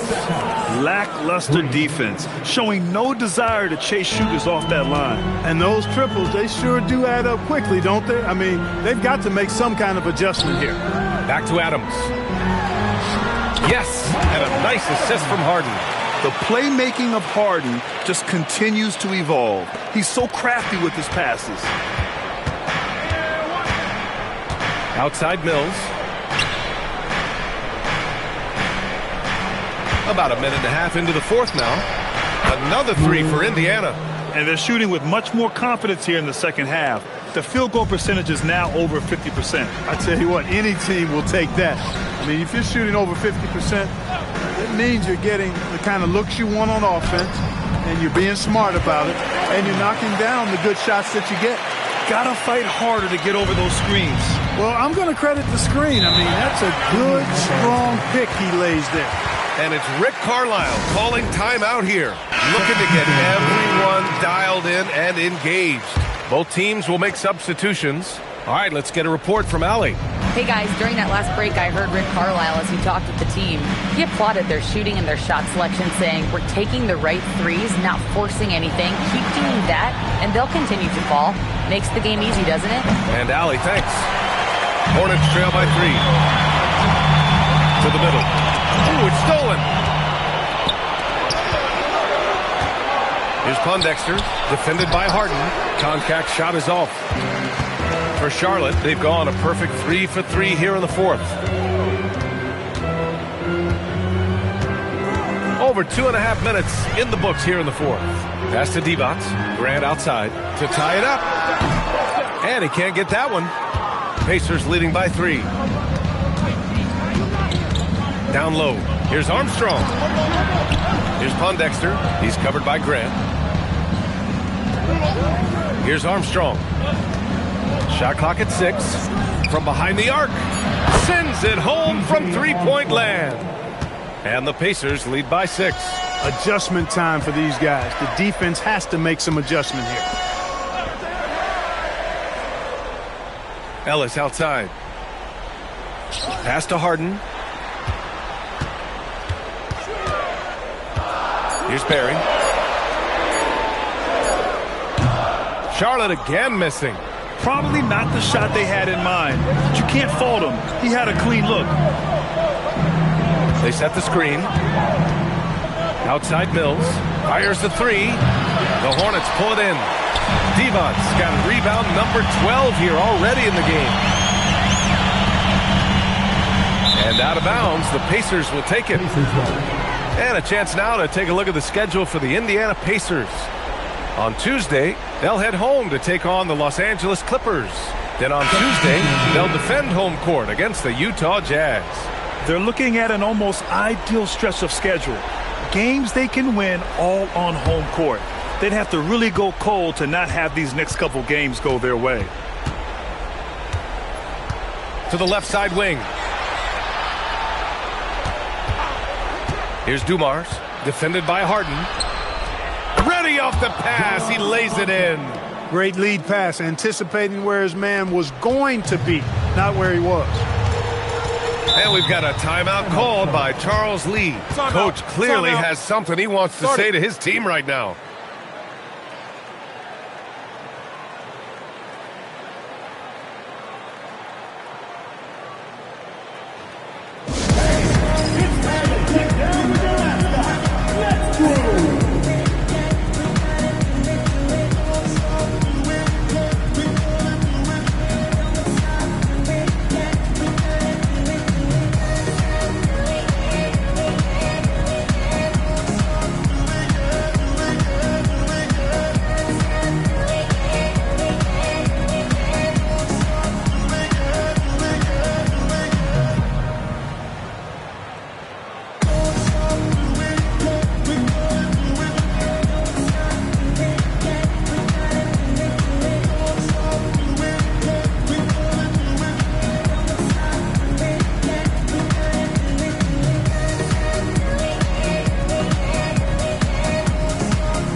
And here's Hardaway.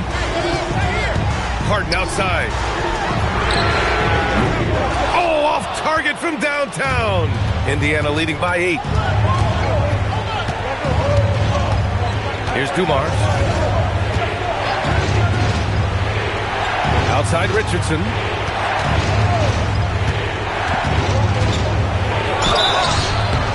Hornets foul. Tim Hardaway. First personal foul. Second team foul. At the line for the Pacers, Richardson taking 2 shots. Take a break. Take a break. 2 shots.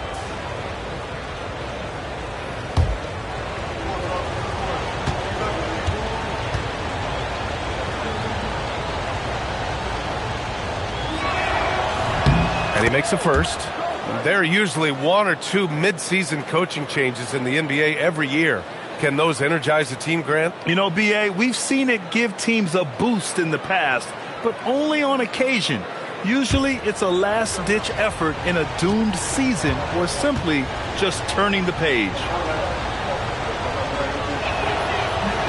And good on the second, so he makes them both. Hornets trail by 10.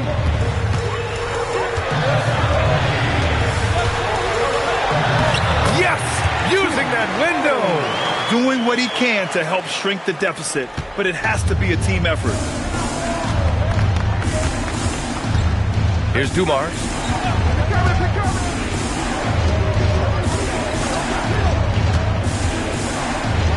Left side, Richardson. 6 on the shot clock. Here's Oakley. And rejected.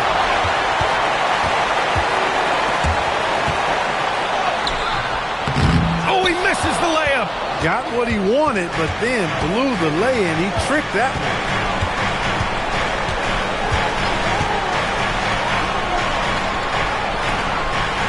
Here's Stackhouse. Fires the 3. Booyah! He sinks the triple. Nothing left to do but to watch the clock tick towards 0. Nice victory here for the Pacers. What a huge win for them tonight. It seemed like all was lost for them, but then they battled back. Yeah, games like this one can really define a team. They were able to prove that they could bounce back from even the most dire circumstances. And they'll chalk this up as their 3rd win of the year. Here's Dumars. Oh, touches it off the glass. This is what winning is all about. Playing your best when it matters most. Yeah, you know, once they got victory in their view, a huge injection of energy and a great run to finish it off. Shot clock and game clock, 1 second differential. They can simply hold on to the ball here. No question, B.A. They deserve the win. Here's Dumars, defended by Harden.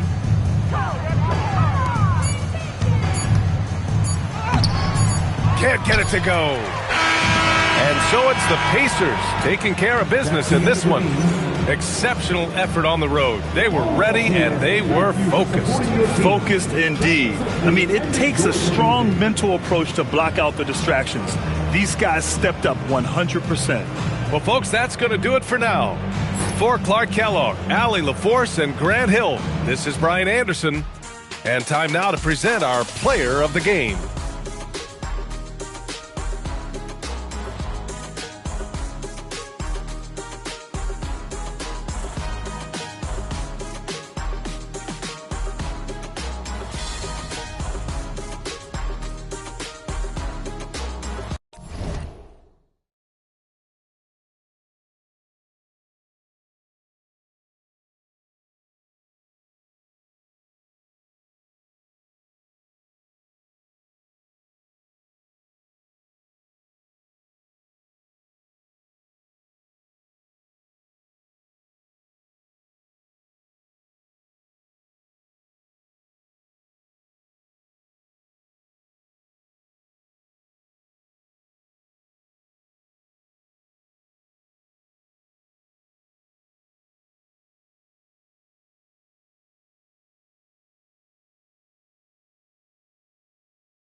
Hello and welcome, everyone. Thanks so much.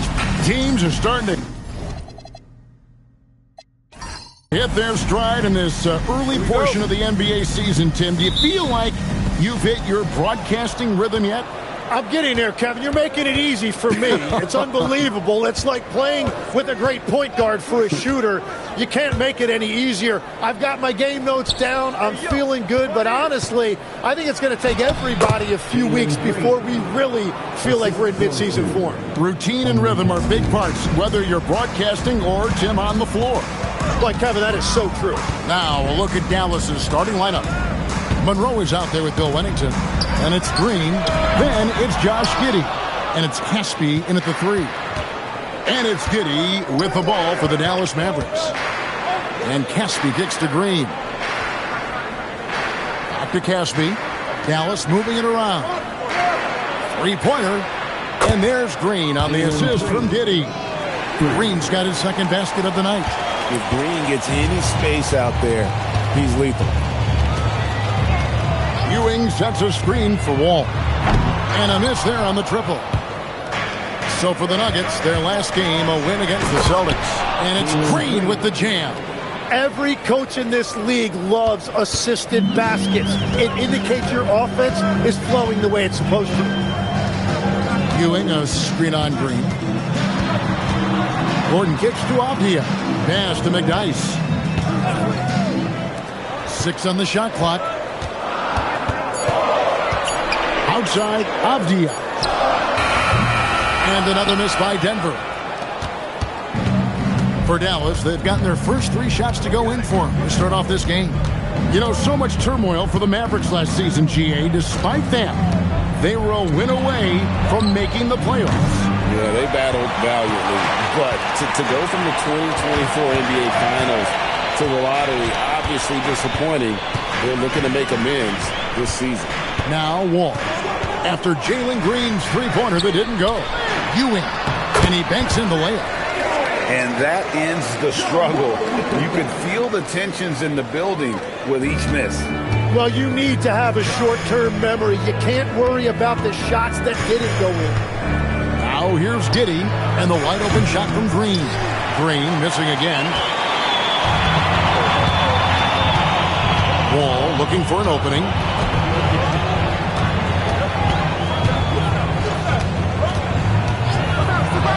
Outside, Avdia.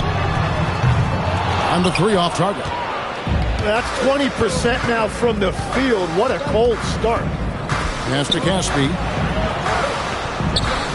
Here's Wennington, covered by Wall. Wennington, no good. The Nuggets trail by 5. Outside, Gordon. McDyess, a screen. Outside, Wall. Traps in the tray.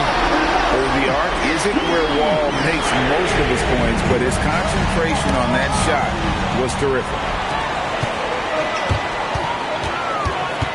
First quarter play and just over 3.5 minutes in. Outside Gordon. Back to Wall. Puts up a deep 3. They grab their own miss. A second chance effort. McDyess can't hit. Dallas has gone 1 of 3 from beyond the arc so far in the game. Pass to Giddey. Wall with the steal. Takes a step back. That's tipped. Stolen by Monroe. Down low. Here's Wennington. The layup off target. Nuggets have gone just 2 of 8 shooting so far. Just 25%. Gordon. And it's denied. From deep, Green. Rebound by the Nuggets. And this matchup with the Mavericks, it's the first meeting of the season.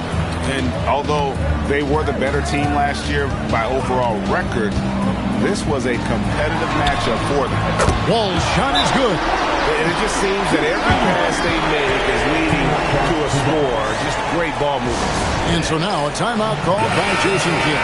He's going to have a discussion on the sideline. Glenn Robinson, the third, is checked in for Denver. Thornton comes in for Gordon. Trey Murphy's checked in for Dallas. Curry comes in for Caspi. Now here's Giddey, still without a basket. Just 5 on the clock. And they will get the basket here, folks, as they rule goaltender. So close to getting the block there. You can live with those calls because you'd rather have a guy playing aggressive instead of playing it safe. The Mavericks shooting their first free throw of the night. Yeah, and fairly decent a season ago, about 77% from the line.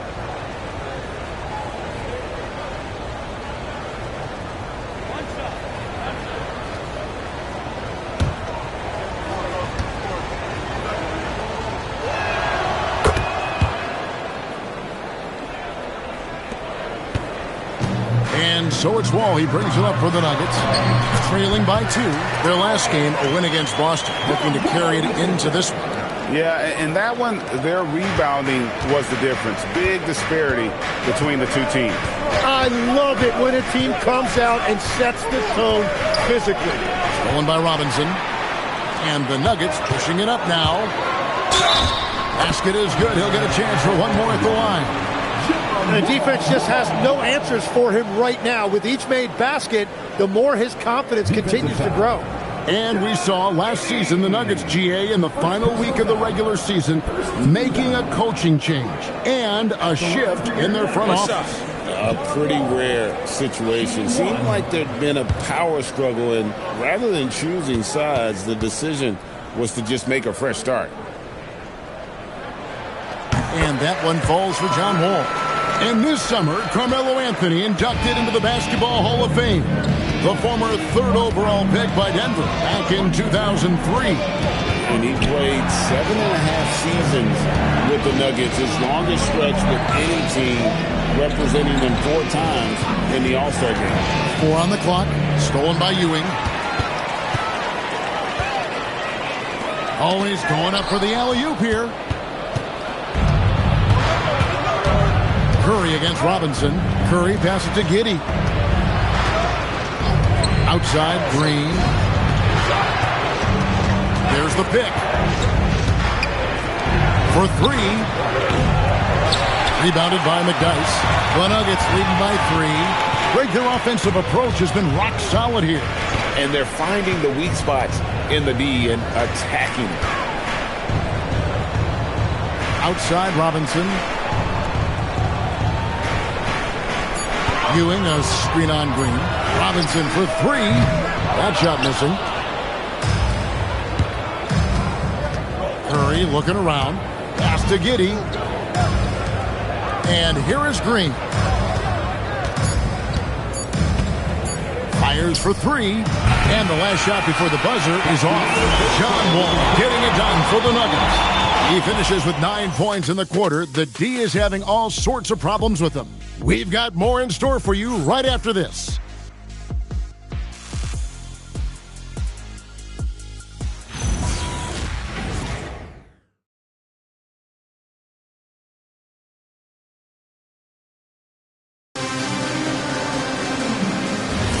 And some good action in the books as we get back to the game that's been pretty close here so far. And when you consider how Denver is doing, guys, what are your thoughts? Well, credit their anticipation skills on the defensive end. They forced a number of turnovers. And they need to continue that edge on defense. If your opponent is rattled, just dial up the pressure even more. Alvin Eli is out there with Maurice Spates. Then there's Cole Anthony. Then it's Thornton. And it's Robinson in at the small forward. That's the group for Denver getting going here in the second. And now let's swing it over to Allie LaForce on the sideline. Thank you, guys. Mavericks coach Jason Kidd addressing the upset over trading away Luka Doncic. And Kidd said he did everything he was supposed to do for the city and the team. But things change. Now we are being judged on the change. If you don't like it, then you have to get out of this business. Back to you guys. Winning sure cures all, doesn't it? All right, Allie, we thank you very much. The 3 from Mills sinks the three-pointer. You can't just stop when there's a pick set up. Gotta fight over it as a defender. Well, you just have to communicate those switches. If you don't, it's on you. Now, here is Robinson. Still yet to score. Eli kicks to Robinson. The Nuggets moving the ball around. Anthony can't hit. The Mavericks trail. Second quarter of basketball, just over a minute and a half played. They get it again. Villar with the bucket. Villar's got his first bucket of the night. And that's a lesson for the D. Fight harder on the glass. Well, you see this all too often. The effort has to be there first. So David Adelman's decided to call a timeout here. Coach is going to take a few minutes to regroup and go over the strategy. A different look for Denver. Abdia's checked in for Melvin Eli. Gordon comes in for Robinson. And John Wall subbed in for Cole Anthony. Now, here's Avdia. Avdia with a screen for Wall. And the basket is good, and he's got a chance here for one more at the line. And along with being incredibly fast, Wall showing great body control. He made the only free throw attempt he had earlier in the game. It's just 72% from the line a season ago. Not the greatest of numbers, but there are guys who are far worse off when it comes to free throw shooting.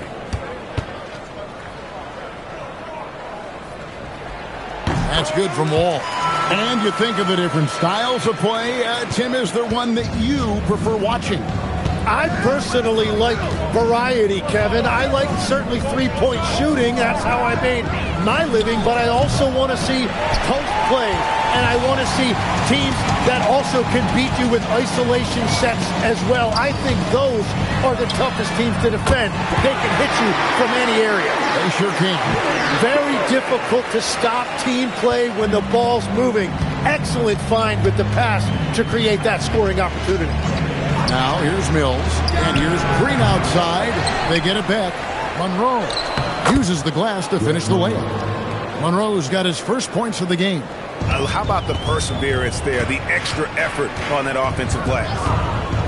Spade sets a screen for Gordon. To the inside.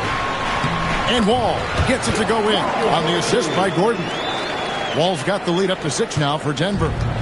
And so it's Mills who will bring it up for Dallas. They come in fresh off a win against the Heat.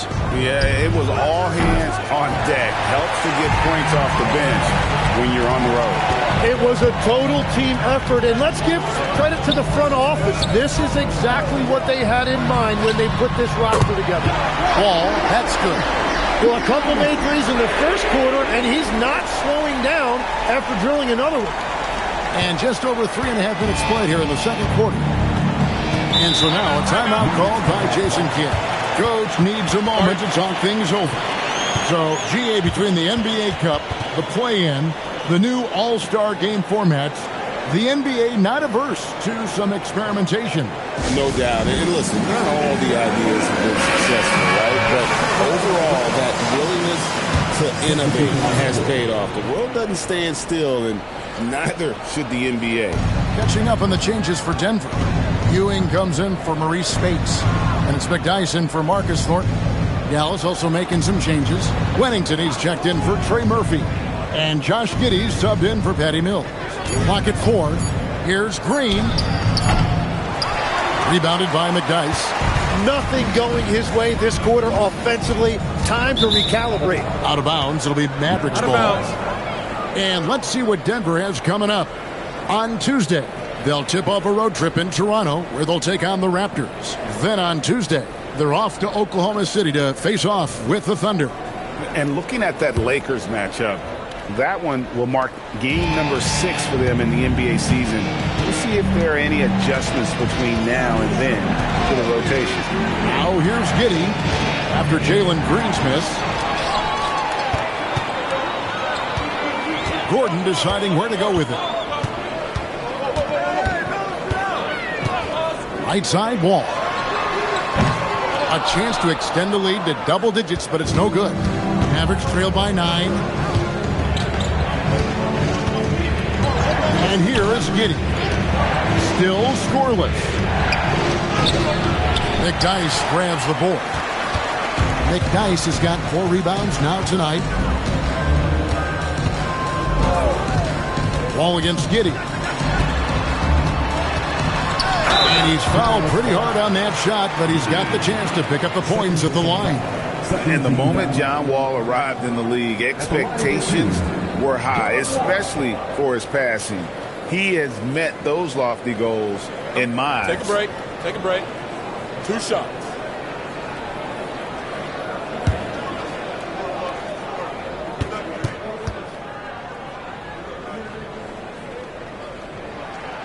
No good on that one.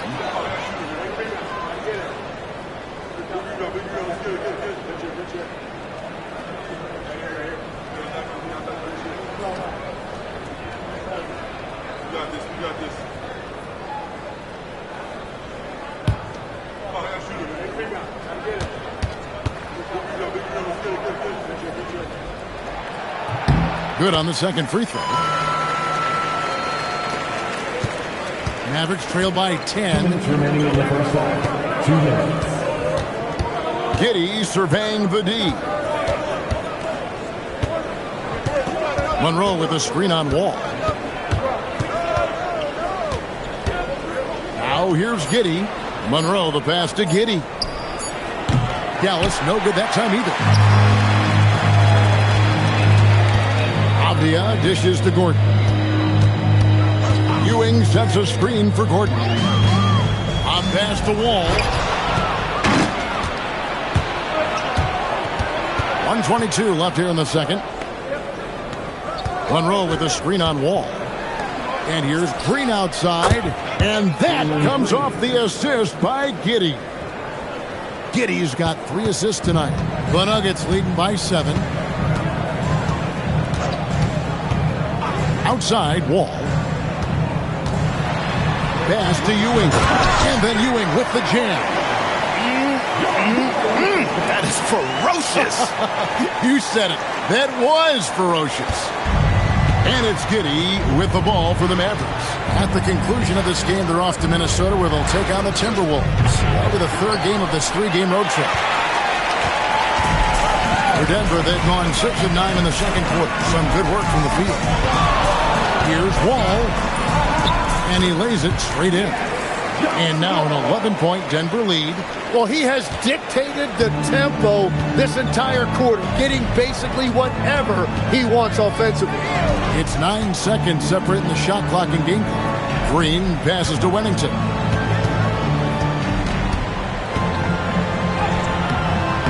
It's rebounded by Ewing. Ewing's got his 5th rebound right now in the game. To the paint, here's McDyess, and he takes it in for the layup off a very nice feed. McDyess has got his first bucket in this one. And that concludes the first half. Denver on top as they wrap up the second quarter with a huge surge, an 18-5 run. Now we have a moment to go courtside. Allie LaForce has got something for us. I'm here with P.J. Washington. P.J., what will be the key for you guys defensively in the second half? Not letting them get easy routes to the basket and contesting their shots, rebounding.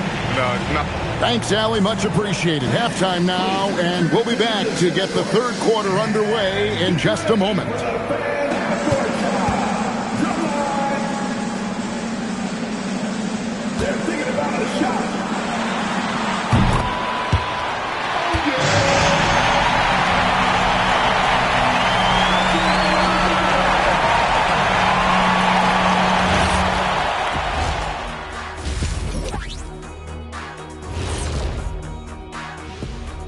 Welcome, one and all. Before we hear Kenny and Shaq's insights on that first half, let's look ahead and check out the upcoming schedule.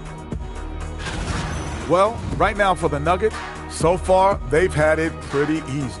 All their games at home, are you kidding me? But they're hard for me to evaluate until they've been tested on that road, Shaq. Well, we can circle back after that game, since you don't have an answer ready. Now let's talk about that first half. What an impressive performance for the Denver Nuggets. They're completely in sync. It's like bees hive mind out there. Hear them, Kenny? Bzz. Yeah, great passing, but much better in your bubble.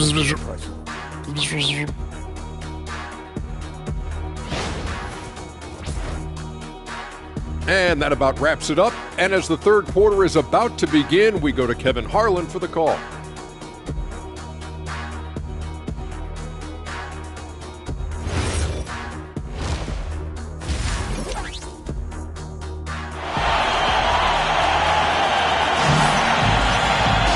And with the second half upon us, we'll find out if this game becomes the route that it's threatening to be.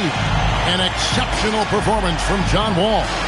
And the bulk of his damage so far has come from the perimeter. A lot of threes early on. Well, he's found his rhythm out there for sure. Now let's see how the defense adjusts to him in this half. And here are the Nuggets now. This is the most they've led by 13 points. On the floor right now for the Mavericks, we've got Monroe. Josh Giddey is out there with Jalen Green. Then there's Wennington, and it's Caspi in at the 3, the small forward. All with the steal. Outside Gordon. Pass to Avdia. Now here's Ewing. Mavericks with the rebound. Monroe's got his 5th rebound in this one. Caspi dishes to Green. Wall against Giddey. Monroe sets a screen for Giddey. No good with the triple. The Nuggets leading by 13. And Tim, quite the character, this Jordan Poole. His personal style is like his flashy game. Well, Kevin, he loves his fashion, and he's a passionate cat owner. Characters like him make the league fun, and it gives fans more to engage with than just basketball. And they start the second half with 3 straight misses. Pass to Wennington. And that comes off the assist by Giddey. Giddey's got 4 assists now tonight. Third quarter of play with just over a minute and a half gone by. Ewing sets a screen for Gordon. Outside, Wall. Solid as a rock from 20 feet away. Wall's got 22 points. Well, that's helping your team. By and large, he's taking shots he knows he can make. Pass to Giddey. Here's Monroe.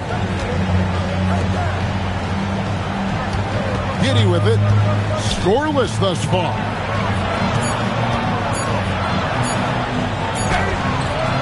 Denver grabs the miss. Not quite 2.5 minutes played here in the second half.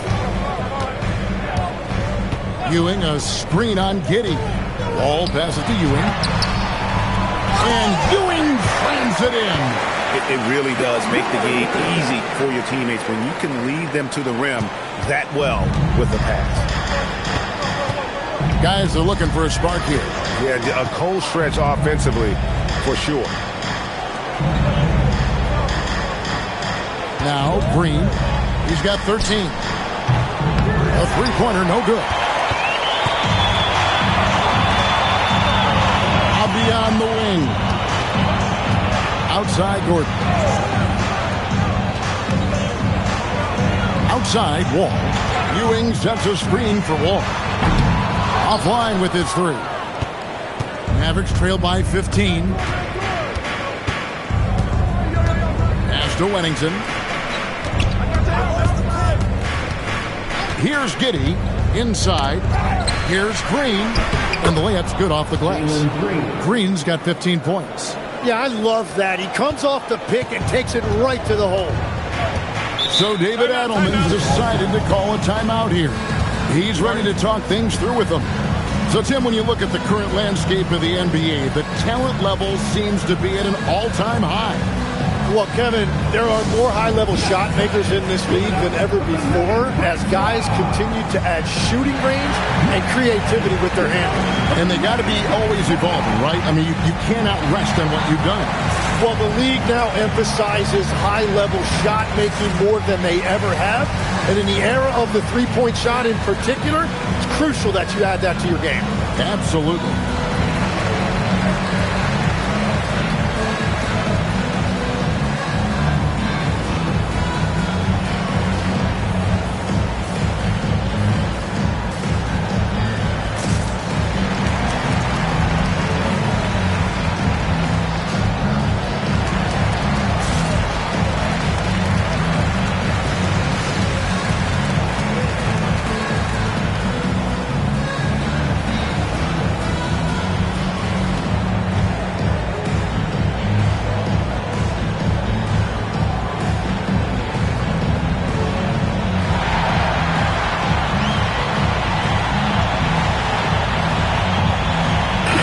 checked in for John Wall.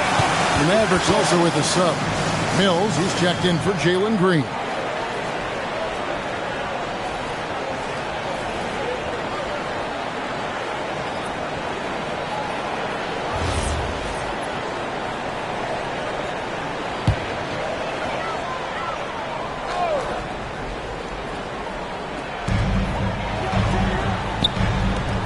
Here's McDyess, covered by Monroe. Denver passing it around. Avdia, the pass to Anthony. 5 on the clock. Gordon outside, sinks the triple. Gordon's got 6. Hardwood is your friend. He used it to his advantage there. And let's go to the sideline. Here's Allen. Thanks a lot, guys. Well, Jordan Poole, he's never shy. He said the big moments, end of the shot clock, end of the quarter, the end of the game, those are nothing. There's real-life stuff that people should use the word pressure for.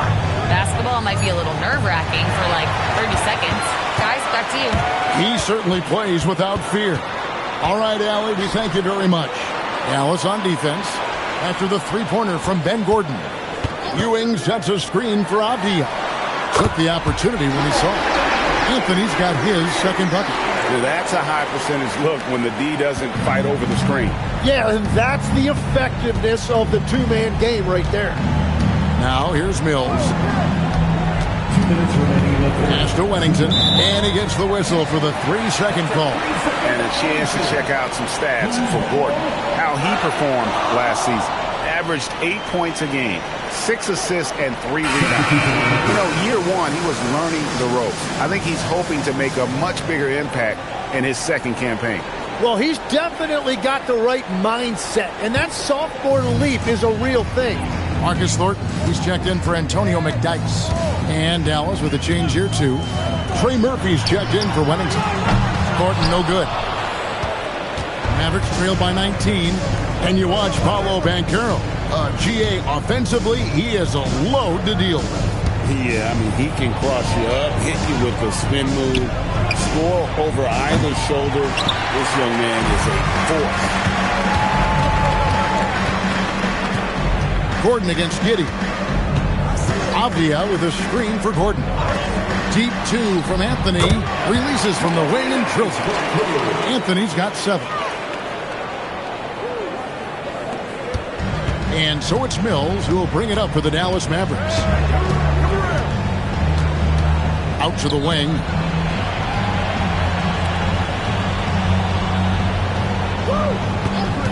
And they get it. Dallas, no good that time either. And guys, you've heard of overpassing. Well, that shot was an example of underpassing. Well, that's just a wasted opportunity. Now, here's Avdia. A 21-point lead, the biggest in the game. Clock at 6. Ewing sets a screen for Avdia. Off the mark there with the three-point shot. And when you can't get anything to fall, it definitely gets in your head. If he can just make a couple of buckets, though, this can all be put in his rearview mirror. Pass to Anthony. Now here's Ewing. Back to Anthony. And here's Avdia. Off target with his 3. And so it's the Denver Nuggets with a 21-point lead to end the quarter. They've been playing some ferocious defense. We'll get you back to the action after this break.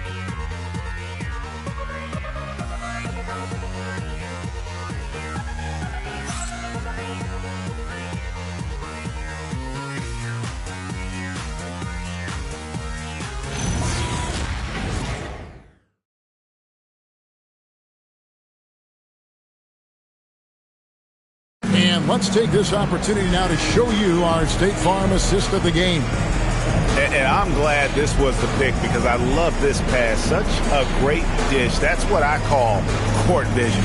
Well, he made it look simple, but that's not always easy to execute.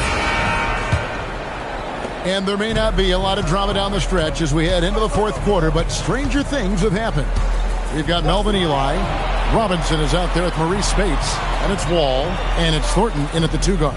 That's the group on the floor for Denver. Now here's Powell. Mills, that's a 2-pointer. It's rebounded by Melvin Eli. And that's the battle they haven't been winning today. Their work on the glass has been porous, and that's got to change. Pass to Powell. Beyond the arc. Mills can't hit. And it just feels like his poor shooting has been contagious to his entire team as they find themselves trailing. Now here's Wall. Defense is right there. No good from Eli. Mavericks trailed by 21. They need a good offensive possession. Yeah, they've gone a long time without a bucket. The three from Mills. Outside for Curry. Powell with a screen on Wall. Pass to Powell. Second shot opportunity. It's rebounded by Thornton. The Nuggets leading by 21. Outside, Wall. Up and in on the way. Wall's got 24. And Wall is a flashy player, someone who enjoys getting creative with his handles. Here's Green. Lets it go with the three. Again, the miss by the Mavericks. And he didn't punish them for the weak coverage there, but they can't count on him to continue missing. Robinson kicks to Spates. Spates sets a screen. From deep, Wall, and it's good. He's made 2 for every one he's missed. 10 of 15 in the contest. Mills finds Green. Over Thornton. And it's Green missing. And you see the frustration on his face. He had a great opportunity there, and he blew it. Well, that is a nice challenge at the rim. Really altered that shot. Now, here's Green. Just over 2.5 minutes played now here in the final quarter of regulation. Gets the three-pointer to fall. The D just sagged off just enough, and no hesitation on his part. And we've got a timeout from David Adelman. He's very aware of the timing here and the significance of getting...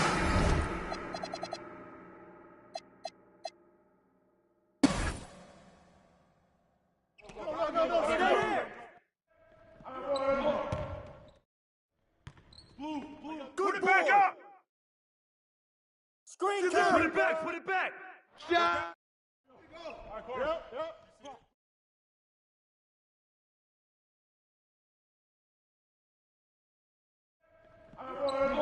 Post him, Greg. With the fan. Oh, I know you like that one. Hey, keep letting that fly, baby.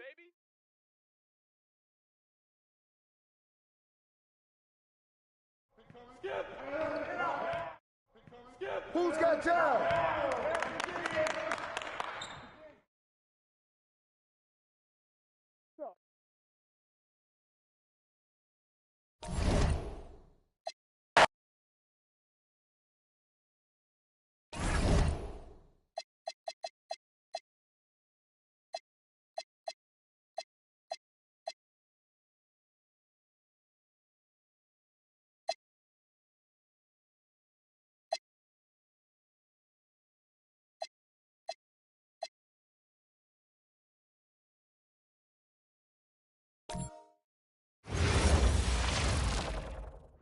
Oh, say does that star... The first third of an NBA season, Greg, it sort of sets the foundation for the year's power structure. Oh, that's so true, B.A. We start to see which teams are elite, who's running the show, and we find out who needs to think about making some changes. Now a look at Detroit's starting lineup. Julius Randle out there with Sadiq Bey. Then there's Drew Holiday. Then there's DeAndre Jordan. And it's Harris in at the two-guard position.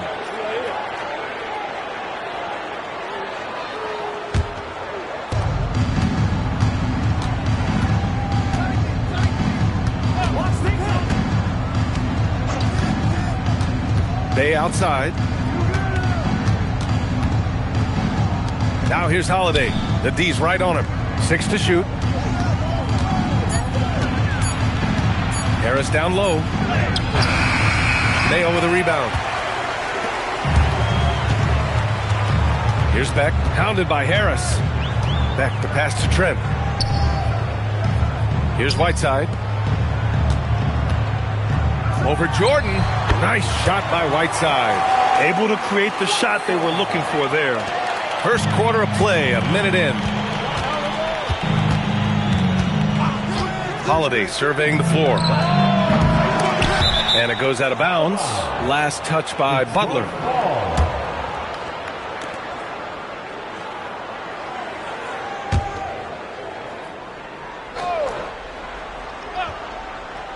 Here's Harris. In his last outing, 16 points for him. Bay from long range. The rebound by Whiteside. And last season, the Pistons became the first team ever to triple their win total from the previous campaign. Yeah, going from the worst record in the association in 2024 to a playoff team in 2025. And now they look to just keep on rising. Detroit has gone 0 for 2 from outside. Harris left side. To the paint. Here's Holiday. Randall, the pass to Harris. Shot clock at 5. Detroit needs to get off a shot. Again, the miss by the Pistons. Yeah, a bit of a slow start here. They're 0 for 4 to begin the game. There's the drive. And here's Butler outside. The Pistons clear it. Yeah, and the defense has really got to tighten up on him. I mean, he's just too dangerous from the three-point line. Jordan, the screen. Back to Holiday. Oh, it's stolen by Butler. And pushing it up. Here's Miami. Trent on the wing. Outside Butler. Pass to Beck. Miami moving it around. Here's Whiteside. And it's Jordan with the rebound. Well, this isn't the start they wanted. Need to just settle down and move the ball for better shots. Harris outside. Butler with a steal. Out to the wing. Here's Mayo. Off target from three-point range. 1 for 5 out there, but no worries. Just keep attacking. Harris against Trent. To the middle. Butler with a steal. Whiteside down low. Checked by Randall. And he comes up with a bucket. Whiteside's got his second basket on the night. And setting the tempo with an assertive move. Like, where was the defense on that play? Well, when you are the aggressor this early, it is intimidating. The 2K leaderboard highlighting last season's assist leaders. Julius Randle is second. Not a lot of guys had better vision on the floor than him. He was able to see passing lanes and ready shooters no one else could.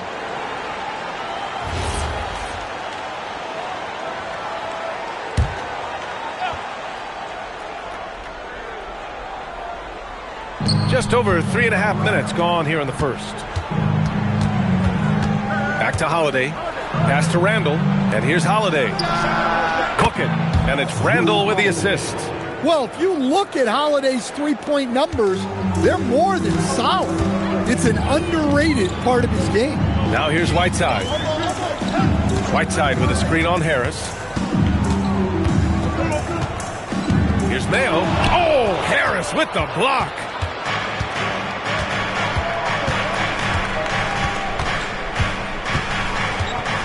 Inside. Ball stolen. Here's Beck. He's covered by Holiday. Whiteside against Jordan. Pass to Beck. Just 5 to shoot with the drive. And he's going to the line for 2. The official saw contact while he was going up. Yeah, you never want to let shots at the rim go uncontested. And even as the Heat look to go younger, this is not a team with an appetite for lengthy rebuilds, Grant. Yeah, B.A. But one advantage they possess, when star players around the league ponder a change of scenery, Miami certainly has some great views.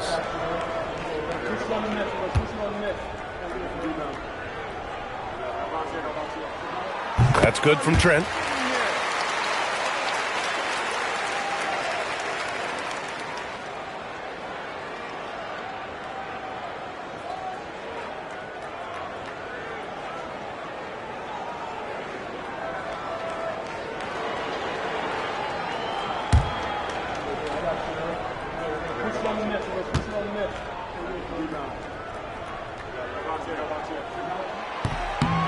Trent hits them both.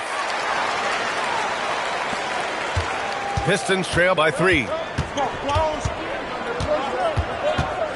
Now here's Harris. Still no points. Pass to Bay. Back to Harris. Outside Holiday. There's the triple. Rebound Miami. You know, last game they matched up with the Mavs. A tough loss there. I'll tell you what, once things started to go downhill, their performance plummeted. It wound up getting pretty ugly. Yeah, they just committed too many mistakes at both ends. But credit their opponent for being disruptive. Here's Beck. Over Holiday. Randall pulls down the board. And from the sideline, let's catch up with Allie. Just moments ago, Eric Spoelstra and I were able to chat. Coach joked that if he focused on a single aspect of stopping Nikola Jokic, he would probably just beat them a different way. Instead, he showed the team 5 video clips, each with a specific failure of guarding Jokic. He's asked his players to prevent those mistakes from happening. Back over to you. Good job there, Allie. Thanks. Holiday against Trent. Now here's Harris. He's covered closely. Randall finds Harris. Here's Jordan, defended by Whiteside. It's rebounded by Beck. Heat leading by 3. Whiteside down low. Bay's there. And Whiteside with the bucket on the assist by Butler. And Harris has got the ball here for the Pistons. Jordan the screen. Outside Holiday. Detroit moving the ball around. Jordan the screen. Harris. Ooh, pops the J after a cagey pass fake. Easy look when the defender isn't fighting over the screen. Yeah, it's certainly worth it to disrupt the offense. Coaches notice that extra effort. Here's Mayo. Still without a bucket. Pass to Whiteside. Over Jordan. Whiteside can't get it to go. Well, that's a miss you can live with. I expect they'll go through it again, especially if the defense continues to concede it. And at the end of 1, a closely contested game so far. Heat out in front, leading by 3. After this break, we'll be back with the start of the second quarter on 2K Sports.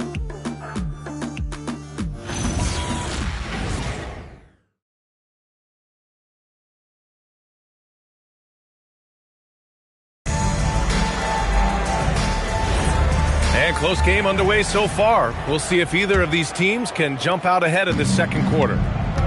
All right, a look at how the hustle game has been going for the Heat. Well, so far they've done a great job of reading the offense and repeatedly putting themselves in the right place to interrupt the play and force turnovers. And something else I've noticed is how they've been able to cause turnovers and take advantage of them on the offensive end, not wasting those extra chances at all. We've got Gary Harris, Sam Hauser out there with Williams, and it's Varejao in at the center position. So that's who Miami starts the second with. The 3, here's Harris. Here's Williams. Pass to Vasquez. There's the 3. Rebounded by Johnson. Pistons trail by 3. Ooh, anticipated the pass. It's a turnover. Here's Williams. Here's Vasquez. He's scoreless. Now Williams. Covered by Johnson. To the wing, right side. Shot clock at 5. Miami, no good that time either. The Pistons on offense. They haven't allowed any points in the second quarter. Following this one, they get to host the Bulls. That'll be the first of 2 games on their home court. Second quarter basketball, just over a minute and a half played so far. Misses from short range. Pass to Vasquez. Outside, Williams. Again, the Heat misses. Pistons trail by 3. Dosunmu, the pass to Smith.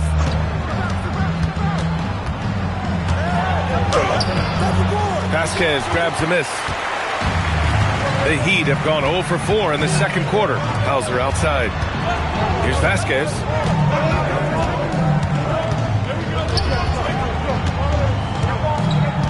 Pass to Harris.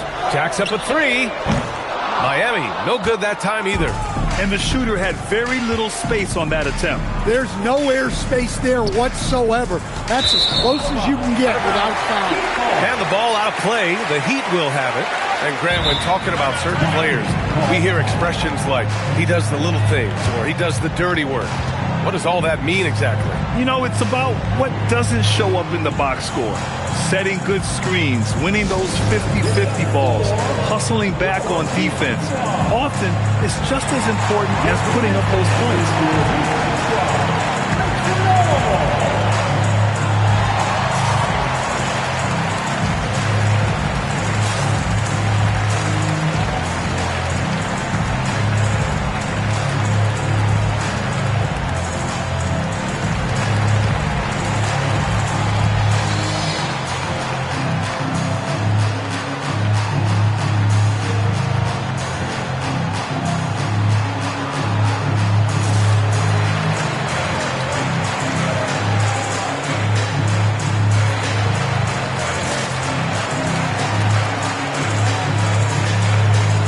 Teams deciding to change it up. Squads that love to run. Last year's team leaders in fast break points. Detroit, second. They would just push the ball at every opportunity, even when defenders had already gotten back. Heat leading by 3. Pass to Mayo. Miami moving it around. Outside Butler. From outside the arc. Warren with the rebound. You know, most people don't know that Bam isn't Adebayo's real first name. Now, B.A., it's actually Idris. When he was young, he was watching cartoons and flipped the coffee table over. After that, his mother started calling him Bam Bam, and it stuck. Trent outside. Pass to Mayo. To the right side. 5 to shoot. Here's Vasquez. That three's off the mark. And so Holiday will bring it up for Detroit. They haven't allowed any points in the second quarter. Harris outside. Left side Holiday. And the go-ahead bucket, no good. The Heat with the lead. A chance here to catch up with Allie from the sideline. Thanks a lot. The Miami Heat said Coach Eric Spoelstra talked about their approach, and he said, you got to try to take control of the game, set the tone, and play consistently throughout. Everybody's trying to do the same thing. It's who can impose their will longer than the other team. Guys, back to you. He knows his stuff. All right, Allie, thanks for the report. Now here's Harris. It's Warren on the wing. Lets it go. The shot no good. Man, coach is going to have a few words with him after that shot. Yeah, that definitely wasn't the shot they were looking for. You got to keep the ball moving in that situation. And they take the lead. Harris has got his second basket of the night. And defensively, that's just not going to cut it. Trent outside. Pass to Vasquez. Here's Mayo. Launches it. And he's now 1 for 4 after that one. And we've begun to see their three-point shooting slip a little this quarter. And so the timeout by J.B. Bickerstaff here. He's going to talk it over with his guys. Stand while they're cobbling together an offense. The Heat will always compete defensively. Well, B.A., only 2 seasons in the last 3 decades have the Heat been below average in defensive rating. Making that commitment's a key pillar of the Heat culture. And Detroit making a change here. Randall is checked in. Now here's Randall. No points yet. Holiday passes to Bay. Randall outside. Three-pointer Holiday. That's in. Coming off an assist from Randall. And the Pistons lead by 1. Yeah, and as his career has progressed, Holiday has gotten more comfortable in those catch-and-shoot situations. Back the pass to Mayo. The Pistons clear it. Jordan's got 4 rebounds now. This has been a close game in a lot of ways, but they do have an edge on the boards. Down low. Stolen by Whiteside. And here comes the break. Pass to Beck.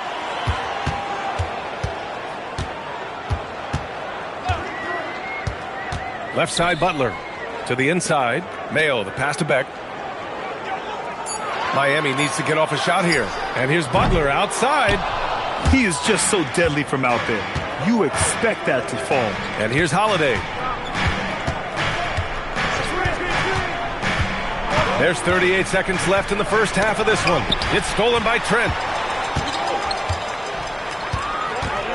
Here's Beck. He's covered by Holiday. 23 seconds left in the half. Pass to Butler. Three-pointer. The rebound by Detroit. Randall's got 4 rebounds in the game. All right, I'm just going to say it. He's 0 for the game. Might be time to stop shooting the ball. Here's Holiday. Oh, and he hits it at the buzzer. Makes his selection just in time. Well done. Well, it's good to have a player on the floor with that kind of awareness. He recognized the situation. And so a close game as we wrap up the first half of play.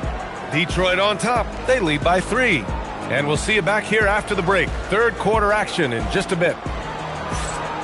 Fans, get ready for some high RPM and amazing stunts from your Rocket Bike Arena Entertainment.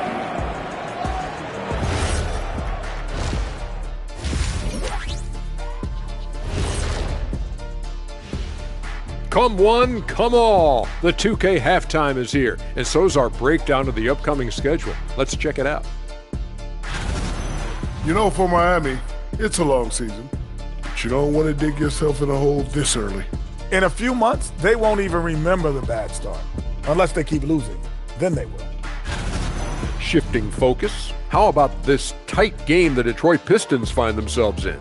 I like how they've been hitting the boards, man. Playing real hard. That's great sign for the second half. Yeah, but the score is close. And if they want to pull away, you got to do more than rebound. Thanks for tuning in. Now we head back to Brian Anderson for the start of the third quarter.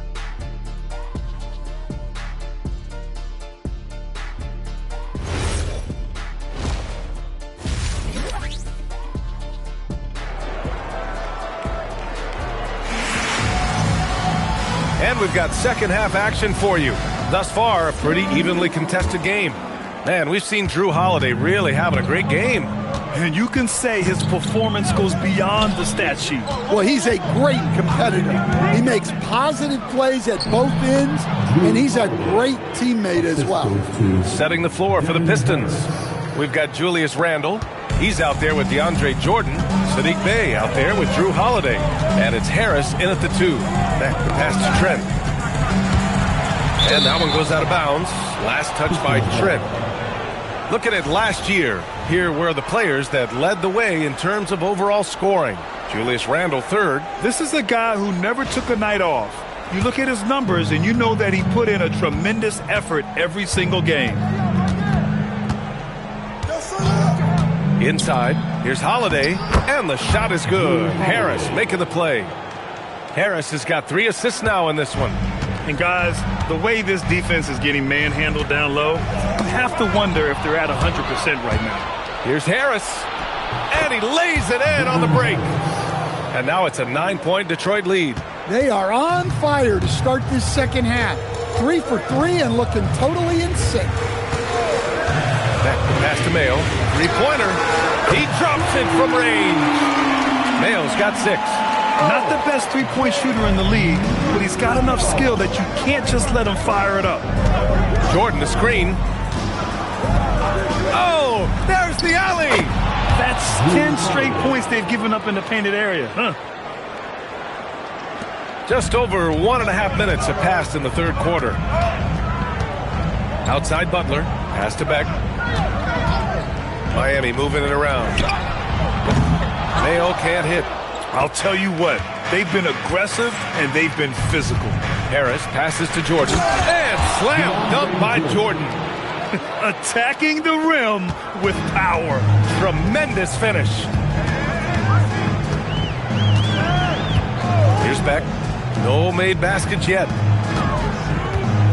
Pass to Mayo. Over Harris. And it's Jordan with the rebound. Jordan's got 6 rebounds in the game. Well, you win and lose as a team, so the fact that they're trailing isn't all on him. But with that said, he's had a rough shooting. Now here's Bay. 10-point lead. This is their biggest of the game. Clock at 4. Here's Holiday. Some solid defense from Butler. Miami has gone 1 of 2 shooting from the perimeter since halftime. Pass to Whiteside. Butler, a screen on Jordan. Oh, they get a hand on it. Oh, stolen by Harris. And up the court come the Pistons on the break. And that one good. And it's a 12-point Detroit lead. This has been the reoccurring theme of the second half. Inconsistency getting stops. And no question, Bam Adebayo, one of the best all-around big men in the league. Yeah, even as his efficiency has waned just a bit in recent years, he remains steady Eddie on a nightly basis. A two-way player who gives you a little of everything. And here's a timeout from Eric Spoelstra now. He might have seen something and needs to review with his guys.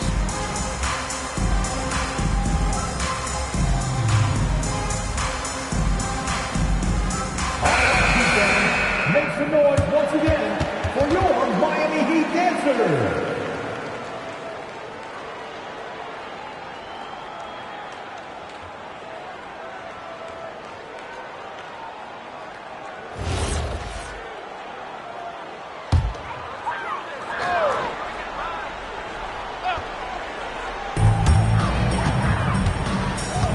Here's Beck. No points so far. Pass to Mayo. Let's go with a 3. Counted from distance. Backing up that last 3 with another 3. The defense has to stop giving them so many clean looks. And so the timeout by J.B. Bickerstaff here. He'll take the opportunity to regroup.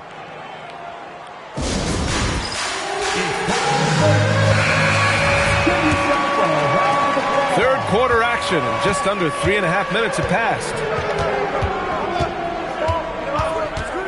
Down low. Here's Holiday. Outside for Randall. Pass to Holiday. Takes a 3. Rebounded by Trent. Well, he hit a couple of threes in the first half, but none since then. And Beck gets it to go. Well, he led him with the pass there, almost like a quarterback timing a route. That was impressive. Harris outside. The shot by Holiday, no good. Heat trail by 7. To the paint. Randall with a steal. And the Pistons pushing it up now. Pushing it up now. And the officials whistle a foul on the shot. The bucket is good, and he'll go to the line. And breaking down some numbers here, the hustle stats for the Pistons. Well, they've shown just outstanding effort defensively, and it's resulted in several forced turnovers. And we also got to talk about the number of points they've scored in transition, just jumping all over the opposition in this regard. Harris is checked in for Butler.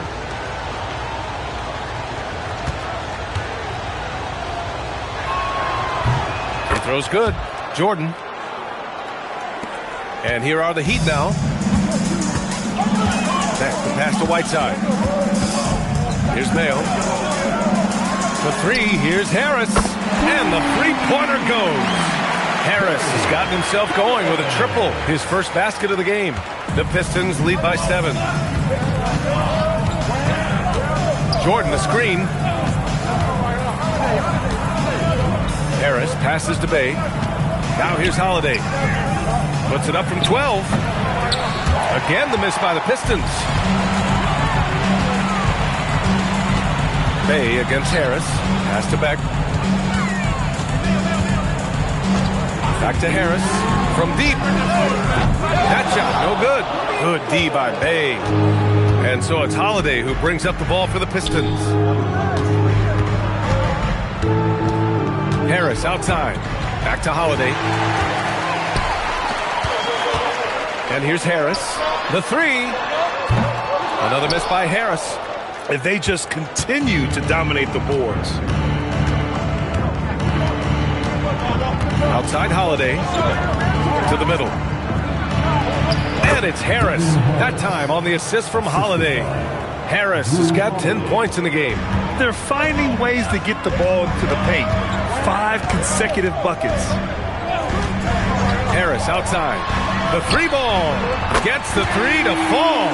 Here in the second half, they're really focused on stretching the floor. Yeah, and where has the defense been?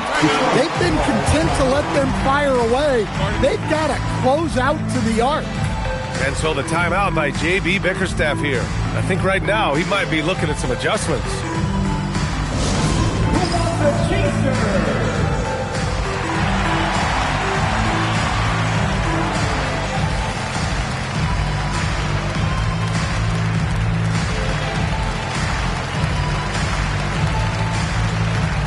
A big group substitution here for Detroit. Cadis checked in for Jordan.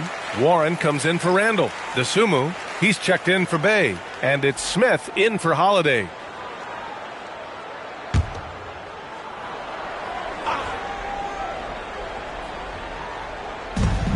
"59 seconds left in the third quarter. Here's Keita. Back to DeSumo. Shot clock at 6. There's a screen for 3. Smith knocks down the long J. Smith's got his first bucket of the game, and he's on the board for 3. We've got 33 seconds left in the third. Down low. And it's going to be a 3-second call. It's so easy to get frustrated when you make mistakes, but you have to keep battling. Yeah, it's definitely a momentum shifter, but it's time to refocus, make smart decisions, and start fighting their way back. Now here's Smith.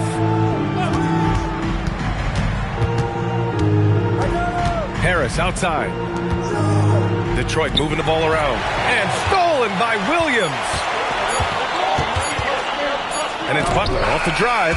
The third quarter comes to a close. Detroit on top, up by 9. And we'll have the start of the fourth. And let's take this opportunity to show you our State Farm assist to the game. You have to love his unselfishness and ability to make those around him better. Well, he really just helps tie this team together. They know they can count on him to set them up. With 3 quarters behind us, let's see what this fourth period holds in store. We've got Butler. He's out there with Williams. And it's Varejao in at the pivot spot, manning the middle. That's the group on the floor for Miami. Pass to Butler. Puts up a 3. The rebound by Detroit. They held a 12-point lead earlier. Smith passes to Warren. DeSumo for 3. And Detroit another 3. And in the second half here, they're shooting a terrific percentage from 3. Heat trail by 12. Outside, Williams. The 3 is up. Vasquez misses. Oh, he's frustrated there.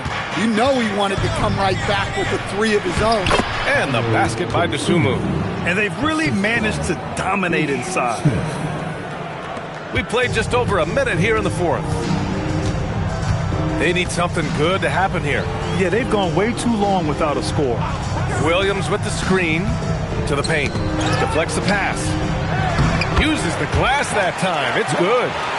Williams has got his first points of the night. The Pistons lead by 12. DeSumo outside.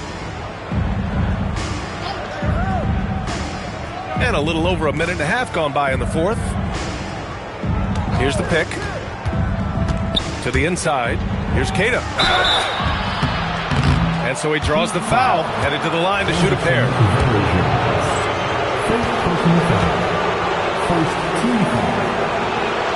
And he drops the first. Hassan Whiteside, he's checked in for Miami. And a switch here also for Detroit. Jordan's checked in for Warren. And so he hits both. Heat trail by 14. Here's Vasquez. Pass to Harris. Here's Butler. Down to 5 on the shot clock. Here's Vasquez. Good, and Butler gets the assist. Vasquez has got his first 3 points of the game. In full-on catch-up mode. They're raining threes right now. And here's Dosunmu. Butler covering. From the wing. And Verjao pulls it down. I mean, that's the shot to take. He just couldn't get it to go. A little over 2.5 minutes have passed here in the fourth. The shot by Butler, no good. Well, his shot selection's been poor. If I were coaching this team, he'd be sitting next to me. Dosunmu, the pass to Jordan. Back to Dosunmu. Now Smith. Inside. Here's Jordan. And Whiteside with a block. Here's Butler. Ooh, and he took a hard foul on the shot. So he'll head to the line to shoot a pair. Ayo Dosunmu picks one up. All right, Grant, as someone who played for and managed the U.S. men's national team, give us your all-time starting five. And, you know, I think I'll go with two of the program's all-time leading scorers, Kevin Durant and Carmelo Anthony. And finally, you have to have Kobe Bryant because of just how he reset the culture in 2008. Here's what Detroit's going with right now. Randall, he's checked in for Keita. Sadiq Bey comes in for Dosunmu. And Drew Holiday is subbed in for Smith. And after a sketchy first half, they're now looking much more comfortable on the offensive end. Outside Butler. Pass to Beck. Now here's Trent. Here's Mayo. And he'll draw the foul. He'll head to the line for two. They'll pin that one on Julius Randle. Now at the line, Gary Trent.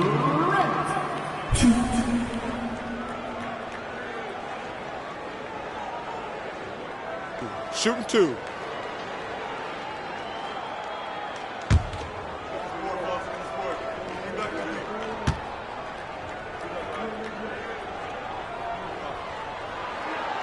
That one misses.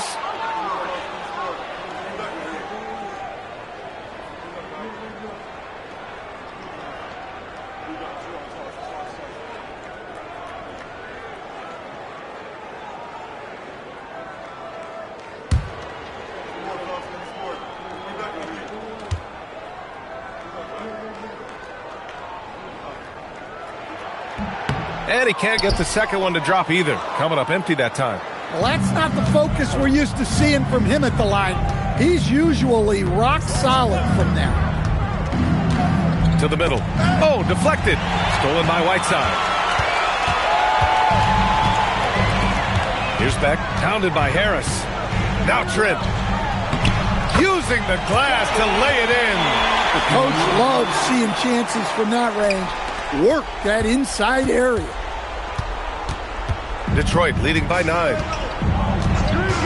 Jordan, the screen. Harris. He's off from 3. Well, they needed that board. They've had a hard time on the glass, but they still have a shot here. Shot's no good. Detroit has gone 1 of 2 from deep in this quarter. Here's Holiday. The thing everyone expects from Holiday is elite defense, but you see his IQ on display all over the floor.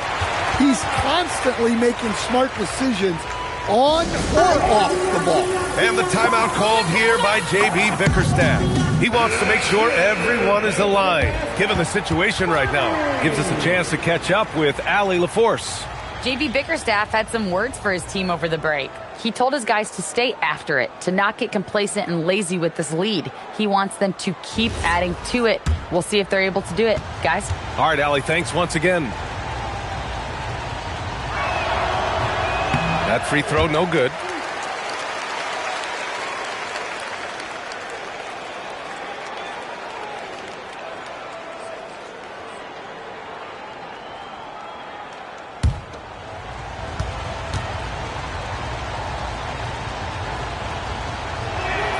He hits the second from the line. Heat trail by 10. Here's Beck.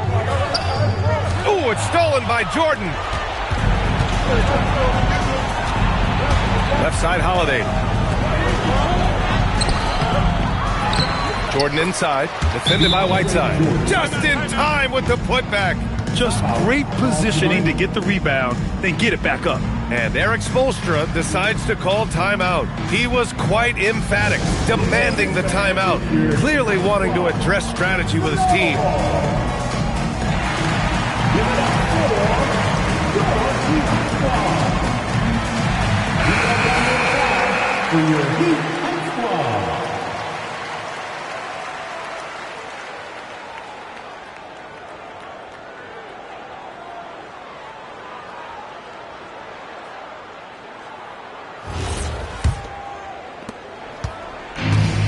The Heat have gotten 3 of 7 attempts in this fourth quarter to fall. Whiteside against Jordan. Unloads from 9. He got it!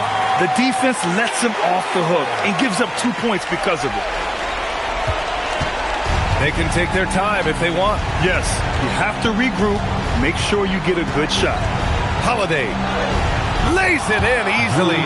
Well, Holiday is one of the strongest guards in the league. He can handle the contact.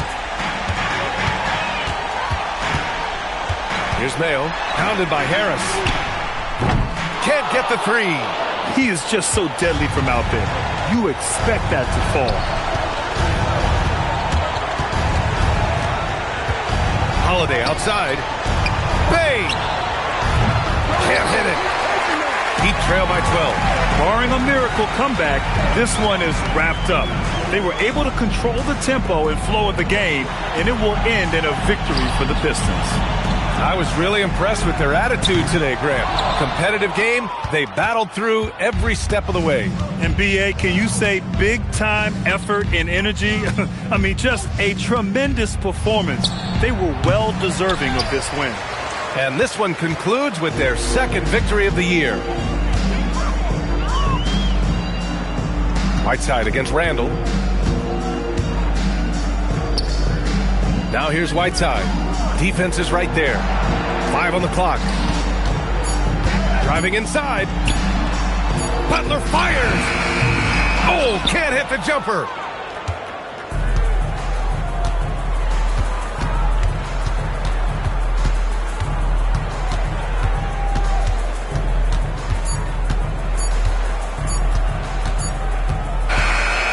So we see the Pistons taking the W here. It ends up being a fairly easy road win. Those are so...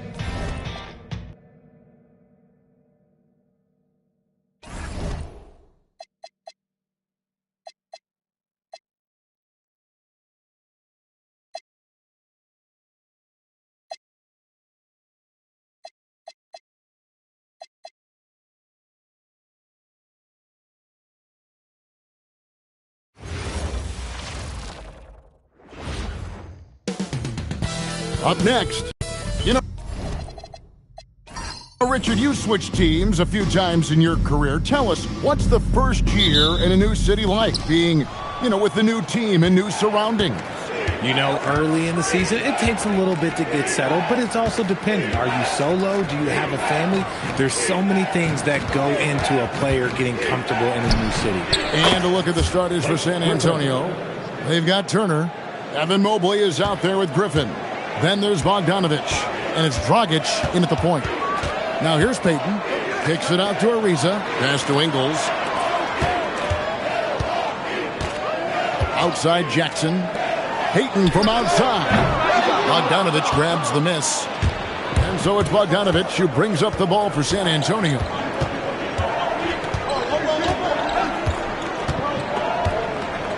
Mobley outside. Shot clock at 6. Dragic the pass to Bogdanovich, and that's good. And it's Dragic with the assist. Well, check out that assist. That's a pair of teammates that are clearly on the same page. Pass to Bull.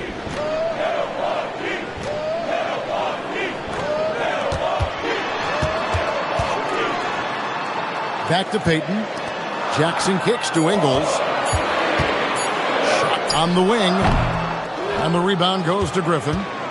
Here's San Antonio now. They're getting their first look of the season at the Bucks in this one. Outside Dragic.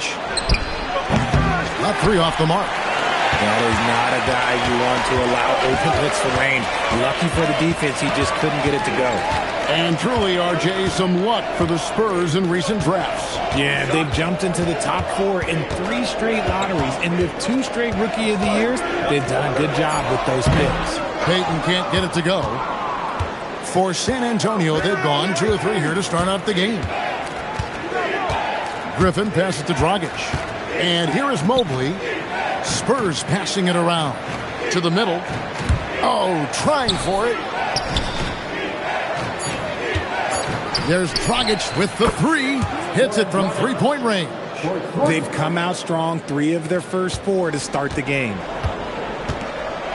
Outside Jackson.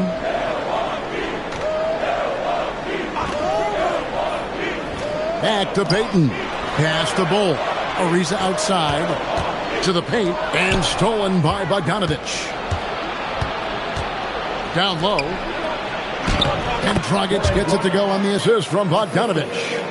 Dragic has got his second bucket of the night. Ideal way to start the game. Come out of the gate and knock down all but one of your first 5 shots. And so now a timeout called by Doc Rivers. He's going to take a few moments here to check in with his team and regroup.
Take a look at the stats for Bogdanovich. Good season for him last year. He averaged about 10 points a game last year, 7 rebounds and 2 assists. When you have a shooter like him off the bench, it makes scoring so much easier for the bench.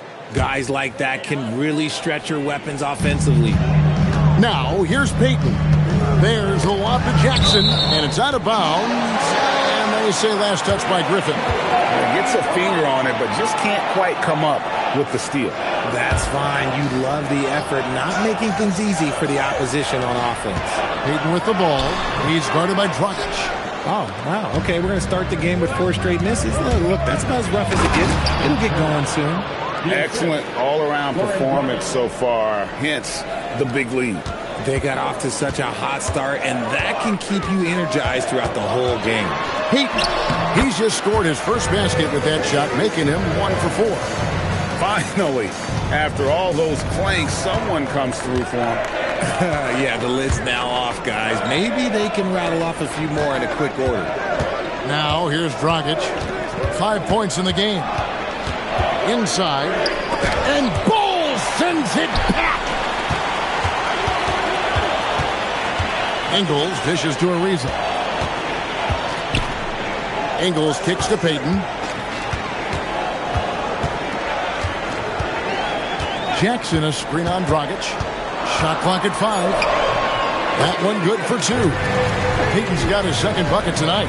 Love how selfless he is setting brick screens like this. Plays like that right there are what help create easy scoring opportunities. And Mobley throws it down. Making it look easy. Mobley using that size at the rim. And here is Payton. Ariza outside. Back to Payton. Shoots over Dragic. Payton with another miss.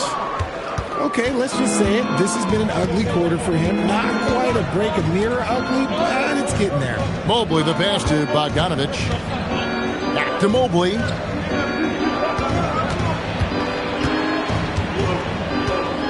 Outside for Griffin. Turner for three. Ariza with the rebound. And it's Ariza with the ball for Milwaukee.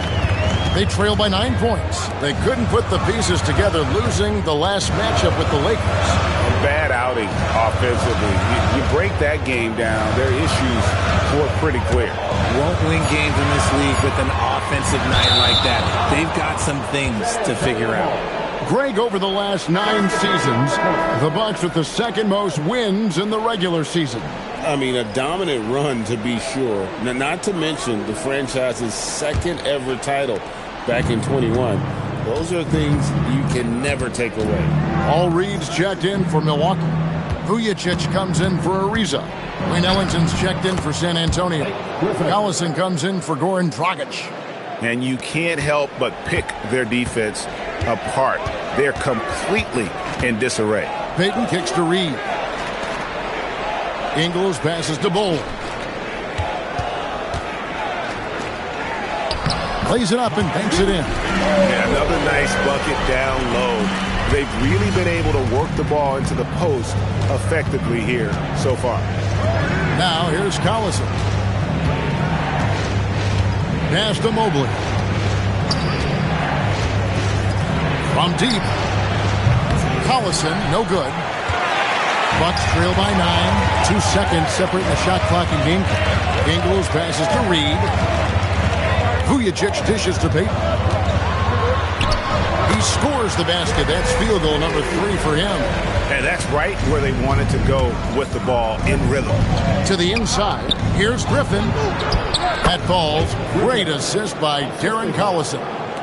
6 points for Blake Griffin. And really just unselfish basketball on the interior. That's the kind of pass a coach loves to see. And so it's the San Antonio Spurs in control with a 9-point lead to end the quarter. They're playing a bruising game inside, and it's working for them. We'll take a quick break and then back to the action here.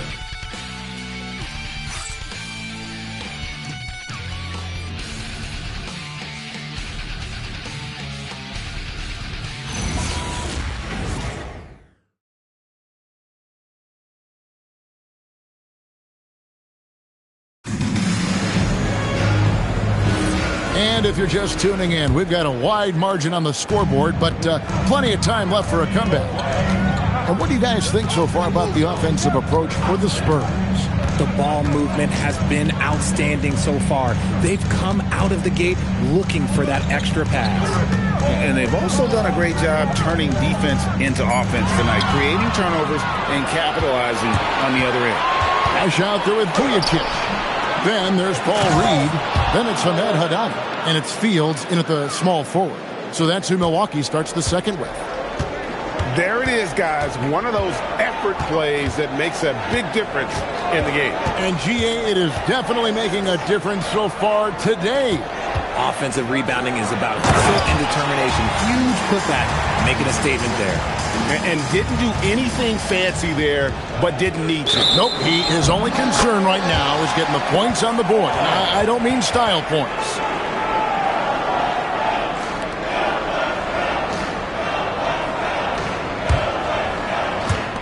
Quarter number 2, we're about a minute in. Second round pick back in 2018. Stardom wasn't expected for Jalen Brunson, but he's always been a winner. You look at his physical attributes, nothing jumps out at you, but it's all between the ears with him.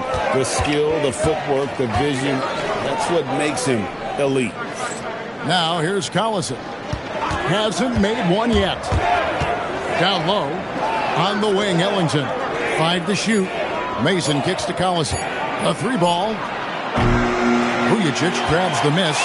Just enough coverage to bother that 3-point attempt. Reed the pass to Haddadi. Outside, Fields. Darren Collison pulls it in. Spurs leading by 9. Rush with the steal. Pass to Vujicic. Here's Rush. Shoots the three. The rebound by Mason.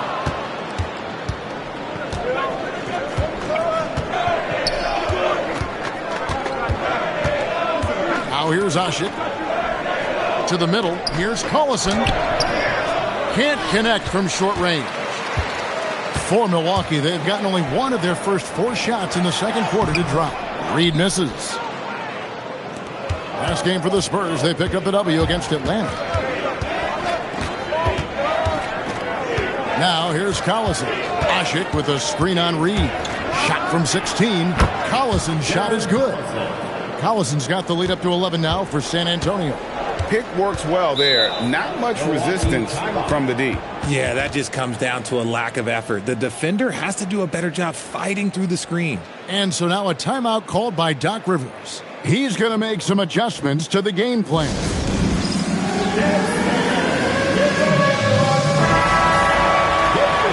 With this stoppage in play, we have a chance now to show you which teams led the league in three-point percentage last year.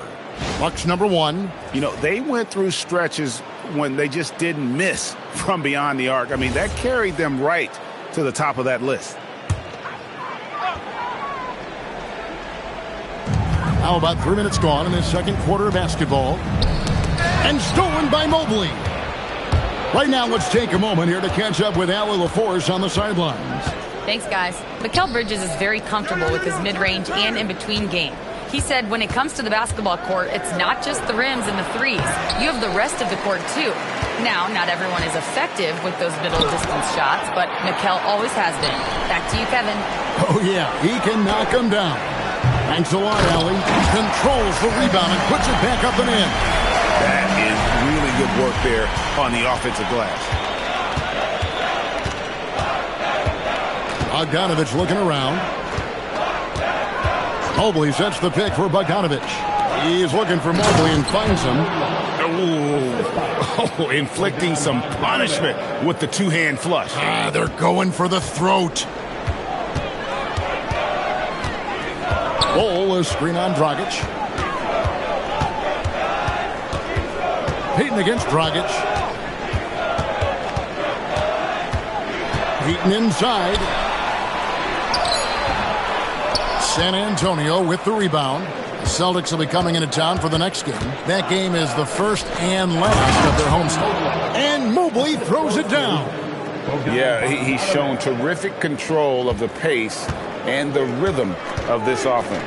He's locked in with his teammates right now, setting guys up in perfect position. Now here's Ariza. He has yet to score. Jackson misses.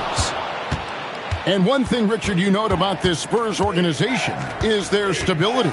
Yeah, the same governorship for 3 decades. The front office has been in place for almost as long.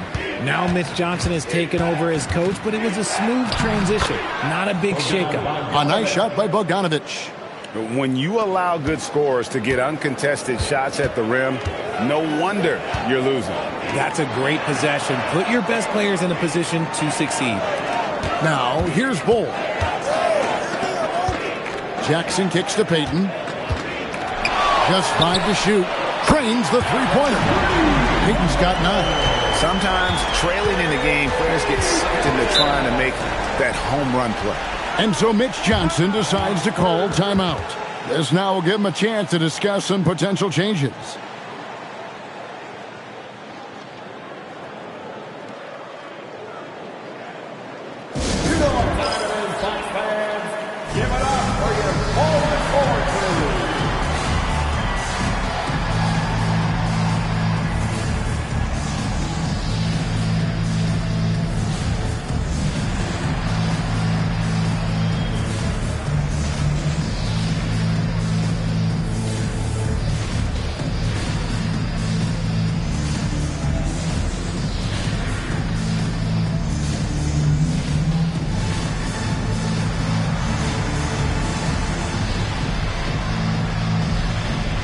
Bucks making a switch here. Ingles is checked in, and San Antonio with the change here too. Griffin's checked in for Omer Ashik.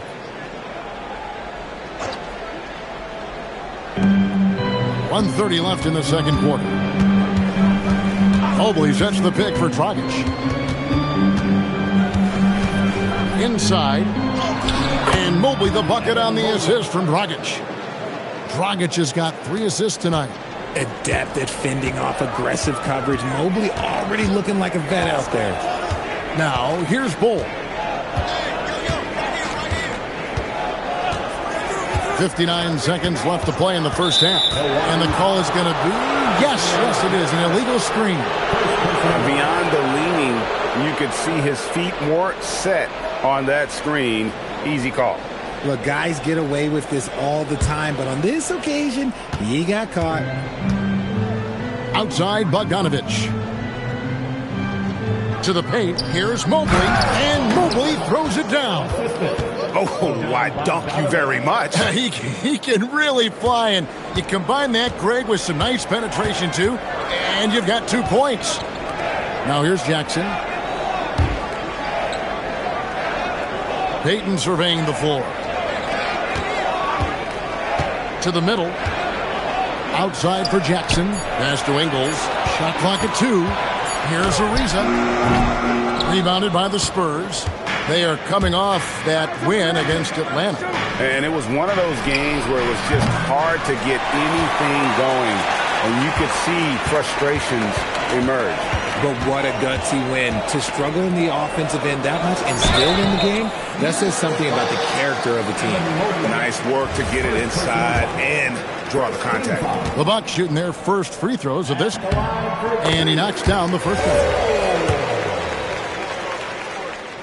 So he makes 1 of 2 as the second one misses. Evan Mobley getting it done for the Spurs. He notched 8 points in the quarter and has that terrific basketball instinct on display. And we've got more on 2K Sports coming your way after this break.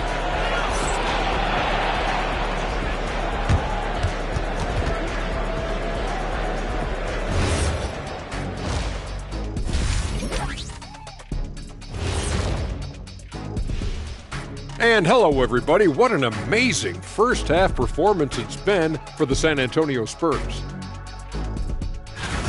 How about the points in the paint? Clearly, they made it a priority coming in, and it's paying dividends, Ernie. Yeah, I remember those days pounded inside.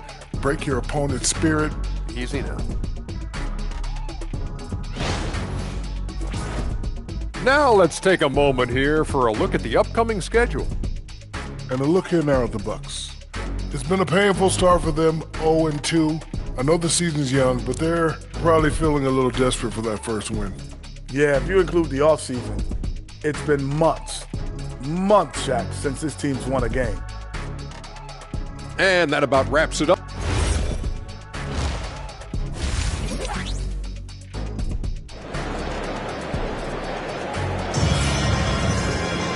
And there wasn't too much drama in the first half, but maybe things will tighten up here in the second. Evan Mobley has been sensational. The way he was able to finish on the block was incredible there in that first half.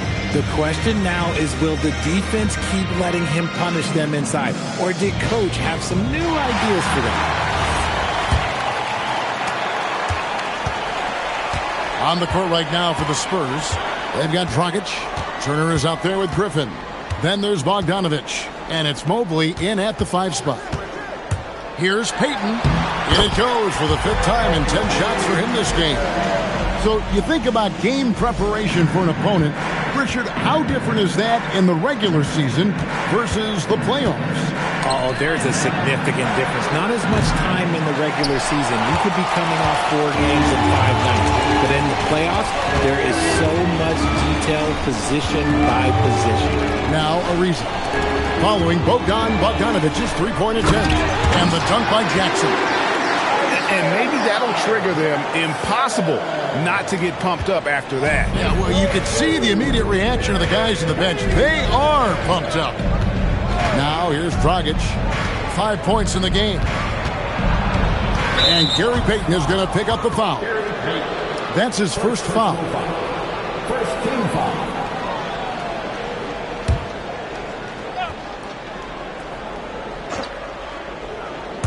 And with a little over a minute gone, the second half is underway.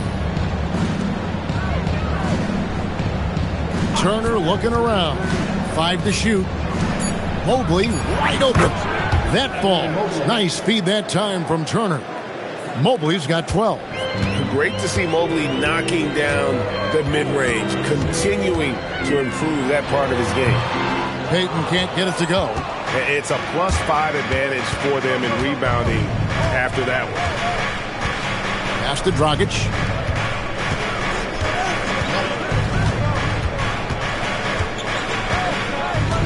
Back to Turner. Good D by Ariza. And it's Ariza with the ball for the Milwaukee Bucks.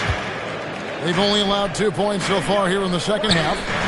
Ingles kicks to Payton. A three-pointer is right on target. Payton's got 5 points now this quarter. A nice start to the second half. They've made 3 out of their first 4 shots coming out of the break. Mobley a screen on Ingles. Bogdanovich passes to Mobley. And Mobley throws it down. A one-man show offensively, and that's almost always good news for his team.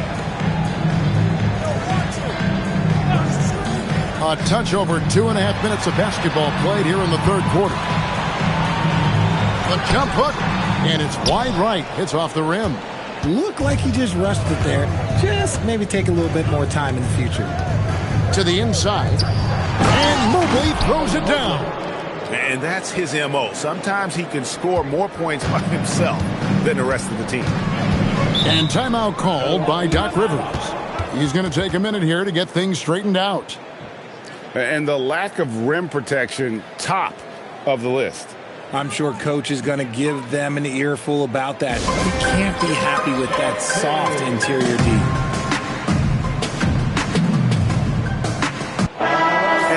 Now to look at the stats for Dragic.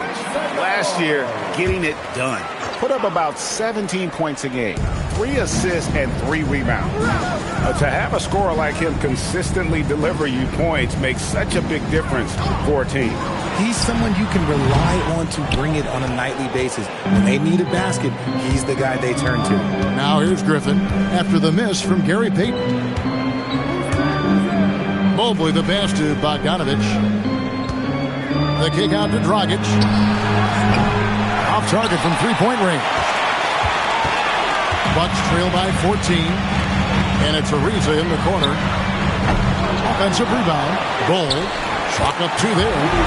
Bull's got 5 now. His hard work on the backboard really just has given them more opportunities to score. And so Mitch Johnson decides to call timeout. He's going to take this chance to talk to his guys. Every timeout, a chance to review the lineups, matchups, or call a play. I'm sure all of the above is in order, and you can never be too content.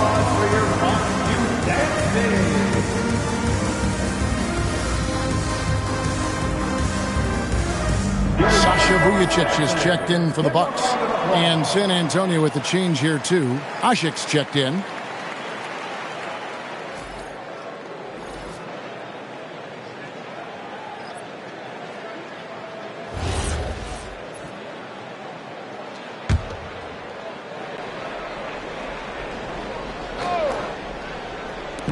Milwaukee on D. Their defense has only allowed 6 points in the second half. Dragic kicks to Turner. Pass to Griffin. Outside Dragic. 6 to shoot.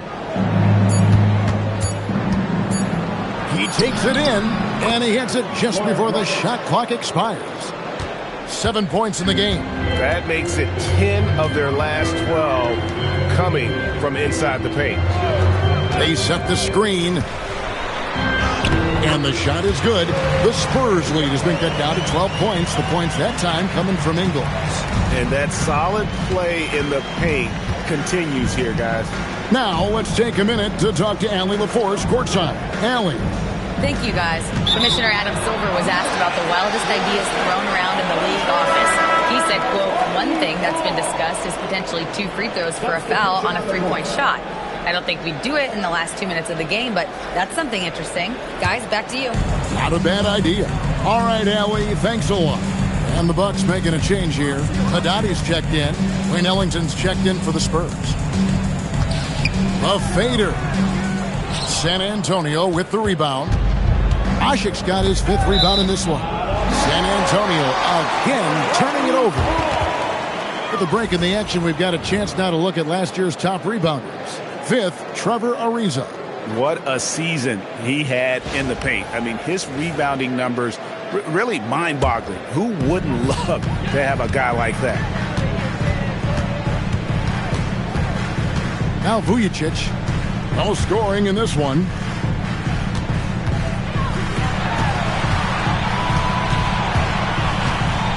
Here is Haddadi.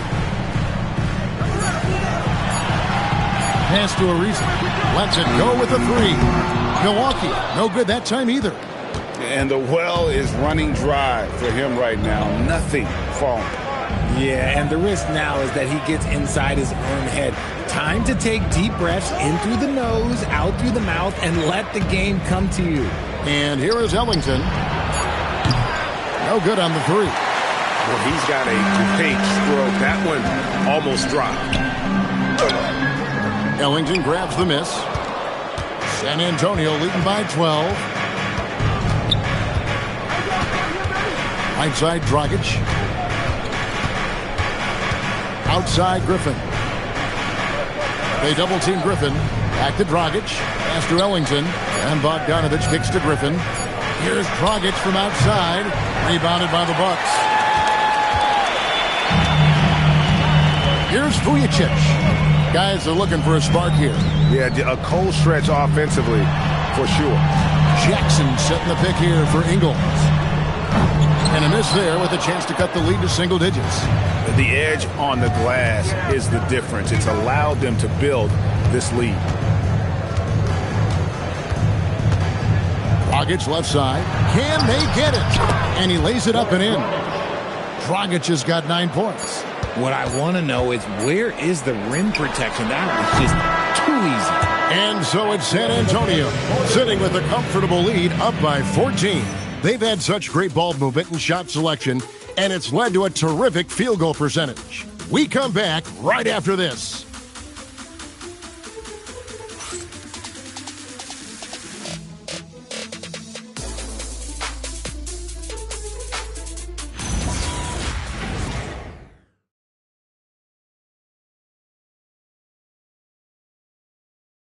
Let's hear what Doc Rivers has going on over in his huddle. Hey, guys, I told you, 1 bucket at a time, all right? 1 bucket at a time and extra passes.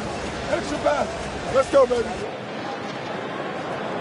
Doc Rivers keeping his guys focused on the moment, trying to maximize the results of each possession. Yeah, and there's no value in getting too far ahead of yourself. Just run the offense the way it was designed and just look for good shots each possession. And 1 quarter to go in a game that to this point has not been an evenly fought contest. We've got Rush. Paul Reed out there with Haddadi. Then it's Vujicic, and it's Payton in at the point. That's the group for Milwaukee right now. Now, here's Payton. Reed a screen on Collison. Payton against Collison. Payton passes to Rush. From deep three-point land. Payton's shot is off. San Antonio leading by 16. Pass to Mason. 1 minute now into this 4th quarter. Mobley sets the pick for Collison. Good on the bucket. I don't know what's happening defensively, but they're not putting up any resistance. Bucks shooting just 35%. They've got to get better looks. And there's the whistle. Illegal screen. When a pick like that is questionable and creates that much of an advantage for the offense, you have to blow the whistle. You got to blow the whistle when it's that obvious. Great call there by the official. Bol, he's checked in for the Bucks. And San Antonio with the change here, too. Ellington's checked in. Now here's Collison.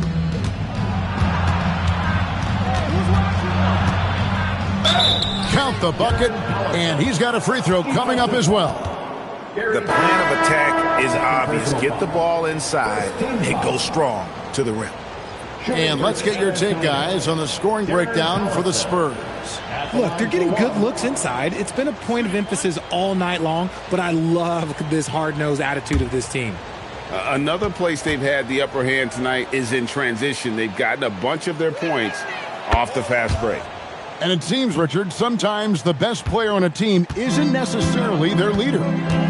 You've been on a lot of teams, a lot of great players. Do you agree? Well, at the very least, you need your best player to be the tone setter. They don't have to be very vocal, but their work ethic and their accountability has to be the highest. And the Spurs with possession, following the bucket by the Bucks. And that's out of bounds. San Antonio will retain possession. And that kind of stifling effort on defense needs another look. And guys, they'll think twice about attempting that shot again. That was a big-time rejection. Andrew Fields checking in for Vujicic. Number 9, Andrew Fields.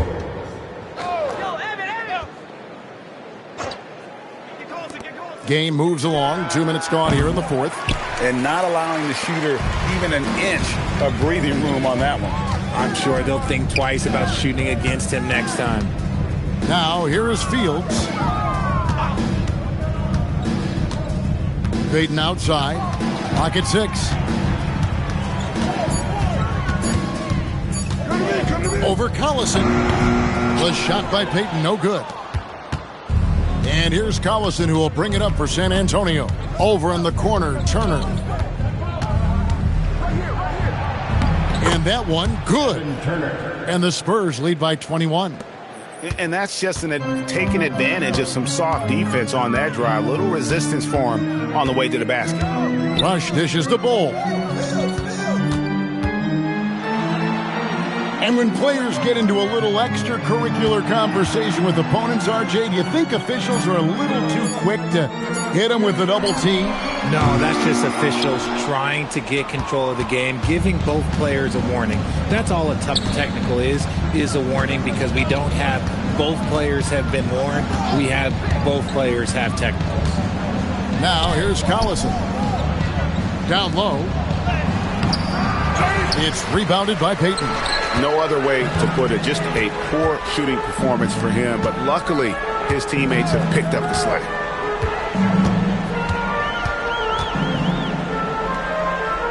In the corner, Rush with it.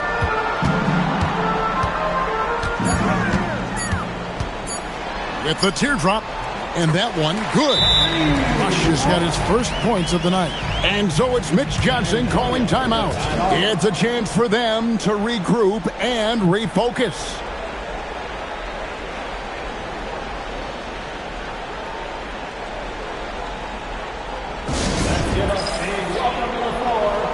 It's time now to present our player of the game, Evan Mobley. And his percentage from the field tonight seems almost made up. I didn't think it was possible to have that kind of success shooting the basketball. You need a little bit of luck, a bunch of hard work, and a whole lot of talent. Teams need contributions from everybody to win on the road, not just the stars. And he's done more than his share tonight. An outstanding performance. Outside Jackson. Payton outside. Launches it. And it's Griffin with the rebound. Griffin's got 6 rebounds now in the game. +8 in the rebound differential. One more reason why they're in control. Now here's Dragic. And Gary Payton is going to pick up the foul. And that'll...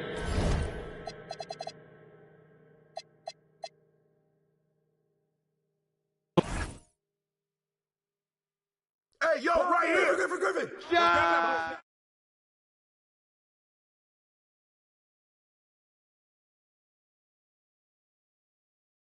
Let's go dig in.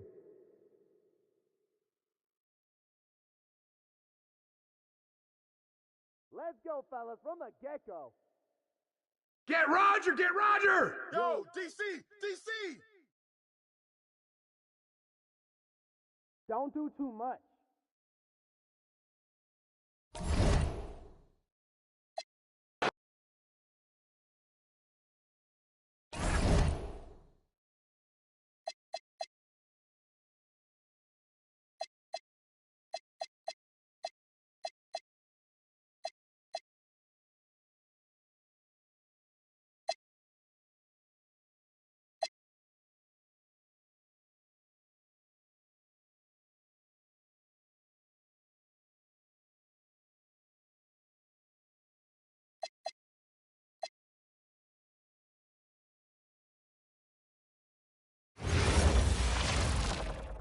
Welcome to the NBA. We are just tipping off the season.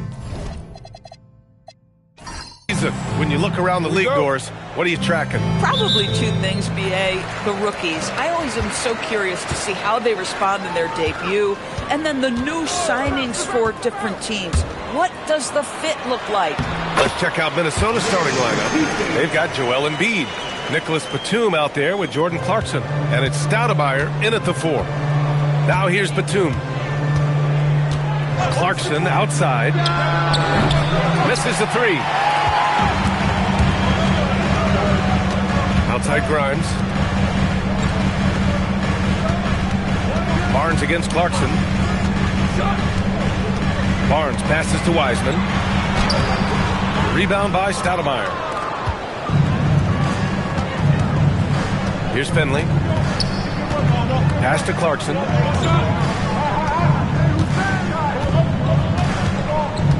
And here's Batum. Here's the 3. It's rebounded by Tisdale. And now just over a minute played here in the first. Wiseman, a screen on Clarkson. Mitchell, the pass to Wiseman. Yep, that one goes. Yeah, attack mode from the start. Exactly what you want coming into this game. Get it to the right guy, get a high percentage look, and that's the kind of game they want to play tonight. Now here's Clarkson. Here's Batum. Minnesota again missing. Boy, not much defensive pressure on that 3, but he still couldn't make it. And while the Raptors are rebuilding, they're not bottoming out like some teams out there, Grant. Yeah, they have some pieces. I mean, some young guys who can really play. And with the lottery odds flattened out in the play-in tournament, that middle road is more agreeable than in years past. Now Clarkson, Batum outside to halt the run. Hits a 3-pointer. Both teams are starting to find a rhythm here. And this is partly what the game has become, right? A matter of dueling 3-point opportunities. Clarkson up top. The 3. Rebound by the Raptors. And this is the first season matchup for them against Minnesota. Mitchell, the pass to Barnes. Toronto passing it around. And here's Mitchell. He's covered by Clarkson. From downtown, and that one's good. Mitchell for 3. Exactly the kind of start you're looking for. They are 4 for 5 out of the gates. Pass to Embiid. Clarkson outside to the left wing. 6 on the shot clock. 4-3. Drills it from deep. Batum's got 6. Boy, this guy not necessarily a knockdown threat from deep, but when you give him that type of room, he will make you pay. They set the pick. Outside Barnes. Second shot opportunity, and it's blocked by Embiid. Meet him at the rim, Joel. Just a fantastic block there from Embiid. It's time to take a glance again at that superb block. And that kind of rejection early on energizes your squad. The coaching staff just loves this kind of hustle.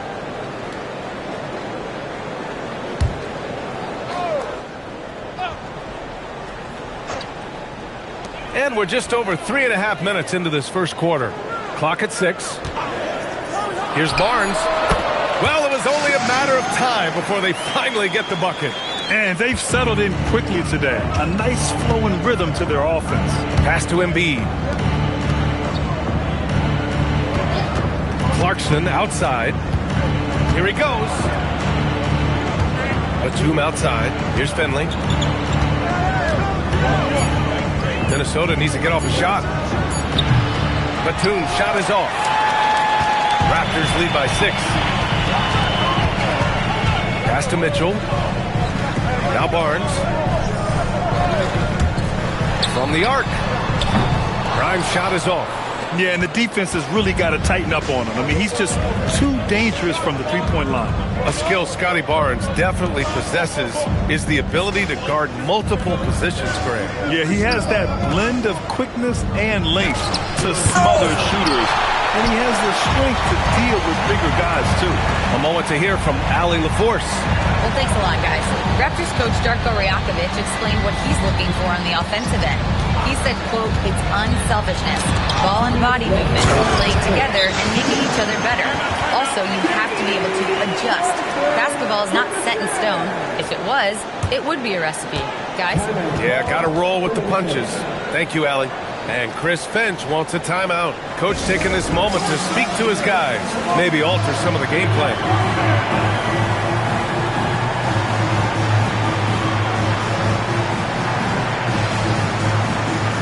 So it's both teams making substitutions here. A quick break, and we look at our 2K leaderboard for three-point shooting last season. Fourth, the Timberwolves. Their three-point accuracy last year was exceptional, largely because of their patience. They would wait for the best look before pulling the trigger. Here's Toronto with the ball. They're on a 14-6 run. Screen by Wiseman. Here's Sura. A chance to push it to double digits, but it's off the mark. Timberwolves trail by 8. Pass to Finley. 1:21 left in the opening quarter. Here's Stoudemire.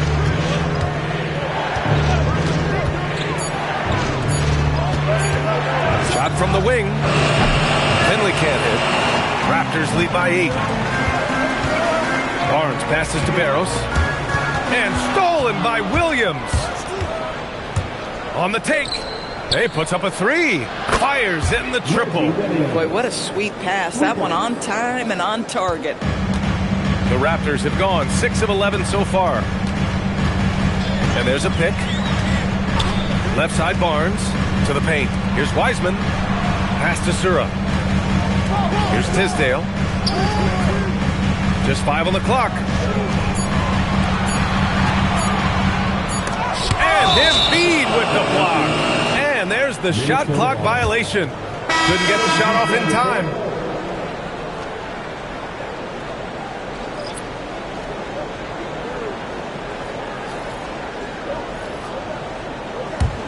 Timberwolves trail by 5. Shot and game clock separated by 5. It's stolen. Here's Sura. Yet to see a basket. Pass to Barros. Outside Kuminga. Here's Humphries. Here's Barros. Defended by Pritchard. Here's Sura. And that's not going to go. And that concludes the first quarter of play. Toronto out in front, up 5. And the second quarter is on its way when we return.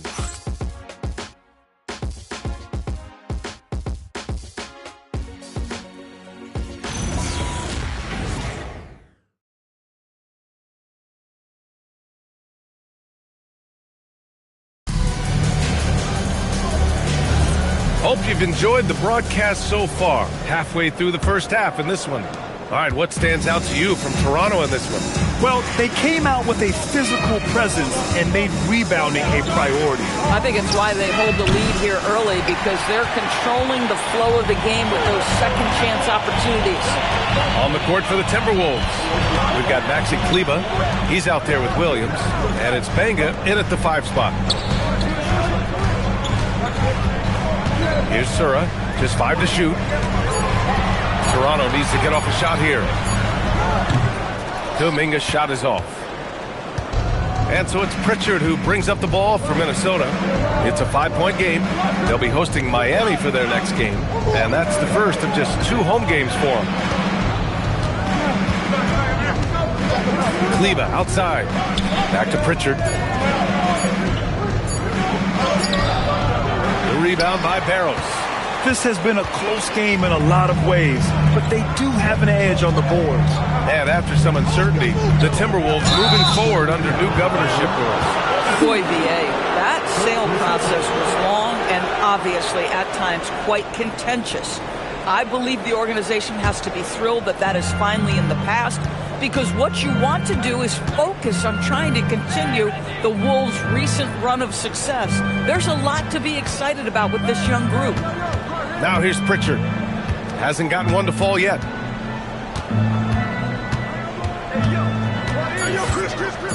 Kleber outside. Fires it. It's hauled in by the Raptors. A tough loss coming against Boston in their last game. They had a tough time beyond the arc. A lot of their possessions ended in missed threes. What was most disturbing to me was they didn't have a backup plan, right? The threes aren't falling. What do you do next? Timberwolves trail by 5. Boy, they need something to go to regain some confidence. No question. Way too many empty possessions for them. Kleber with a screen. To the wing on the left. Pritchard from outside. Gets the 3 ball to go.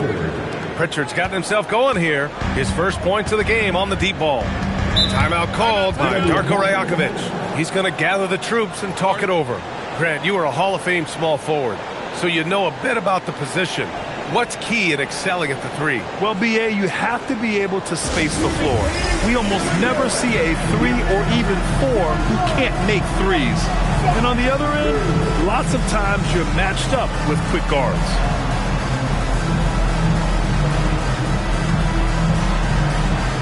So both teams making some changes here.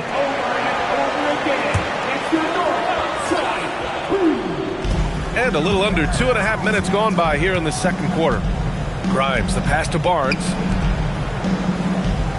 Toronto passing it around. Pass to Mitchell. 6 on the shot clock. Down low. Here's Humphries. Banga with a rebound.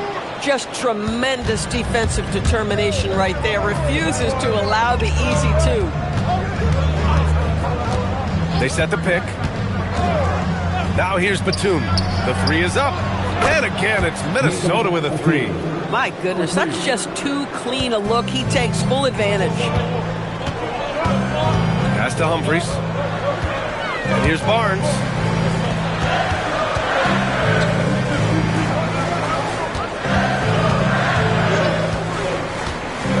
To the inside, Humphries. Goes up and lays it in, nice and easy. Humphries has gotten his first bucket of the night. I love the do-it-all approach by Scotty Barnes. That's a nice assist there. Batum outside, beyond the arc. Gets the 3 to fall. Batum's got 12. A dozen consecutive points off of threes. This defense looks rattled. Grimes, the pass to Humphries. Outside Grimes from downtown. It's rebounded by Kleber. Minnesota in the lead. Pass to Clarkson. Back to Batum. There's the triple. And he missed there. 4 for 8 shooting now so far. For Toronto, they've got nothing to go out of 5 attempts so far this quarter. Inside. Here's Humphries. And he slams it in one-handed. Oh, what ferocity on the throwdown. I just love when he goes up with purpose. Where was the D right there? The effort lacking big time. Yeah, give him credit for taking advantage in a close game. Those are the types of plays that can swing things in your direction. The Timberwolves making a switch here, and Chris Finch wants a timeout. A moment to rest and confer on the game plan.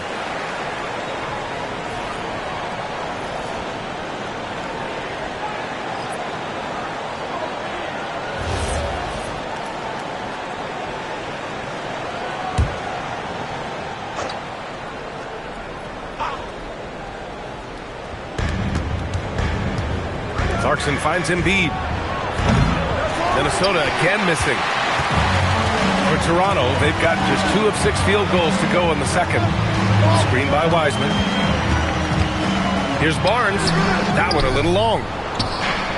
Minnesota's gone 6 of 14 from the perimeter tonight. Pass to Clarkson.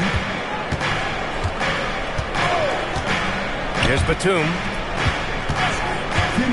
The shot. Second chance shot. Here's Stoudemire. Oh, he got him with a pump fake, but he couldn't finish. Toronto shooting 40% from the field in this one. Oh, nice shot by Grimes. Defensively, they've got to get more bodies in the paint. That's 3 straight field goals from below the free throw line. Batum with a screen on Mitchell. Pass to Finley. The 3 is up. Rejected by Barnes. Now here's Mitchell. Outside Barnes. And here's Grimes. Now here's Mitchell. He's covered by Clarkson. Mitchell, the pass to Wiseman. Over Embiid. 2 on the clock. And it's Wiseman missing. Minnesota's gone 3 for 7 from the perimeter during the second quarter. Back to Clarkson. Takes the 3. Rebound Toronto. And at home for the next one, it'll be Oklahoma City pulling in. And that'll put them halfway through a 3-game homestand. And out of bounds, Minnesota will have it.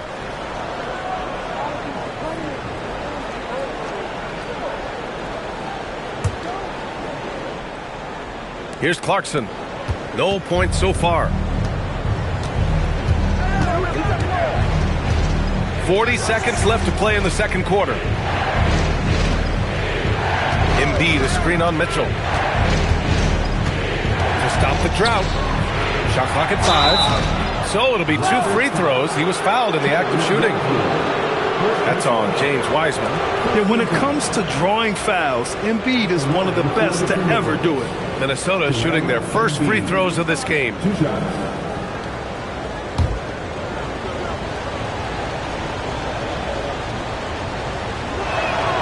First one falls for him.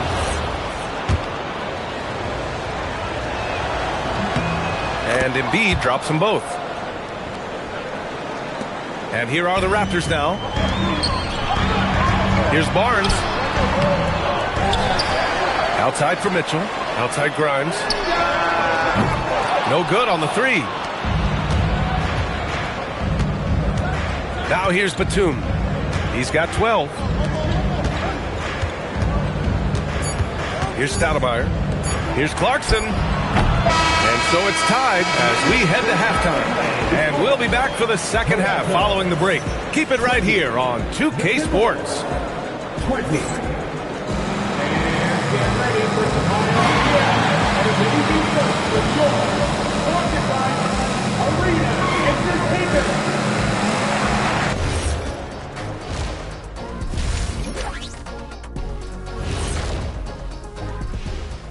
Hello there, folks. Toronto Raptors in our featured matchup, which has not disappointed.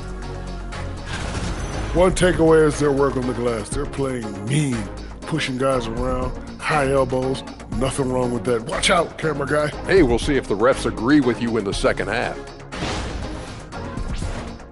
And now an opportunity to check out the old social media feed. Master Funkman asks if you could harness the power from one of your former team's nicknames, which would it be? Well, that's easy for me. The Kings. They have a lot of power. But I'm going to probably go with the Rockets because I could fly at a very high speed. That's easy. I'll take the Magic because my powers would be limitless. Good choices. I'm not sure what kind of powers you'd be getting if you went with the Lakers. Maybe take out my yacht. That does it for halftime. Let's get back to game action. Here's Brian Anderson with the start of the third quarter.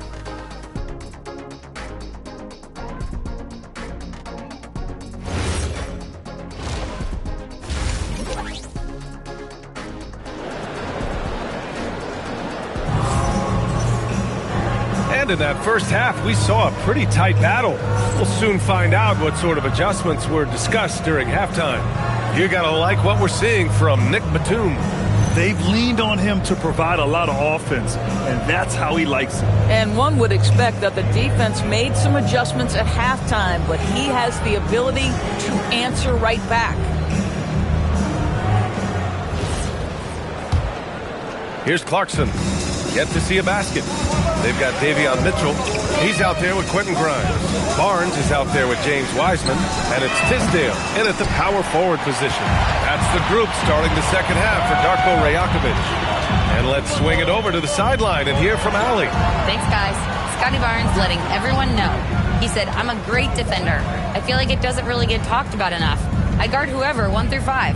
That's what I pride myself on and what I'm ready to do every time I step on the floor. Brian, back to you. A tone setter at that end. Thanks much for the report, Allie. Now here's Batum. Clarkson outside. Back to Batum for the lead. Barnes with the rebound. And Barnes has got the ball here for the Toronto Raptors. Tisdale passes to Barnes. Barnes the screen. Here's Grimes. Played it in with a nice touch off the window. Defensively, you can't afford to get stuck on the pick. You know exactly what that takes. It takes energy, it takes activity, it takes intensity. Now here's Clarkson. Pass to Embiid. Clarkson outside. Now Batum. 5 to shoot. Good ball movement here by Minnesota. Here's Embiid. He drains it as the shot clock ticks down. It's incredible. I mean, it changes the dynamic of your offense when you have bigs who can shoot the ball. It's almost gotten to the point where you have to be able to hit that face-up jumper nowadays. Very few exceptions to that rule. Now here's Barnes. He's got 5. And it's Wiseman missing. Oh, the analytics department is smiling after that one. Barnes against Clarkson. And the shot goes in. And the Timberwolves lead by 2. Yeah, Jordan Clarkson has made some tough twos in his career, and he does so there. Mitchell, the pass to Barnes. And there's the screen.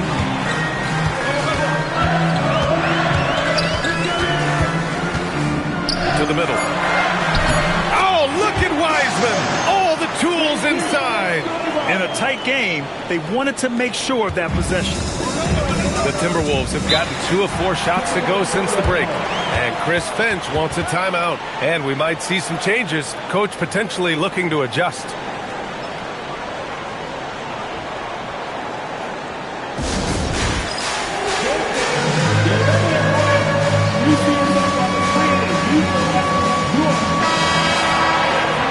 Let's glance at the league's most aggressive defensive teams from last year. Number 5, the Timberwolves. They made life hard on opponents. One of the best defenses in the NBA last year.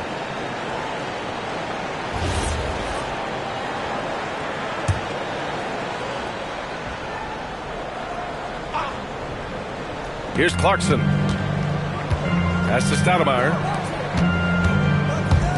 Clarkson outside. 4-3. Rebound by the Raptors. Mitchell with the ball.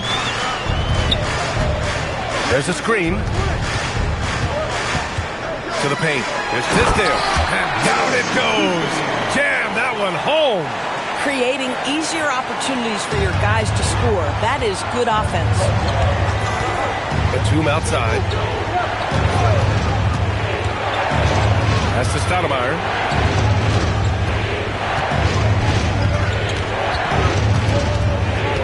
Shot clock at 6. Back to Batum. The 3-ball. Rebound Toronto. Tisdale's got rebound number 7 tonight. You wonder what the score would be if they weren't controlling the glass. You know this about Scotty Barnes. This guy is an exceptional athlete. That is above the rim. Pass to Finley. Lets the 3 fly. Ooh, once again, off the mark by Minnesota. And they've been producing at a high level. No question. They're in a nice rhythm offensively. Down low. Mitchell deciding where to go with it. Here's Grimes.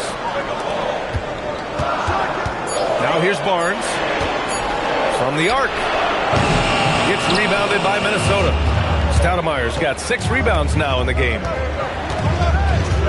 Batum, pass to Clarkson. To stop the drought. Sinks it from distance. Clarkson's got 5. Well, give Jordan Clarkson a ton of credit. He has worked tirelessly on this shot. And so now a timeout called by Darko Rajakovic. Coach probably just checking to make sure everybody's on the same page here.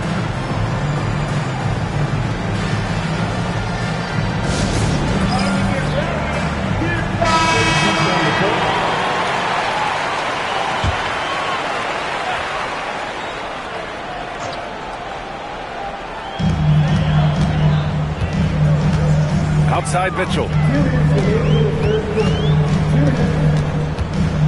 Outside Grimes. Mitchell, a screen on Batum. 6 to shoot. Grimes, the pass to Mitchell. Here's Humphries. Takes a three. Duhan with a rebound.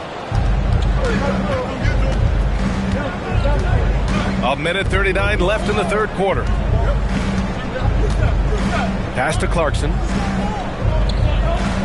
Kleba with a screen. Here's Duhan. Clarkson for three. It's rebounded by Tisdale. Tisdale's got rebound number 9 now. What an effort here tonight. To the middle. No! Stop it in there! Jams it in, and he's fouled! An opportunity in a three-point play. That's on Joel Embiid.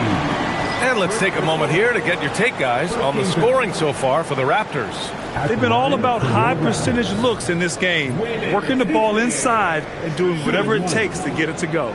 I think it's also important we mention the number of assists this group has tallied. Their offense continues to just hum along right now.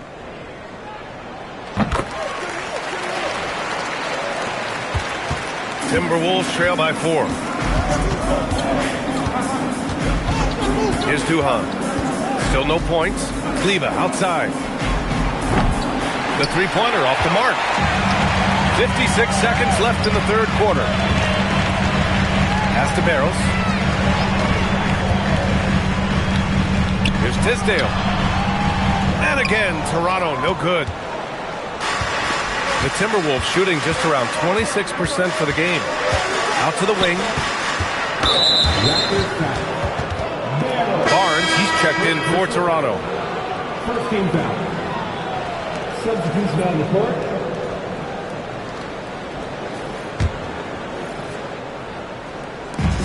We've got 33 seconds left in the third quarter. Three-pointer Pritchard hits the trifecta. Pritchard's got 6 points. That right there, that's the kind of look this system is designed to create. Pass to Sura. Here's Barrows, defended by Pritchard. Here's Sura. And he takes that one up and powers it through. And a solid pick to free him up for the dunk. Boy, the timing there couldn't be any better. The execution was simply flawless. That, ladies and gentlemen, is how you run that play. And we've just finished the third quarter. What a tight game we've got going. It's the Raptors up by 3. Don't go anywhere. The final quarter is coming up next on 2K Sports.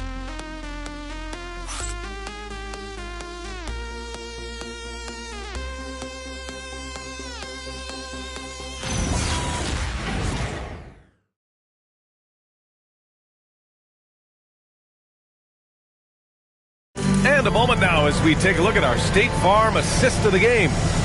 This is the definition of team chemistry. I love to see this kind of communication and connection between teammates leading to the perfect pass. Nothing better than chemistry, right? Working together to create a bucket. Well, what a terrific game it's been so far. With this fourth quarter sure to bring more pressure-packed basketball. On the court for Minnesota, we've got Maxi Kleba, and it's Banga in at the center position. Barrows passes to Humphries. Deflected! Here's Stoudemire. Outside Pritchard. Out to the right wing. 5 on the clock. Here's Duhan. Perfect. Right between the eyes on that one. The Raptors with a lead. Outside Kuminga. Pass to Barnes. The three. Barnes drills the triple. This is a huge part of Scotty Barnes' development. Can he knock down the long ball? And Chris Finch has called timeout. He's decided it's time to clarify the situation, leaving little room for error. Williams has checked in for Kleba. Let's check in with our reporter, Allie LaForce. I was able to listen in on what Chris Finch was going over with his team. He isn't liking what he's seeing out there on the perimeter, saying to his guys, defensively, we're too lax, and they're getting any three they want. And offensively, the ball movement, it isn't crisp, which is why we're not getting many opportunities from outside. I want to see improvement on both ends. Okay, good stuff. Thank you, Allie. There's a screen. Williams from long range. They get it back. Pass to Duhan. He takes it in. Another shot. Humphries grabs the miss. A rare miss for him at point-blank range. That's one he'd like to have back. Outside Barnes. To the paint. And he takes the feed in stride and slams it home. Woo! Defensively, you can't afford to let him get to the rim that easily. Well, that might be why their deficit is what it is right now.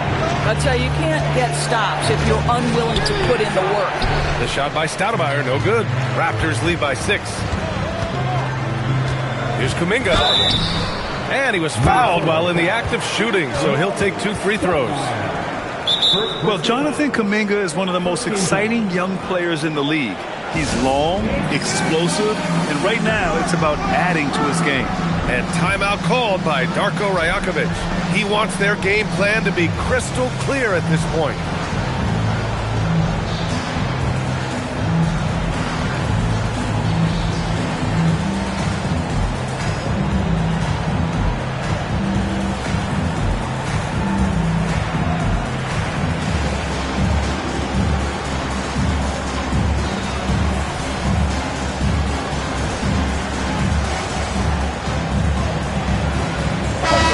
Making a switch here. Wiseman's checked in.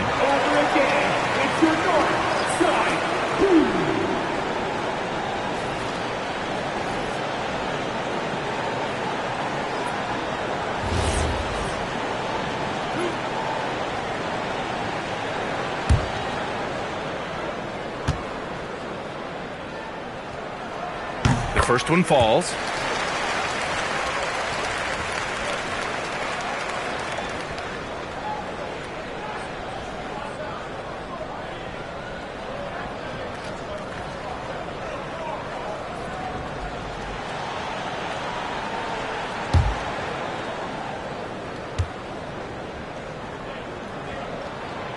Good on both. Moving along. 2 minutes gone in the fourth. Timberwolves trail by 8. Here's Duhan. Drives to the hoop. Pass to Finley. To the left side wing. Down to 5 on the shot clock. Can they get it? And it's Duhan missing. And they just continue to dominate the boards. Kuminga, the pass to Sura. There's a screen by Kuminga. And it's Sura missing. Every player goes through this. When your shots aren't going down, it can ding your confidence. Here's Duhan. Inside. And he's going to the line for 2. The official saw contact while he was going up. No debate there. He got hammered. Shooting for Minnesota, Amari Stoudemire, taking 2 shots. Shooting 2.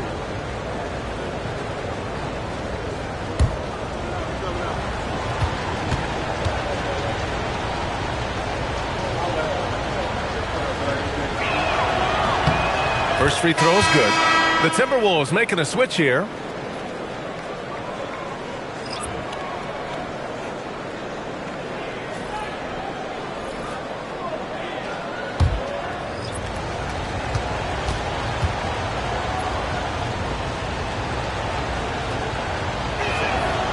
So hits 1 and misses 1 at the line.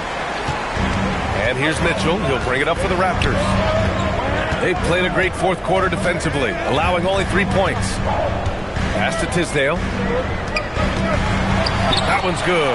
And it's Barnes with the assist. Barnes has got assist number 7 tonight. The defensive intensity must pick up. It hasn't been the same this half. Clarkson outside.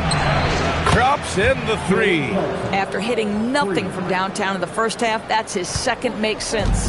Raptors lead by 6. We played just over 3.5 minutes now in the fourth quarter. Here's Grimes. Oh, almost had a 4-point play right there. But he'll go to the line with a chance for 3. Doris, you really got to love Scotty Barnes' infectious positive attitude. B.A., those players that bring joy every single night to their craft, it absolutely permeates the rest of the roster. Not only is Scotty incredibly talented on both ends of the floor, but he's all about team, and he's trying to win, and those attributes absolutely affect the guys around him.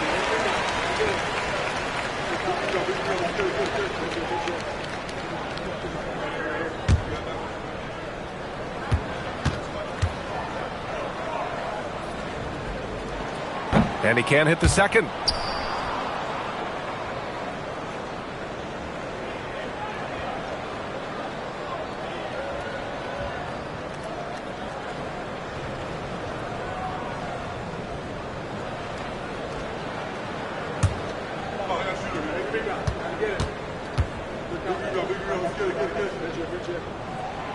And he nails the third. And they've been so much more aggressive drawing the whistle here in the second half. Timberwolves trail by 8. Pass to Embiid. Clarkson outside. Softly drops in the floater. Well, Jordan Clarkson's handle has improved, and that allows that kind of move to happen. Mitchell up top. He's covered by Clarkson. Outside Barnes. From 13 feet. Oh, it doesn't go. They've been winning the rebound battle today. Another big board right there. Here's Clarkson.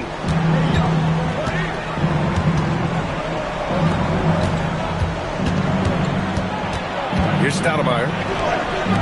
He launches. Oh, he can't hit it. I understand why he took the shot. They need the points, but that's just not a good look. Guys, you can tell Scotty Barnes is locked in on the offensive end, and now he's found a rhythm, and there is no backing down. And Chris Finch has called timeout, rallying his guys to make sure they all know the plan.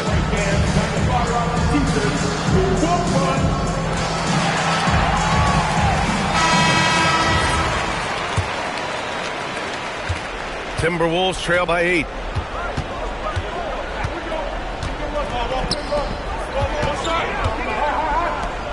Here's Finley. 2 minutes remaining in regulation time.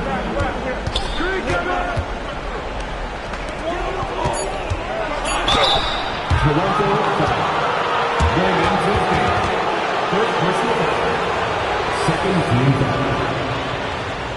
Shooting for Minnesota. Amari Stoudemire. 2 shots. Take a break. Take a break. 2 shots.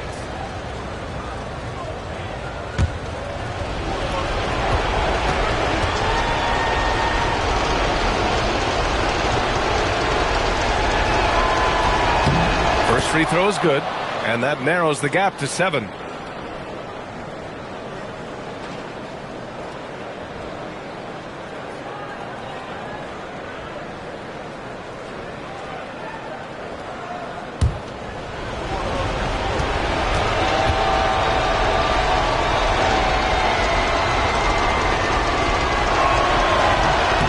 Free throw, no good that time. He really wanted that one. They can't really afford to leave points at the line right now. He would have loved to cash in on each of those free throws and trim the lead even more. They set a pick. Mitchell outside. Outside Grimes. Not that time. Timberwolves trail by 7. Clarkson outside. Here's Stoudemire. Jacks up a 3. Oh, it misses. There's a minute 12 left in the fourth quarter.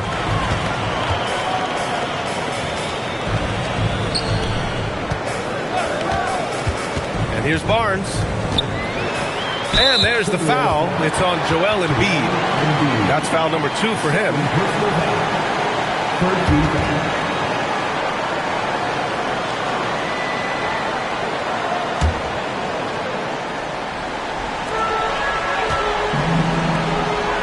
Outside Mitchell. 6 on the shot clock. Embiid knocks it loose. You know, I think it's desperation time for them. I'll tell you, you need absolute perfection on every possession. That's what it's going to take here.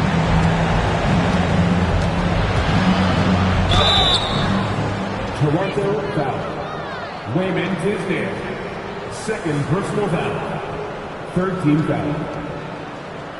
Shooting for Minnesota. Amari Stoudemire. At the line for two. Take a break. Take a break. 2 shots.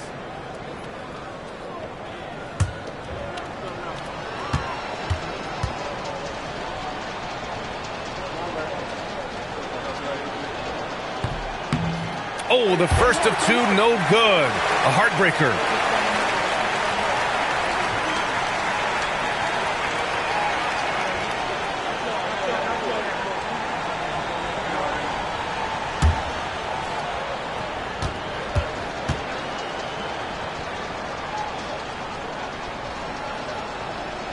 And he's able to hit the second one, and that trims the lead to 6. And they go to the intentional foul. At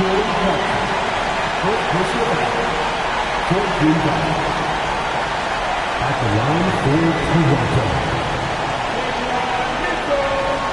Taking 2 shots.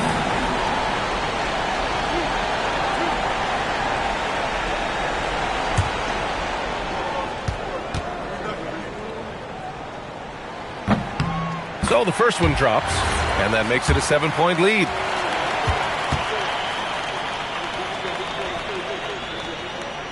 And so he drops them both, and it's an 8-point ball game. 8-second difference between the shot clock and game clock. I hate to say it, but I'm pretty sure we can close the book on this one. Well, it's been a hard-fought battle through much of the night. They just missed out on a couple of opportunities they'd love to do over.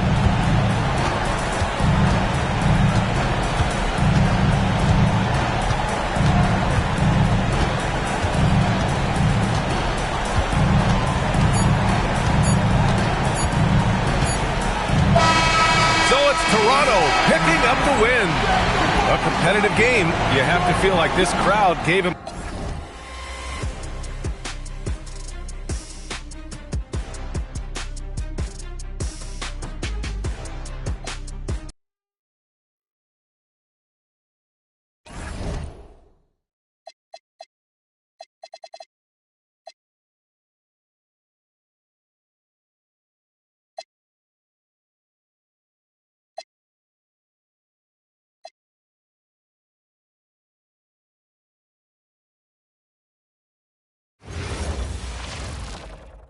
Welcome, everyone, to the NBA on 2K Sports. GA, I've heard coaches talk about slicing the NBA schedule into 10-game increments. Is that something that you recall when you played?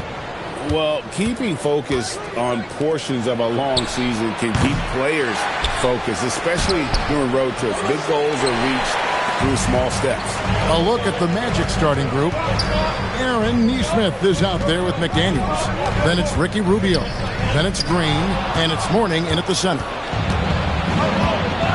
McDaniels passes to Rubio. McDaniels, a screen on Jones. Once again off the mark, Orlando. Inside, stolen by McDaniels.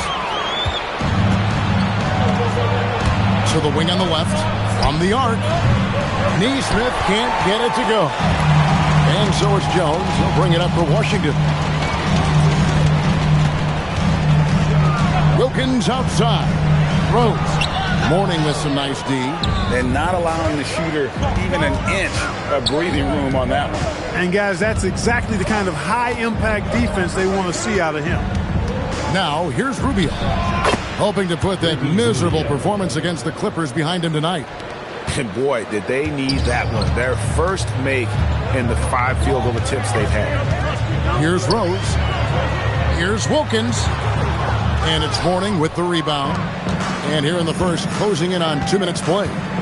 People have said, Greg, he is a system unto himself. In fact, he said it about himself. James Harden's ability, GA, to break down defenses remains in rarefied air. And even as he's lost a step now, his supreme skill level ensures he remains a threat. on a nightly basis. And an efficient start here offensively, working it inside for the easy two. Green bounce pass. Mourning passes to Rubio. Over Rose. That misses off the backboard. For Washington, they've gone 1 of 3 from the field to start this one so far. And it's Richards, top of the key. Pass to Jones. Looking for Wilkins. He gets it there. That's in. Coming off an assist from Jones. And that's why you don't let him get positioned deep in the post. Exactly. I mean, once he's got the ball in that area, the battle's already lost. Now, here's Rubio. Here's Mourning, and Mourning throws it down. What he lacks in height, he certainly makes up for with his bounce. And in this first quarter, about 3 minutes played. Jones looking for an opening to the middle. Here's Rose. Rebound by the Magic. Mourning's got his 4th rebound in this one. Down low, there's McDaniels. It's good. He makes his first shot of the game. And so it's Rose bringing it up for the Washington Wizards. To the paint, here's Johnson. Rubio with the rebound. Give the defense credit there. Normally, that's 2 points. Let's go to the sideline and see what Allie LaForce has dug up for us. Allie, take it away. Thank you, Kevin. Plenty of pressure for a player like Cade Cunningham, asked to shoulder the load. He said, that's what I asked for, to be in the NBA, to be in these moments. I try not to shy away from them. He practices meditation, and he says it's really helped me. Anytime I need to just reset, I can do it. Kevin? Able to dial it in. Okay, Allie, thanks. Now, McDaniels, following the three-point attempt by Derrick Rose. Pass to Nesmith. Mourning a screen on Jones. Rubio in the corner. Just 4 to shoot. And here's Green outside. Nice D from Rose. Definitely a situation you want to make sure you don't give him too good of a look. Back to Wilkins. It's over Rubio. The Wizards with another miss. That's one he knows he should have drained. And now we're being joined by our 2K insider, Shams Charania, who's calling in with a good story. Shams, what do you have? Well, the Wizards stacking talented young players and draft assets. Not only that, they'll have a ton of cap space next season, which they will likely not use to sign a star free agent, but rather to absorb contracts in exchange for, you guessed it, more draft picks. This front office is continuing to think long-term, guys. Priorities straight. All right, Shams, we appreciate the report. And so the timeout by Jamal Mosley here. He made the decision to huddle up with his guys and talk about strategy. Jared Jeffries, he's checked in for Washington. Josh Christopher comes in for Herbert Jones. Doug McDermott, he's checked in for Orlando. Thomas comes in for Green. Now here's Thomas. Mourning kicks to Thomas. Pass to Rubio, and it goes out of bounds. That one off Rubio. Here are the top distributors from last season. These guys always seem to find the open man. And you look at Richards, top 5 in the NBA, and his teammates love him. Very few guys pass the ball better than he did. I mean, he didn't just have eyes in the back of his head. It's almost as if he had them on both sides, too. Here's Christopher. Thomas covering. And it's Rose missing. And he's been way off the mark this quarter. It's been ugly. Pass to Rubio. Orlando moving the ball around. Washington foul. Wilkins. First personal foul. First team foul.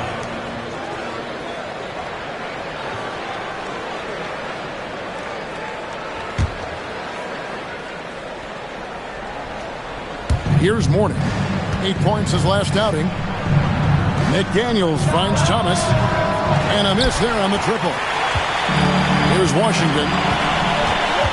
Pass to Christopher.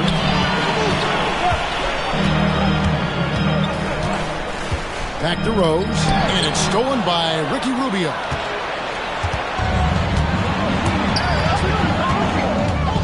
To the left wing. McDermott, no one around him. Once again off the mark, Orlando. The Wizards shooting a lowly 30% to start this game out. Wilkins surveying the defense. Jeffries the pass to Rose. Shot clock at 5. And a big bounce off the rim, but it sinks right in. Well, you can tell Rose has really steadily worked on this, shooting it with so much more confidence. Here's Mourning. And foul on the shot, so he'll get a chance at the line. First personal foul. Second team. Orlando shooting their first free throws. First trip to the line in this one. Alonzo Mourning. 2 shots.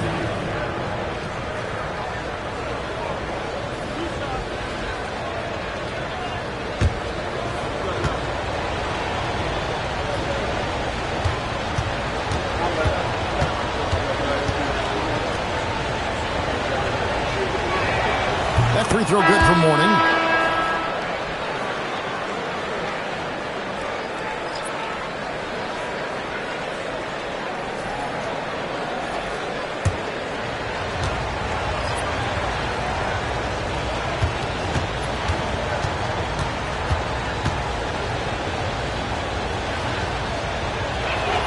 And both free throws good for Mourning. 6 seconds left in the first. Fires from way outside. Tie game in Washington. And the second quarter will be on the way when we come back.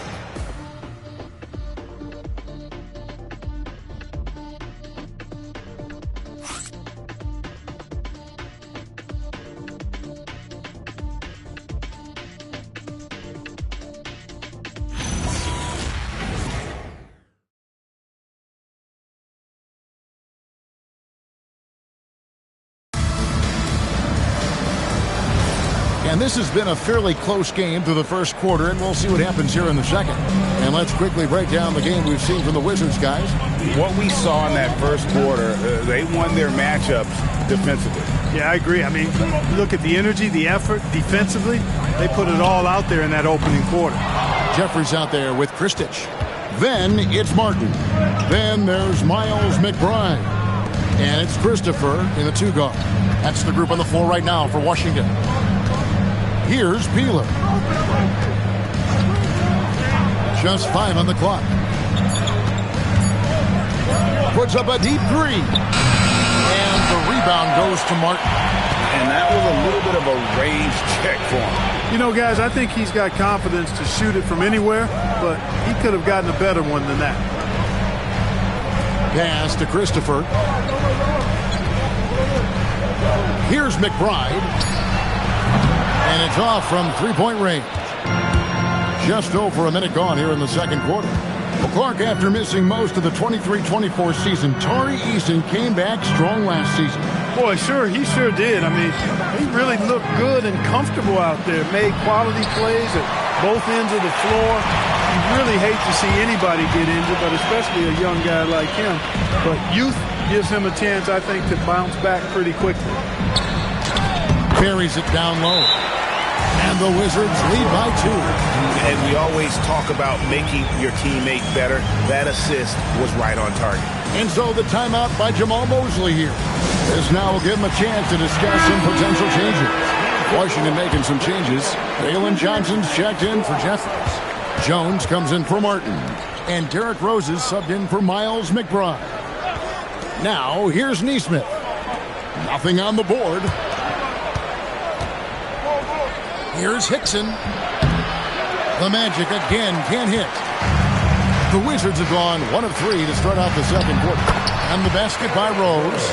And Rose proving already to be a relentless competitor. Excellent at finding ways to finish inside. Outside, Green. Here's the screen. Pass to Hickson. Now, Nesmith, defended by Jones. Good ball movement here by the Magic. Rubio misses. Wizards leading by 4. Christopher, the pass to Rose. Here's Christopher. Lets it go from deep. Green with the rebound. To to the inside. And Rubio kicks to Green. Rebound by Johnson. Washington's gone 0-3 from beyond the arc to start the second quarter. And the basket by Jones. And really, it's been a major aspect of their offense in the early stages here. Their success working the ball inside and getting points from close range. Now, here's Hickson. Still scoreless. It's deflected. Rose scanning the floor. Here's Christopher, guarded by Green. Johnson sends the screen for Rose. Off target from outside. Despite his struggles to heat up and get going, the lead still remains intact. Shots good by Green. Exactly what Green is known for, a terrific three-point shooter. Continues to do damage from out there. And Brian Keefe wants a timeout. He's going to take a few moments here to check in with his team and regroup.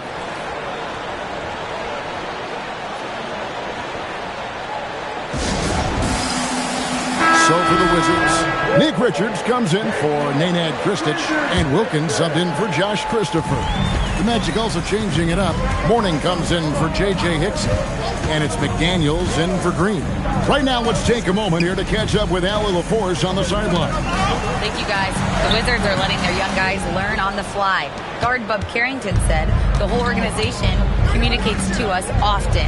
We drafted you guys for a reason, they say. Don't be scared to make a mistake. Play your game. Use the things that got you here and see if it sticks. Back over to you, Kevin. Learning on the job. All right, Allie, we thank you very much. And this Magic team, Greg, hangs its hat on size, on switchability, and toughness. Yeah, they contest everything and play with real discipline. For a young group, that is uncommon, and it's a big reason they've taken the lead. Here are the Magic now, following the bucket by the Wizards. Now, here's Nesmith. He has yet to score. Bangs home the trifecta. Boy, he's got a nice stroke on his three-point shot. Nesmith can be lethal from behind that arc. From deep, Rose, for just the fourth time today, it is good. That one makes him 4 for 10. And it seemed like they couldn't get anything to fall in that opening quarter, but you can just feel the momentum starting to shift. Yeah, things are starting to look up. I mean, they're making amends for that slow start, finding a rhythm right now. And he can time his passes so perfectly. Wow, what an assist. We've got 1:28 left in the first half. Johnson with a screen on Rubio. There's Rose with the three. Richards passes to Jones. And the call on the shot that sends him to the line. It goes on Aaron Nesmith. And guys, what do you think about the offensive approach so far that we've seen for the Wizards? Right away, they showed us they weren't going to shy away from the mid-range game. And it's proven to be an effective tool for them. Something else they're doing well tonight, guys, lots of points in the paint. Something to continue to keep our eye on.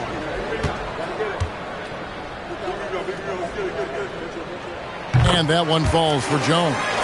And this Wizards team, Greg, giving its young players every opportunity to develop. Yeah, these young guys were the NBA equivalent of drinking from a fire hose. But after years of just treading water and mediocrity, I think the fans appreciate the clear sense of direction from this group.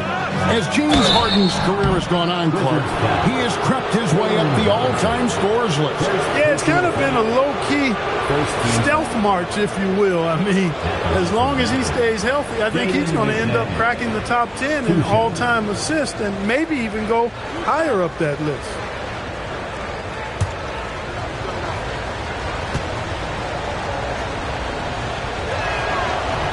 The free throw drops from McDaniels.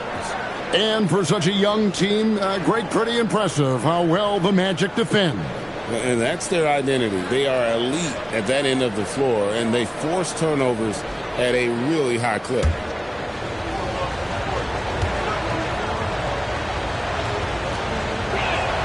He's perfect from the line this time.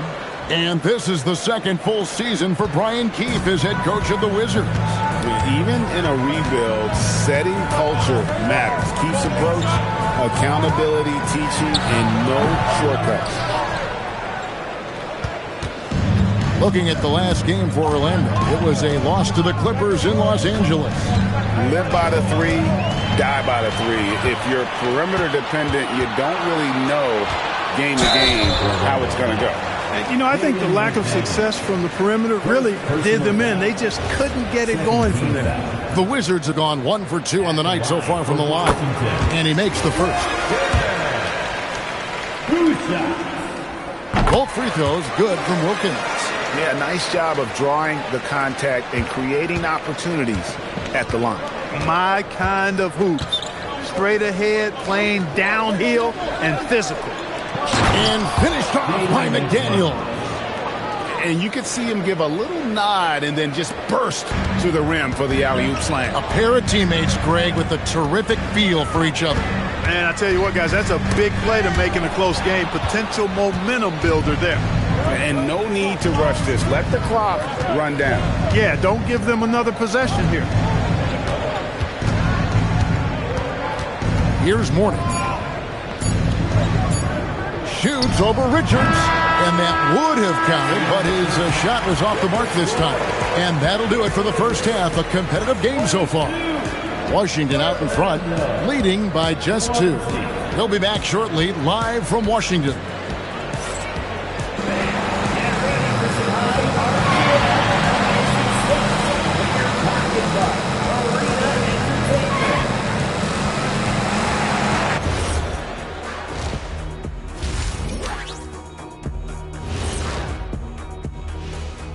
Come one, come all. The 2K halftime is here, and so's our breakdown of the upcoming schedule. Let's check it out. Taking a look here at Orlando. They've gotten tested early. First 3 games on the road, but that's the NBA scheduling. Sometimes you draw the short end of the straw. Fortunately for them, next one's at home. A young me got tested early, and that's how I learned. I'm a genius. And moving right along, things are neck and neck for the Washington Wizards right now. Their keys to the game have been opening all the doors. Just a high-caliber overall performance. Yeah, the offense is rolling. You can tell they're having fun out there. I'm having fun just watching them. Thanks for spending halftime with us. Time to get it back out to Kevin Harlan for the start of the third quarter.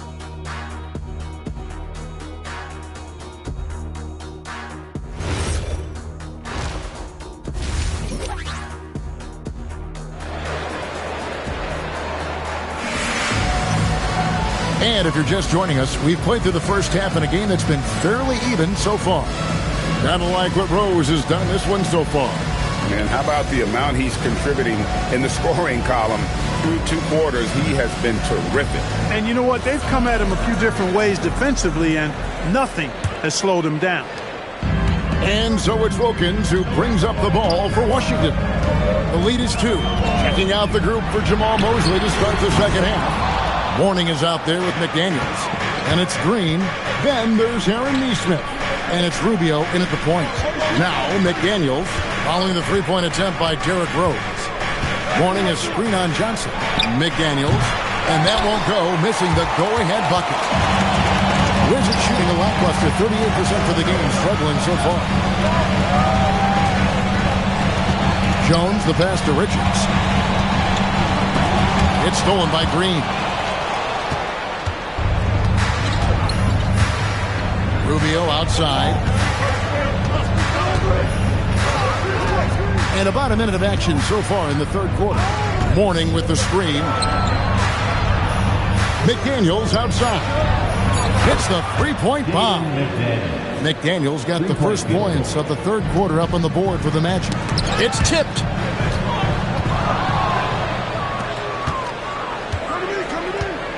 Pass to Rubio. Back to McDaniels. Looks for Mourning, gets it to him. That one falls.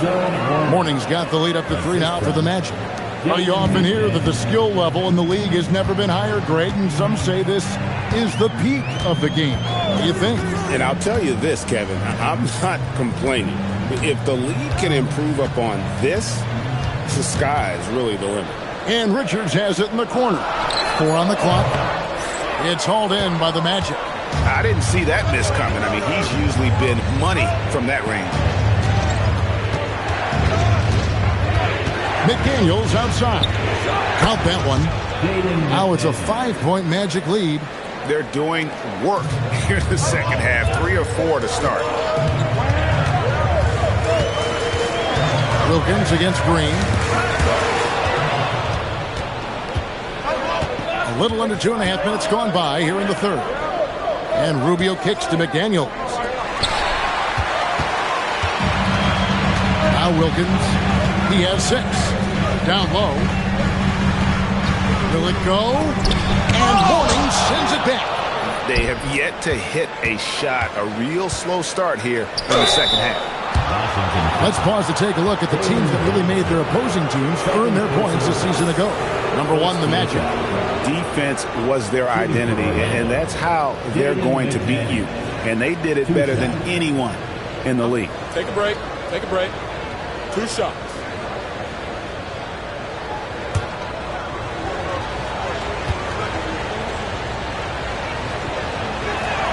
And the first one drops.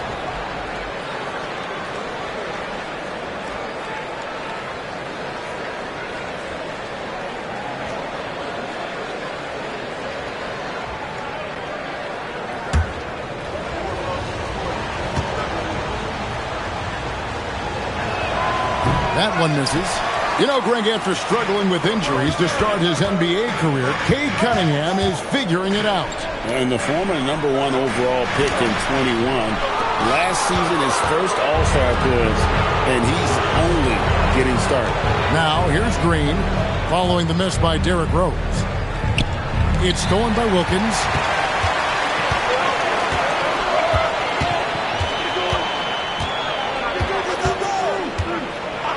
Pass to Rose.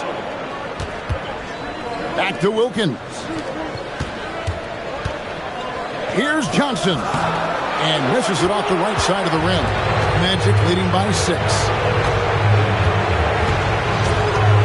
McDaniels passes to Rubio. And here is Mourning, defended by Richards. Derrick Rose grabs the miss. I'm a fan of anybody who defends that way. I mean, they weren't about to open the door and just allow him to cruise in for a layup. Important points there. Got him on a nice play, getting the ball inside and right to the bucket.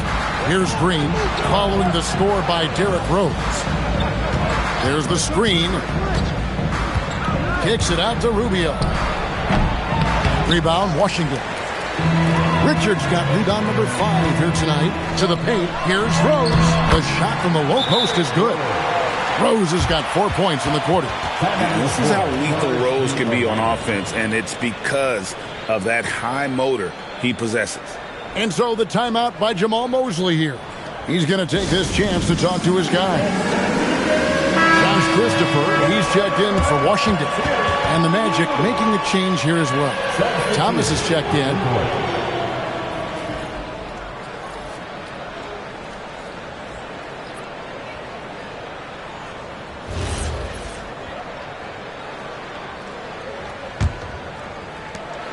And it's Thomas with the ball. He brings it up for the Orlando Magic. Just 4 points. That's all they've given up here in the second half. Green, no luck. For Washington, they've gone 2 of 7 from the field in the third. That leaves room for improvements here. Outside, Jones. Here's Wilkins. That misses. Had a chance to tie it there. Defense doing just enough right there. Sometimes that's all you need. There's 1:59 left in the third quarter. Mourning dishes to Thomas. 6 on the shot clock. Good. He hits the jump shot. Assisted. And the Magic lead by 4. Washington shooting about 35% from the floor. Not much falling for them. Johnson with a screen on Green. Pass to Christopher.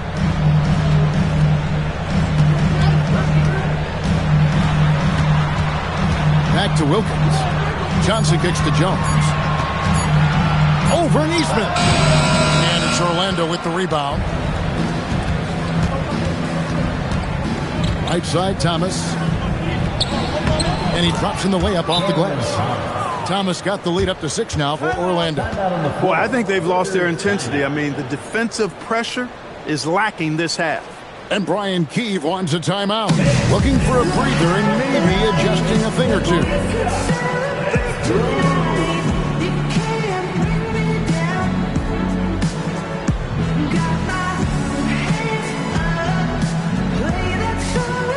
And a new group getting ready for the Wizards. Kristich, he's checked in for Nick Richards. Jeffries comes in for Jalen Johnson. Martin's checked in for Jones. And Derrick Rose is subbed in for Wilkins. So Orlando going with an almost entirely new group here. J.J. Hickson, he's checked in for Mourning. Green comes in for McDaniels. McDermott's checked in for Neesmith. And Ricky Rubio subbed in for Danny Green. Now here's Rose. He's got 13. To the middle, here's Kristich. A great 1-2 punch. Beautiful pass and nasty jam. Those plays can make a difference in a game like this. Well, you know it's going to fire up, Greg, everybody on that bench. Making a statement for sure. I mean, we'll see if they can maintain that aggressive approach, guys. He is single-handedly dropping the temperature in here with that cold streak. And he's got to find other ways to contribute then, because his shot making is not happening right now. He had 1 3 in the first half, but hasn't had one since. Rubio taking his time here. Pass to Thomas. Now here's Hickson. Thomas with it. And it's Martin picking him up. A shot by Hickson. No good. Martin the pass to Jeffries. Rose with the ball. It's over McDermott. And he was able to put it up in time, but doesn't fall. The third quarter comes to a close. Magic lead by 4. We'll be back shortly, live from Washington.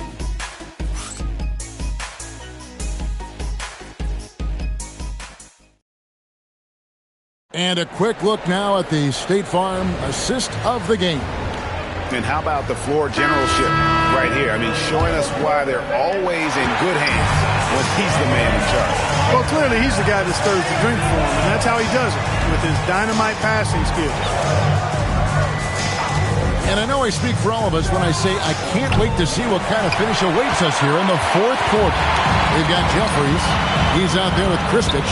Martin is out there with Rose. And it's Christopher in at the shooting guard position. That's the group on the floor right now for Washington. Thomas kicks to Rubio. Pass to Hickson. Outside Thomas for 3. Rebound by the Wizards. Even though he hasn't found his groove tonight, his teammates are picking him up. Here's Kristich. Hickson covering. And the basket by Kristich. And the D not really doing its job there. A little slow to react to the ball getting into the paint. Rubio finds Thomas. Back to Hickson.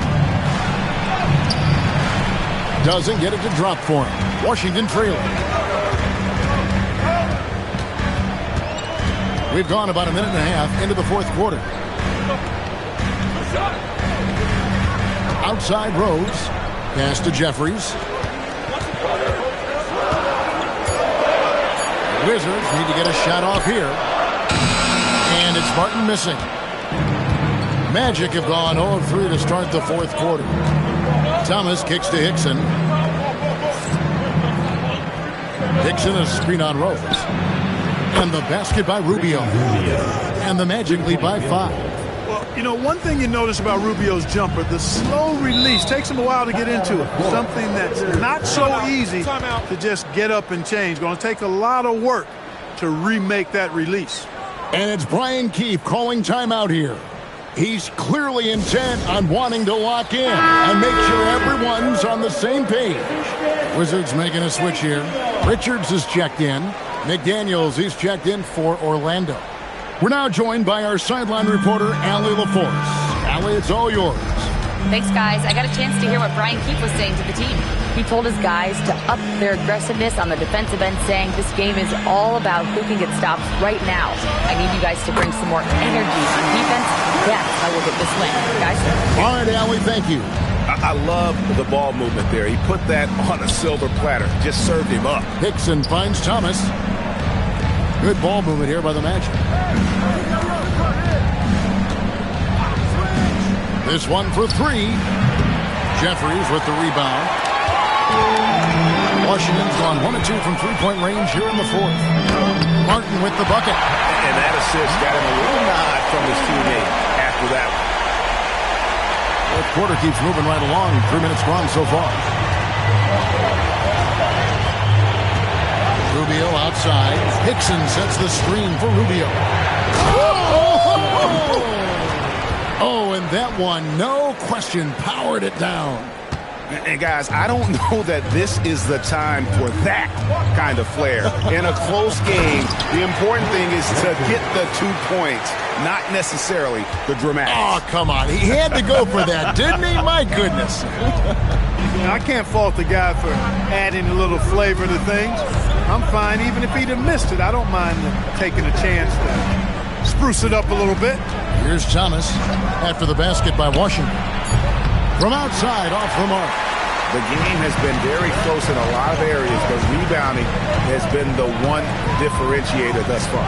We've seen it time and time again in games. Effort and determination on the glass can make up for a lot of other weaknesses. And he banks the layup in. And breaking down some numbers here, the hustle stats for Washington. I like their defense tonight, and we don't talk about that side of the ball enough. You can really change a game when you get a bunch of steals and get out in transition. And I love the fact they kept the pressure on, really pushing that ball, running it up the floor. I love seeing that. A team staying aggressive even when they're playing well. For the Wizards, Dalen Johnson's checked in for Jeffries. Jones comes in for Martin. And Wilkins subbed in for Josh Christopher. Then for the Magic, Hornings checked in for Hickson. Neesmith comes in for Doug McDermott. And it's Green in for Cameron Thomas. Now here's Rose. It's good!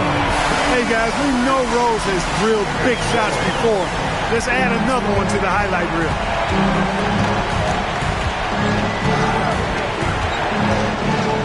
Here's Green. Beyond the arc. Great determination, but can't put it back in. Green against Wilkins. And there's the whistle. 3-second violation. That'll be 3 seconds.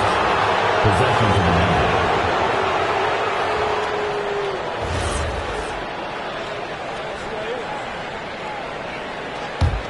The Magic trail by 5.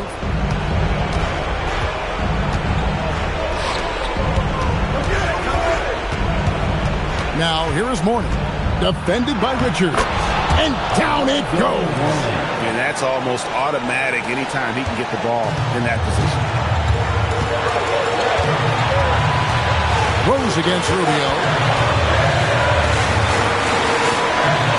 Wilkins outside. Outside Rose. Wilkins setting the pick for Rose. And he misses the J. And here's McDaniels. He'll bring it up for the Magic. 1:12 left in the fourth quarter. Now, here's Morning. Tight defense on him. It's blocked. Outside, Jones. Rose attacking. It's in! His shot is pure! And that's a confident stroke from Rose. He has potential to be dangerous as a scorer. Now McDaniel. Green outside. And here is Morning. McDaniels fires. He's off from 3. That's what you want defensively. Force contested threes. And an intentional foul right there. And another look at that last play with the AT&T Connected Cam.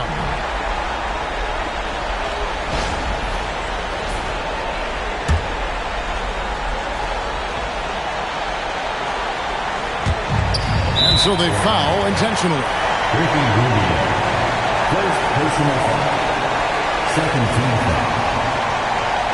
At the line for the Wizards, Derek Rose. 2 shots.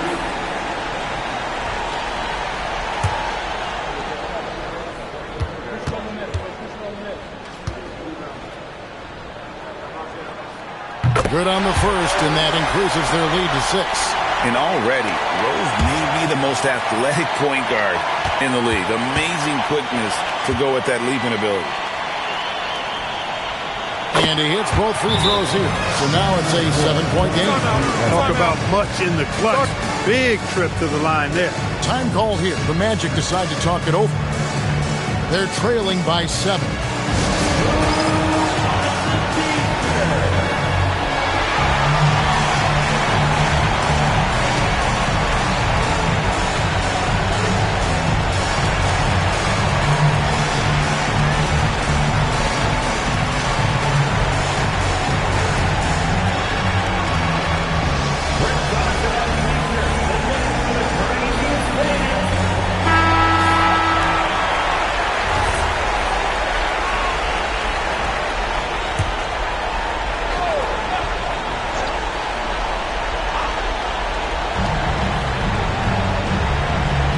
Morning a screen on Rose. Rubio knocks down the 3. It works well there. Not much resistance from the D. Yeah, that's not the defense you need. You got to be tougher defensively. And now an intentional foul. They need the ball back as soon as possible. Had to foul, and on that occasion to stop the clock. That's the enemy in this situation. And you know what? Who knows? A few misses at the stripe, and they're right there within range. You know, late game free throws are a lot different than early game free throws in terms of making. Rubio. Johnson rips down the board. And now we've got the intentional foul. No choice but to foul there, but he's probably the last guy you want to see on the line. But there was no time really to be selective. Stopping the clock was the priority.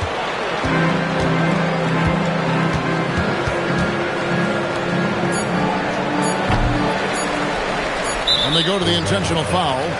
Alonzo Mourning. Second personal foul. 5th team foul. He hits the first one. That stretches their lead to 8. And the second free throw, no good. A tough break there. And so Washington takes the win. Even early on in this one, it seemed like they were happy to be playing at home tonight. And it makes a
Bye.